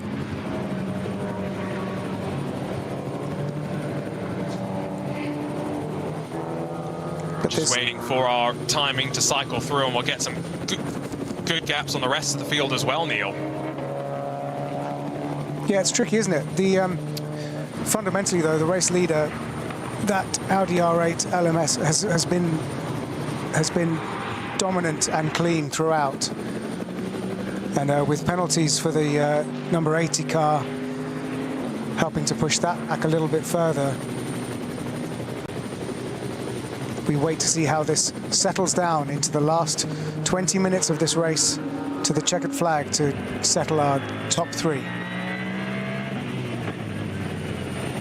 We've got some yellow flags at Metzgveld, so that's on the run up towards Kallenhard just after Adnau Forst. Your race leader is descending into the Hudson back as the BMW M3 Touring has just been passed by the Pro Racing BMW M4 GT3 Evo with Kelvin van der Linde. As we mentioned, getting those elbows out. There is no patience on his side. The black and red BMW that's dropped back, that is Hugo de Wilde in the Schubert Motorsports number 77. Back and forth through the traffic. There's a Cayman that they're trying to navigate their way through, and van der Linde spots his opportunity on the run up towards the Ford curve to make that move. Slowly but surely pick your way through. Let's give you a quick rundown now that we do know how that top 10 sits in this SB9 class. It is Scherer Sport and Ben Green, then Red Bull Team Abt and Patrick Niederhauser. It's 17.2 seconds the gap between them, but they've got a big gap back to Thomas Preining for Manthey Racing, 64 seconds off the leader. Fabian Schiller, the Ravenel Mercedes team, they would have been in that 3rd spot pretty comfortably without their pit penalty. They're down in 4th with the Schnitzel Racing Mercedes then behind them. Royal Racing's BMW just in front of the BMW M3 Touring. The turbo noise you can hear right now. And then a lot more of this engine noise behind as well. Schubert's BMW, Gomotta's BMW, and Christian Krognes in the Aston Martin Vantage. That was the car, of course, that pitted first in this race and therefore made its last pit stop first as well. Edge of the top 10 for them. Quick update on the rest of the classes. Cup 2, it's still that Renhofer-driven entry with no team name that leads in the Porsche Endurance Trophy Nürburgring. They're about 2 minutes in front of Black Falcon Team Fanatec, who are second on the road of the Porsche Cup cars, but second in Cup 2 is Molin Motorsports, third in Cup 2 is Kramer Racing. They're just in front of Smiralist Racing, your leaders in Cup 3, while if you go down to SB10, now Hofer Racing, been bouncing around those podium spots. They jumped up to the lead in class in their BMW M4 GT4 Evo. just in front of the Toyo Tires with Ring Racing team, although Ho4 Racing have just made their way down to pit lane for what will be the final time today, with 24 minutes on the clock left. In VT2 front-wheel drive, it's an Audi S3 that leads the way there, the number 480, while in the VT2 rear-wheel drive, it's the BMW 330 of Adrenaline Motorsports, that number 500, that still continues to lead. That's an update of the majority of the important classes in terms of ones with multiple cars. Update on TCR, Neil. I did note that VW Golf, the GTI, it has cycled forward to the lead of the class because unfortunately the Hyundai Motorsports 830 is still sat in pit lane. Yeah, a shame for the Ascona Hyundai, but pretty much inevitable really that the damage done driving pretty much 2/3 of this Nordschleife on the rim would be doing damage to the car, and it is being pushed back out onto the apron, so it looks like they're going to try and do some more laps in it, but yes, it is no longer in contention for a class win. No longer in contention either is Lucas Auer. Max Verstappen, after losing 28 minutes in pit lane with a yet to be diagnosed front splitter issue. It developed on the Dottinger Hoe at speed, unfortunately, and required a mandatory trip back to pit lane. They are out on track at the very least. Lucas Auer gaining the repetitions, but they are 3 laps adrift, down in 45th position overall. Again, a question of what could have been. Max Verstappen did look very good at the start, though. The car looked very balanced. Verstappen made moves at the right time. So building up with some decent momentum, crucially, Neil, heading into next month's race. That is part of why they came here, right? To maybe get the monkey off their back after losing NLS2 victory, after falling afoul of those tyre requirements, show some more speed, try and grab a victory, and continue to build up to Max's first real-world 24-hour race. And let's not forget, this is bonus time for them, for Max particularly, to get any time this weekend in the car and to get data from that car, because, you know, in another dimension, in a different timeline, he would have been competing in the Saudi Arabia Grand Prix this weekend in his Formula One car. So this is crucial extra time, not just for Max behind the wheel, because we know how talented he is, and he showed that in his first stint, how good he is at the overtakes before the front splitter was damaged, but crucial for the team and for him. It is kind of a little bonus feature for him before the big race next month. We heard some words from that Hyundai camp in the aftermath of the puncture, and what a horrific place to have the puncture, through Schwedenkreuz at speed. I mean, it's one of the fastest points on the track, and in a front-wheel drive touring car, suddenly having one of the cars that does the power and Sie sind ja mit einem frontangetriebenen Auto. have a failure is pretty terrible. Let's go and listen to what's happening down in the camp. You had a crash at Schwedenkreuz. Why? What happened? Yeah, I had a front right explosion on the moment of turning, so yeah, nothing I could have avoided. I just went straight into the barrier. Luckily, I could manage to bring the car into the box, so the guys, they are fixing the car, so it was very dangerous action there, and yeah, to have a puncture there on this corner where you arrive 250 is not a really nice feeling, but luckily everything is fine. Sounds like a typical Cole Brown moment. It was. For sure. It was. How is it to drive a front-wheel drive car, especially in these kind of corners? I can imagine that the rear of the car gets also quite loose. You have to work with that quite well, right? I mean, for an endurance race, you really have to have a good balance on the car. You cannot be fighting with the rear all the time. So, to be honest, on an endurance, the car is a little bit understeering than usual. Okay. What's the difference? Can you talk us a little bit through? You were also driving in the WTCR Championship, so those are sprint races.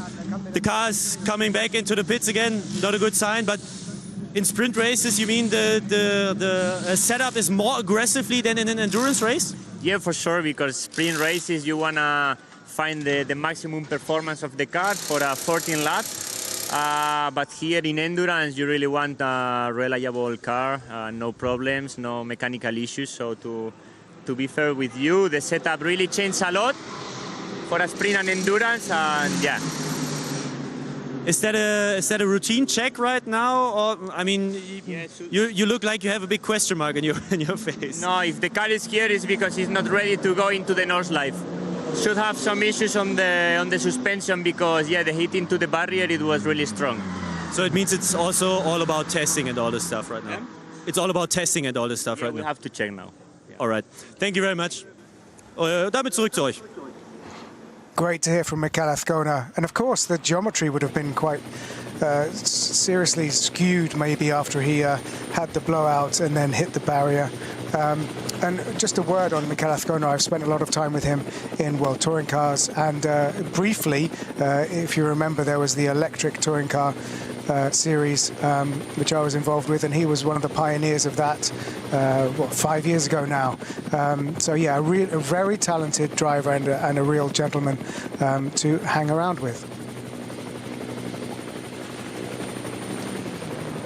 And I loved hearing the explanation of the difference between sprint and endurance for touring cars. We had briefly had a discussion about that earlier, but you know, driver's perspective, it's always appreciated. They did try, by the way, to get that 830 out onto track, but took the car onto the Grand Prix loop, realized it was too damaged to continue, and took the shortcut back into pit lane. Down at the bottom of the Grand Prix loop, the road racing BMW, one way then the other on the climb up to the Schumacher S, is making itself visible in the rear view mirrors. They've got some traffic as they continue to contend. Behind them, the Schubert Motorsport BMW M4 GT3 has slid in front of the BMW M3 Touring, so sign of some good speed there for Hugo de Wilde. Meanwhile, for Kelvin van der Linde, good exit, and now he pulls alongside of the right rear of the Mercedes, blasting up to that faster Vidal chicane. You can carry that speed around the outside, and that's exactly what the South African will do. And now forward in towards 5th position for the BMW. Yeah, and that's a great effort from Kelvin, building on what went ahead of him by Max Hessen, Jordan Pepper. A very good effort from Kelvin, proving why he's a pro factory driver.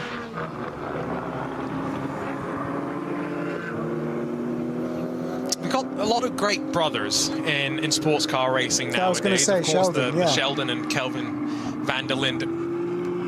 Yeah, so what a great connection there. Dries and Lawrence Vantor as well.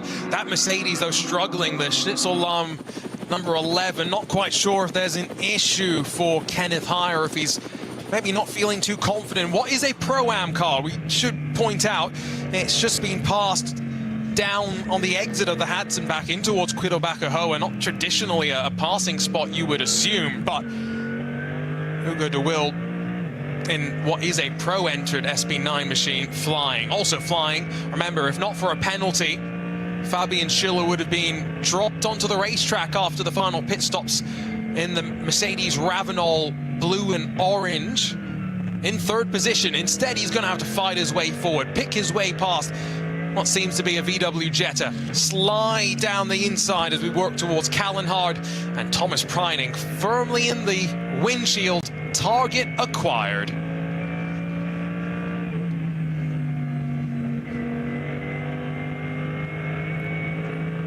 Down through, miss hit miss, as the name suggests. That's what you want to do with the apexes. Slowest point on the track now. This is where you'd think the Porsche's rear engine nature will squat down and help put that power down quite nicely, even without any sight of rain. Always awkward as you stumble down through Exmüller and then Breitscheid. Use that curb on the left if you want a bit more room to sweep that momentum in towards the Lauda links. Oh, such a great section of track. And then on the brakes into Bergwerk. So important to underdrive the entry so you can overdrive the exit, climbing up the hill with 14 minutes left on the clock. The fight for third is well and truly on.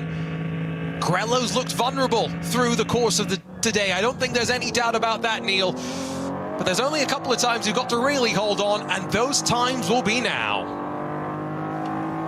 And note the extraordinary change of engine note that we heard as we switched from one onboard to the other, because yes, we are now on board the leading SPX category car, which is in 7th overall. Let's not forget just how ambitious this project has been and how successful it is being, with Neil Verhagen at the wheel of that BMW M3 Touring as it challenges for 6th. The Schnitzel-Lahm Mercedes very vulnerable right now. The closing stages, the balance maybe not quite there. It's so easy to have that shift in direction on a track as long as this. And that's why having a feeling in the car that everyone is comfortable with across your team. Remember, multiple drivers for not just this 4-hour race, but indeed for the 24 hours as well. Oh, lots of momentum for the M3 Touring as he sweeps out through the Mut Curve. Some traffic in front of them. Onto the brakes just before the Caracciola carousel. Oh, and Neil Verhagen sweeps through on that Mercedes, the big M3 Touring. It's moving like a dream.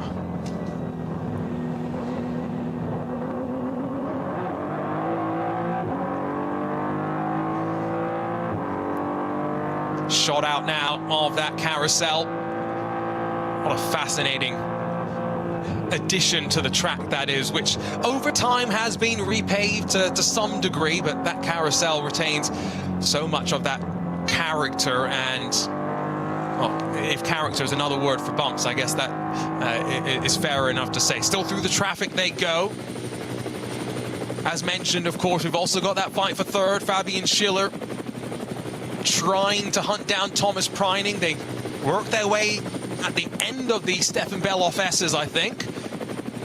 And almost now onto the run out of Galgenkopf and in towards the final stage of the lap. Indeed, yes, jink to the inside of one of the BMWs. Oh, Fabian Schiller gets a little bit checked up there, has to move to the right side of the track. He wanted to stay on the left and sweep into Galgenkopf, but Thomas Preining's lost some of his own time behind an orange and black GT4 Mercedes. Here comes Fabian Schiller, pulls to the right-hand side of the track, and before we even start the climb up into the final complex, Thomas Preining is tucked back into the draft. And now does Grello have the straight line speed to challenge and pull alongside on the run up towards Antonius Bucher, and then dropping down in towards Tiergarten once again?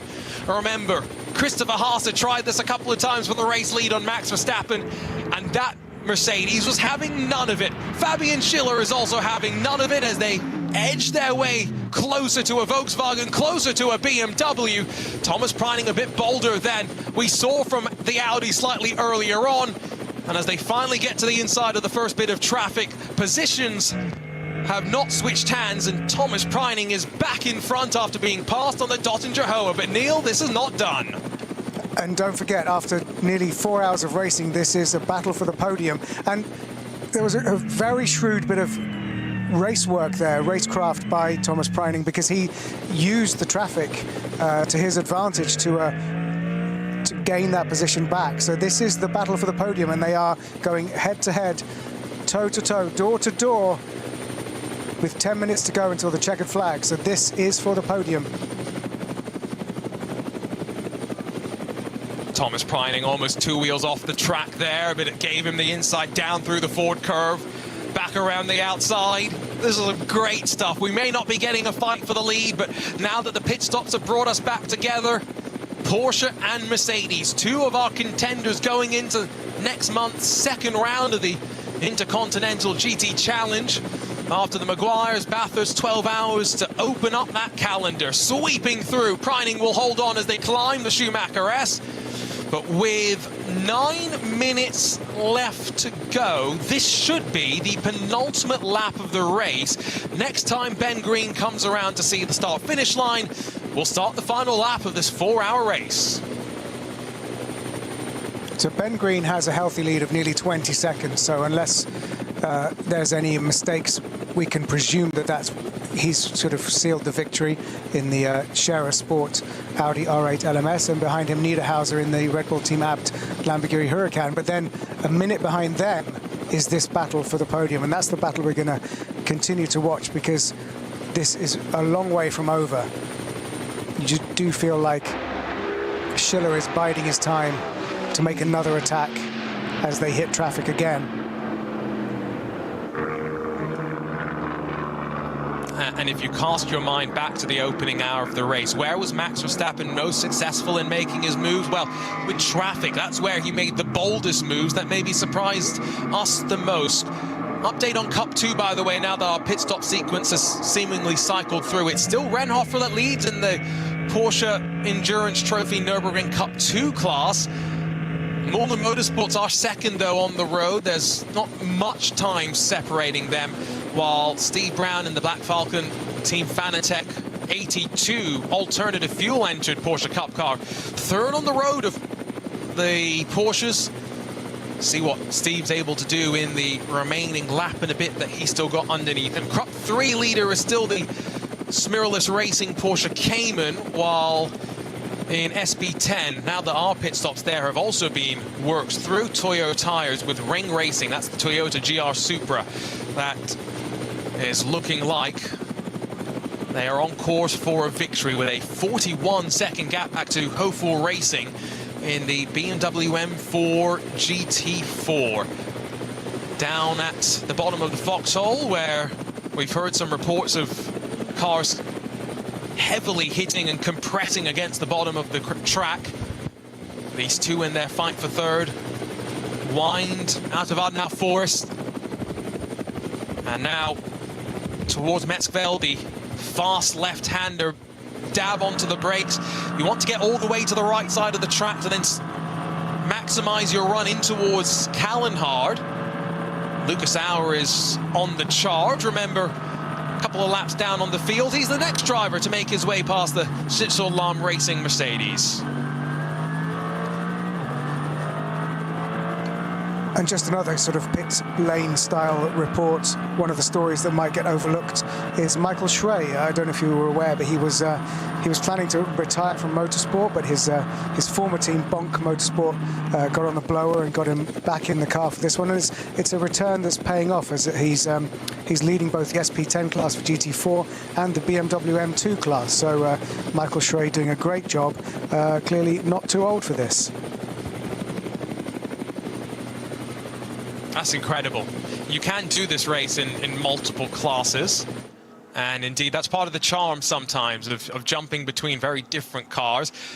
We'll grab another look for those watching in vision at the battle that we had on the Grand Prix part of the track for third. It was a bit of a squeeze from Thomas Preining to the entry in towards the Ford complex, but of course when you shortcut out of that Yokohama S, you really are allowing yourself to get caught up in these side-by-side entanglements, and it continued all the way down in towards the Dunlop hairpin at the very bottom of the track, where maybe Thomas Preining opens up the steering slightly, pushes Fabian Schiller out wide, and as the track cambers back up as they hook through the bottom part of the track, the Porsche was able to put the power down quite nicely and pull away back into the lead of this battle, back up towards the carousel they will run.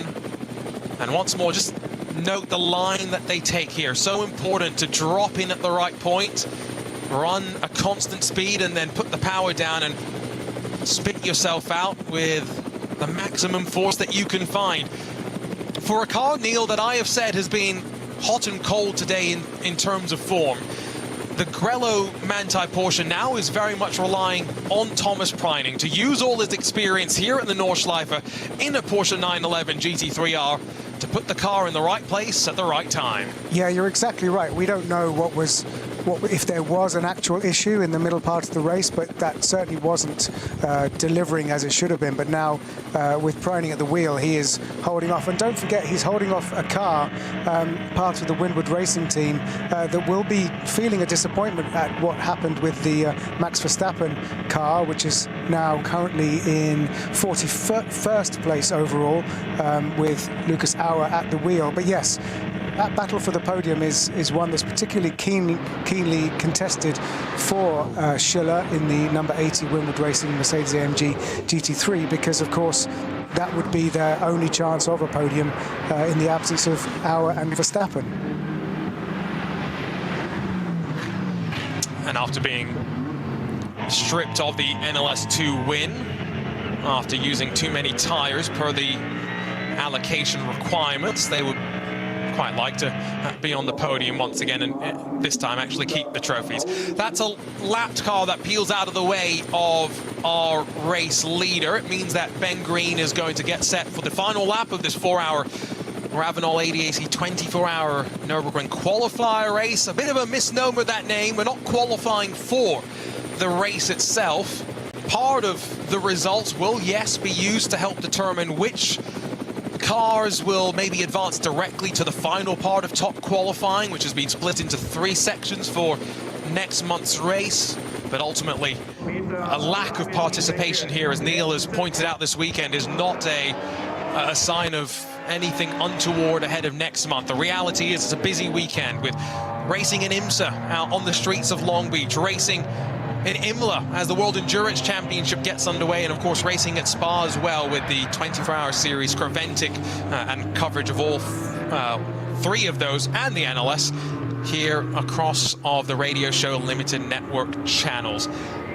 Couple more penalties that have just been flashed up on screen though, and these will be converted, Neil, we should point out, to post-race time penalties. The expectation isn't that they'll come down and serve them now, but the TCR class leader, remember after the Hyundai had its moment, the Volkswagen Golf was promoted to the TCR lead. They've just been given a 45-second time penalty for non-respect of code 60. Another team getting caught up with just making a mistake with the processes here today. So obviously within that class, it's that time penalty is meaningless, but if it comes with any kind of points on the license, then that could be a problem. So it still has impact, even if it's the only car in its class that's actually in contention. And this battle for the podium continues as we reach the very final stages of this 4-hour race. And it looks like Schiller is biding his time for a move.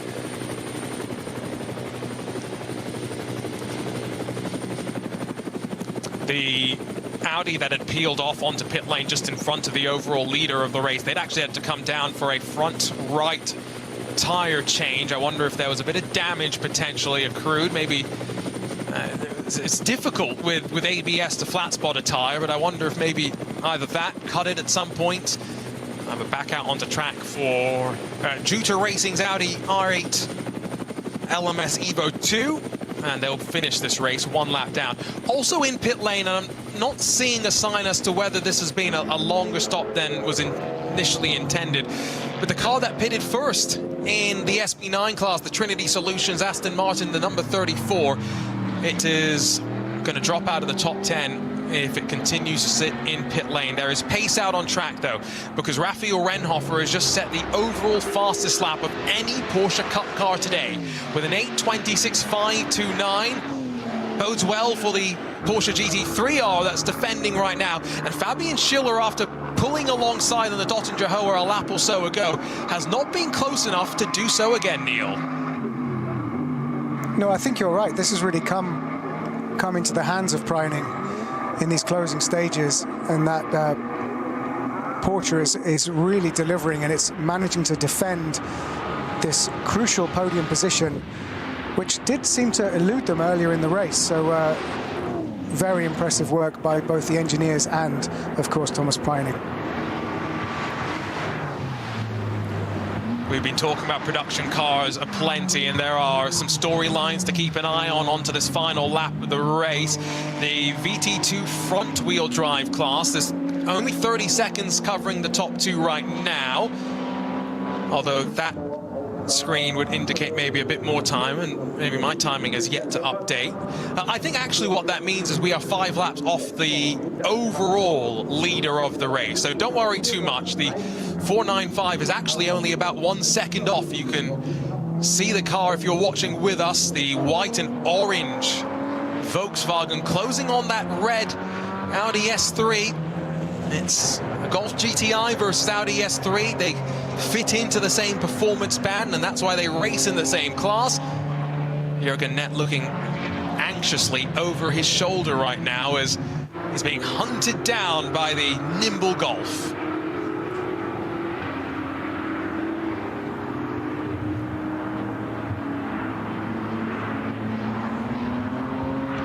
Fastest lap as well on the last time around by the 495 on the hunt, so clearly a sign that the car coming alive in these closing stages. Traffic not making it easy by any means as well. Although having said that, that's a very courteous Porsche Cayman who elects to wait behind the Audi S3. And I think this is probably one of the tracks, Neil, where you really have to think about how you manage the traffic. You're not always looking at the corner that you're driving through. You're thinking about 5 corners in front. Where are you going to be relative to the traffic that you're either catching or the traffic that's in your rear view mirror? It's a very cerebral sort of racing that sometimes you have to kind of do here in multi-class Nordschleife competition. Yeah, it's kind of like snooker at 250 kilometers an hour, isn't it? It's sort of thinking 3 or 4 pockets ahead, because you can, you know, on some stretches of the circuit, you know, there's lots of it, there are blind crests and blind corners with the trees in the way, but a lot of it you can see, you get a glimpse of when the traffic is looming in front of you, and you can judge your approaching speed and start to think how that's going to affect either a potential overtake or someone who's potentially you're having to defend from.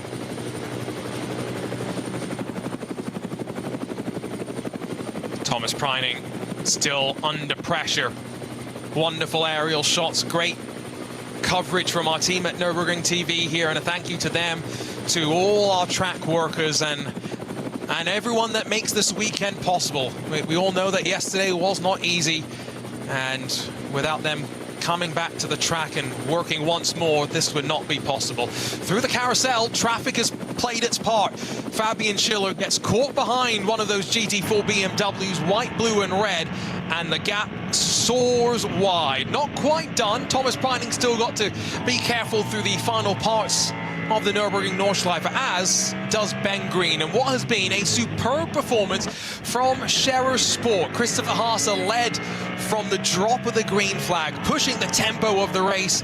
Alexander Sims managed the medium part of the race to get him and his team to the spot. And since jumping in, Ben Green in this final hour of the race has been untouchable, Neil Cole, and now just 1.5 odd kilometers between them and the NLS 5 win. Yeah, it's funny, isn't it, as well, because they've been so dominant. We haven't given them all the flowers that we probably should have done, because they've just been out almost in a class of their own, not literally. Just a note, the number 48 car, which started the race in 8th on the grid, the Porsche 911 GT3R, Assenheimer Muller Pereira, has gone into the pits. So it's been pushed into the pits, as I understand it, from the pit lane. So sadly, that isn't a scheduled pit stop, and that is likely to have retired from the race. So a shame for that car, which could have finished in the top 10. Dancing through the final corners, it's Scherer Sport and Audi, winners in the second Ravenol ADAC 24 hours of the Nürburgring qualifier races, the 5th round of the Nürburgring Langstrecken series. Ben Green proving any doubters wrong after that first stint, picking up the tempo in stint number 2. Behind him, they said they didn't have the speed, but they got a podium out of it nonetheless. After starting down in 12th, it's the Lamborghini Huracan for the Red Bull team apt. Patrick Niederhauser will cross the line, a full 28 seconds adrift of the race leader. A sterling job from Scherer Sport to manage the pit stop timing, to manage the traffic, and most importantly, bring a fast race car.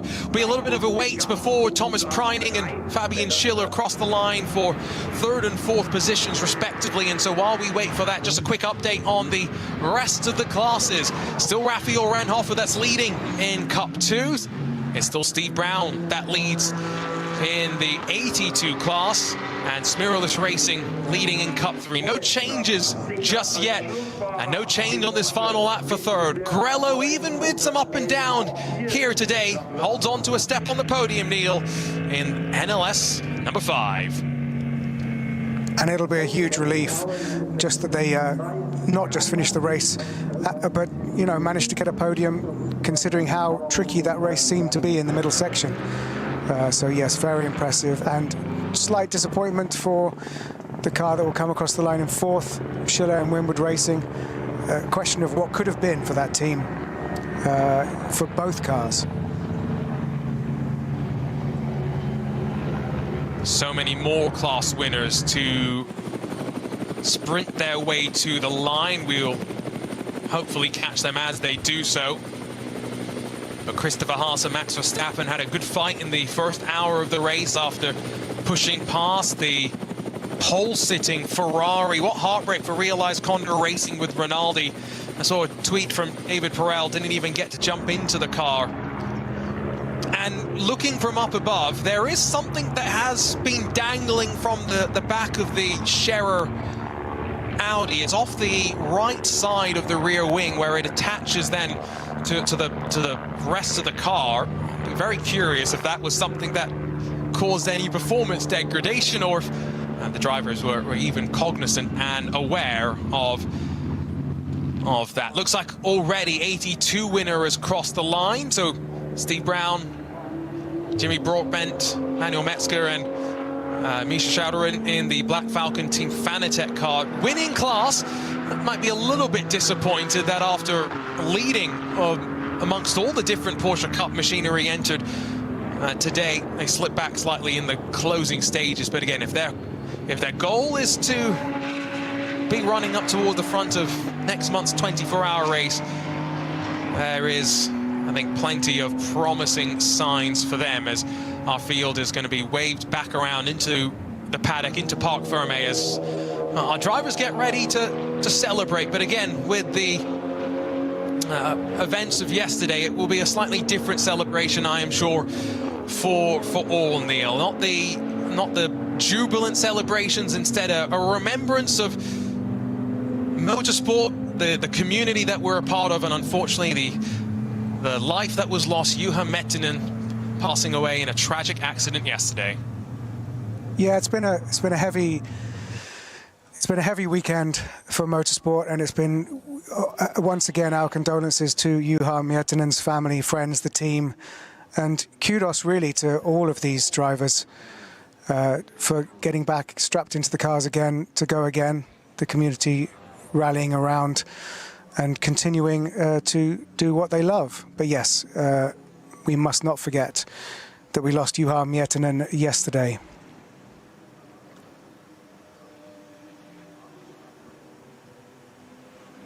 Juha had his own successes here at the Nordschleife. We will never forget the 5 class wins, including most recently at NLS 3, and of course as well 25 podiums. 47.2 was his podium percentage rate, and a well-loved figure in the paddock.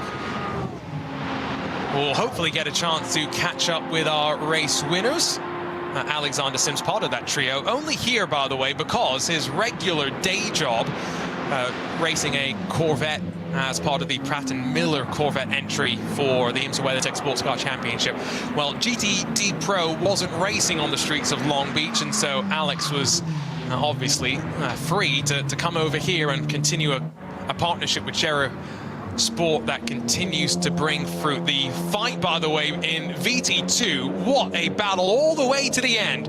Audi S3 versus Volkswagen Golf GTI. This is what the Nordschleife is about. The hands out the air, and it is the bright red and black Audi that comes out on top. Spectacular fight all the way to the very end of the race, and it's Jürgen Nett that crosses the line to see the checkered flag. Love to see it. That could be a race from any era. Absolutely spectacular, and that's what we're here for. Hopefully we'll get to hear from our might have missed the podium chance to drivers. catch up with. Here we go.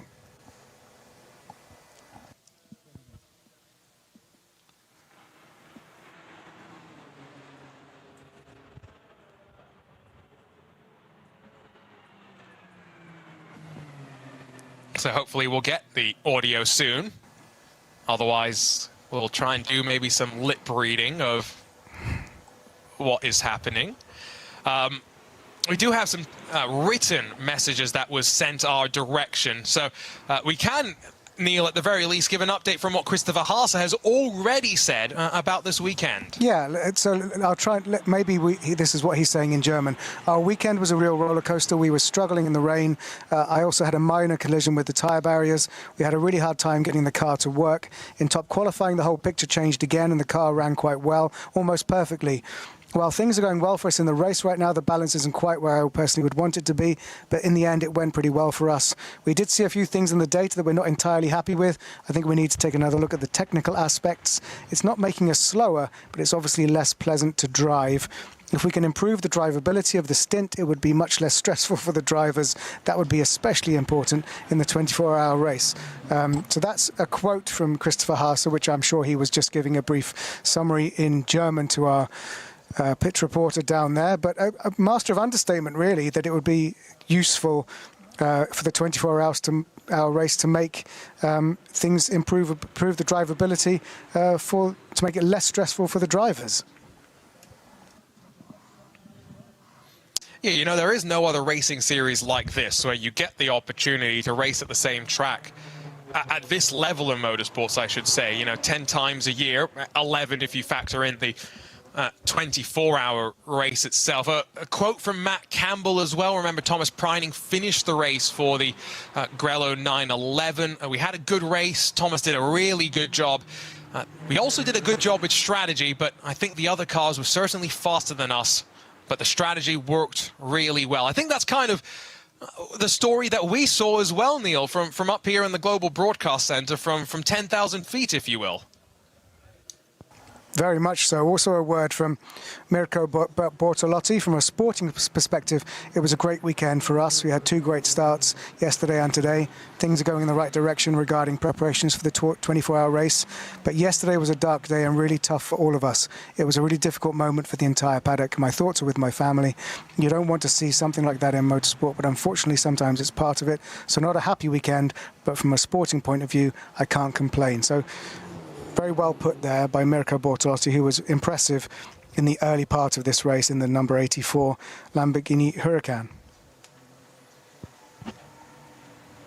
We are getting word of a couple of post-race penalties that will be swinging the way of some competitors. The heavy-handed arm of the law will never fail to grasp you if you've done something wrong.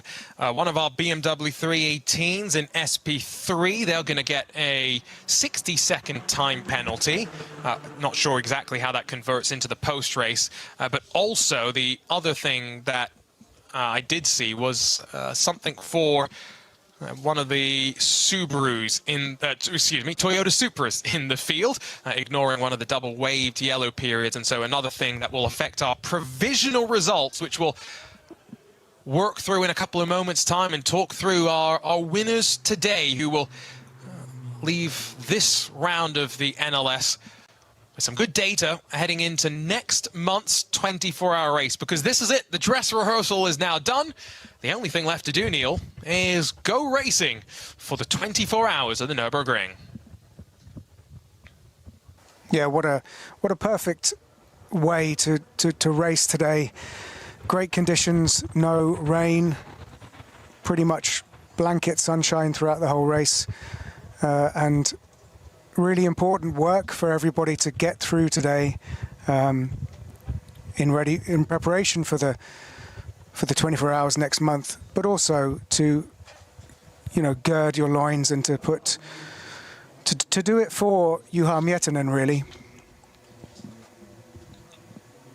But difficult, and kudos to everybody involved. Let's give you a quick update then on... So let's give you that update on our winners, and we can begin to wrap up here and officially start to plant our feet forward to next month's running of the Ravenel ADAC 24 Hours of the Nürburgring. In SP9, after a exhilarating battle in the opening hour with Max Verstappen and the Verstappen Racing Mercedes, Shera Sport and Christopher Haase, Alexander Sims and Ben Green are your winners in their Audi R8 LMS GT3 Evo 2. SPX, we should also highlight, Neil Verhagen crossed the line 7th for the BMW M3 Touring. So they will be thrilled with the effort in top qualifying, only 5 seconds off, and another good 4 hours worth of data racked up ahead of the big race. In Cup 2, it was the, well, teamless entry, but two very quick drivers who score some valuable points in the Porsche Endurance Trophy Nürburgring, Raphael Renhofer and Noah Nagelsdijk, combined to win there. They were just in front of Mullner Motorsports. I say just, the gap relatively large on the track, but also just in front then of the 82 class winners, the Black Falcon Team Fanatec Porsche Cup car with, of course, a couple of different accoutrements and fuel powering that machine. Cup 3, they led for the majority of the race. It was Smilleris Racing in their Porsche 718 Cayman. That's another one of our classes eligible in the Porsche Endurance Trophy Nürburgring, while in SP10, it was Toyo Tires with Ring Racing that held on in the Toyota GR Supra. For those watching, see the full scroll of results, but we'll continue to talk through the winners of respective classes. The SP3T winner, all the way down in 47th overall. That was the number 323. Armando Stanco paired up with Dario Stanco in a Audi RS3 LMS. In SP7, one of our Porsche Caymans was able to come out on top. And, well, let's not forget, we saw that run to the line in the VT2 front-wheel drive category. Jürgen Nett crossing the line just 0.7 of a second in front of the VW Golf that was hunting him down. Hofer Racing winners in one of our BMW classes. Adrenaline Motorsport team, they're the winner in the BMW M240i class, while in the V2 rear-wheel drive, it's also Adrenaline Motorsports that come out on top.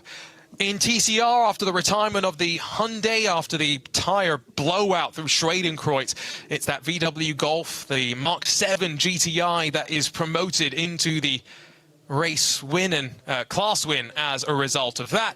And those are the classes with a couple of different cars here and there. Neil, but before we wrap things up, you know, again, final thoughts. Dress rehearsal in the books. Our teams are off to go and finalize their preparation, as are the organizers and everyone at the track itself. But like you said, we've just whet the appetite for the 24-hour race that comes up in a few weeks. If we get as good racing as we did between Max Verstappen and Christopher Haase for 24 hours, that's going to be a very difficult race to commentate on, because it'll be 24 hours of breathlessness. Agreed, yeah. What a beautiful 4 hours that was.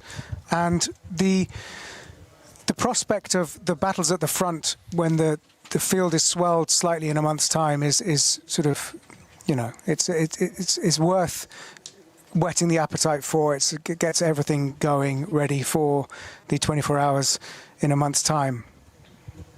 Just hard to work out how the podium itself will be played out after the events of this weekend and the tragic events of yesterday. So, you know, we have to acknowledge that this is not a normal situation, and our thoughts are still with Juha Miettinen.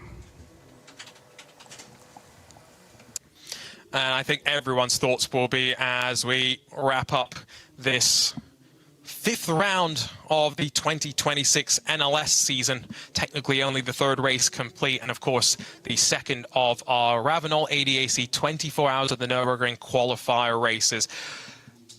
A weekend that in many ways is going to be remembered for all the wrong reasons. The tragic passing of Juha Mettinen, but all we can do is look forward and to race in his memory. To quote Jochen at Frozen Speed, one of Juha's friends, those that have the most fun, those that pass having the most fun are the most successful, and I think you will all agree with me that Juha was out on track doing exactly what he and all of us in the motorsports community love.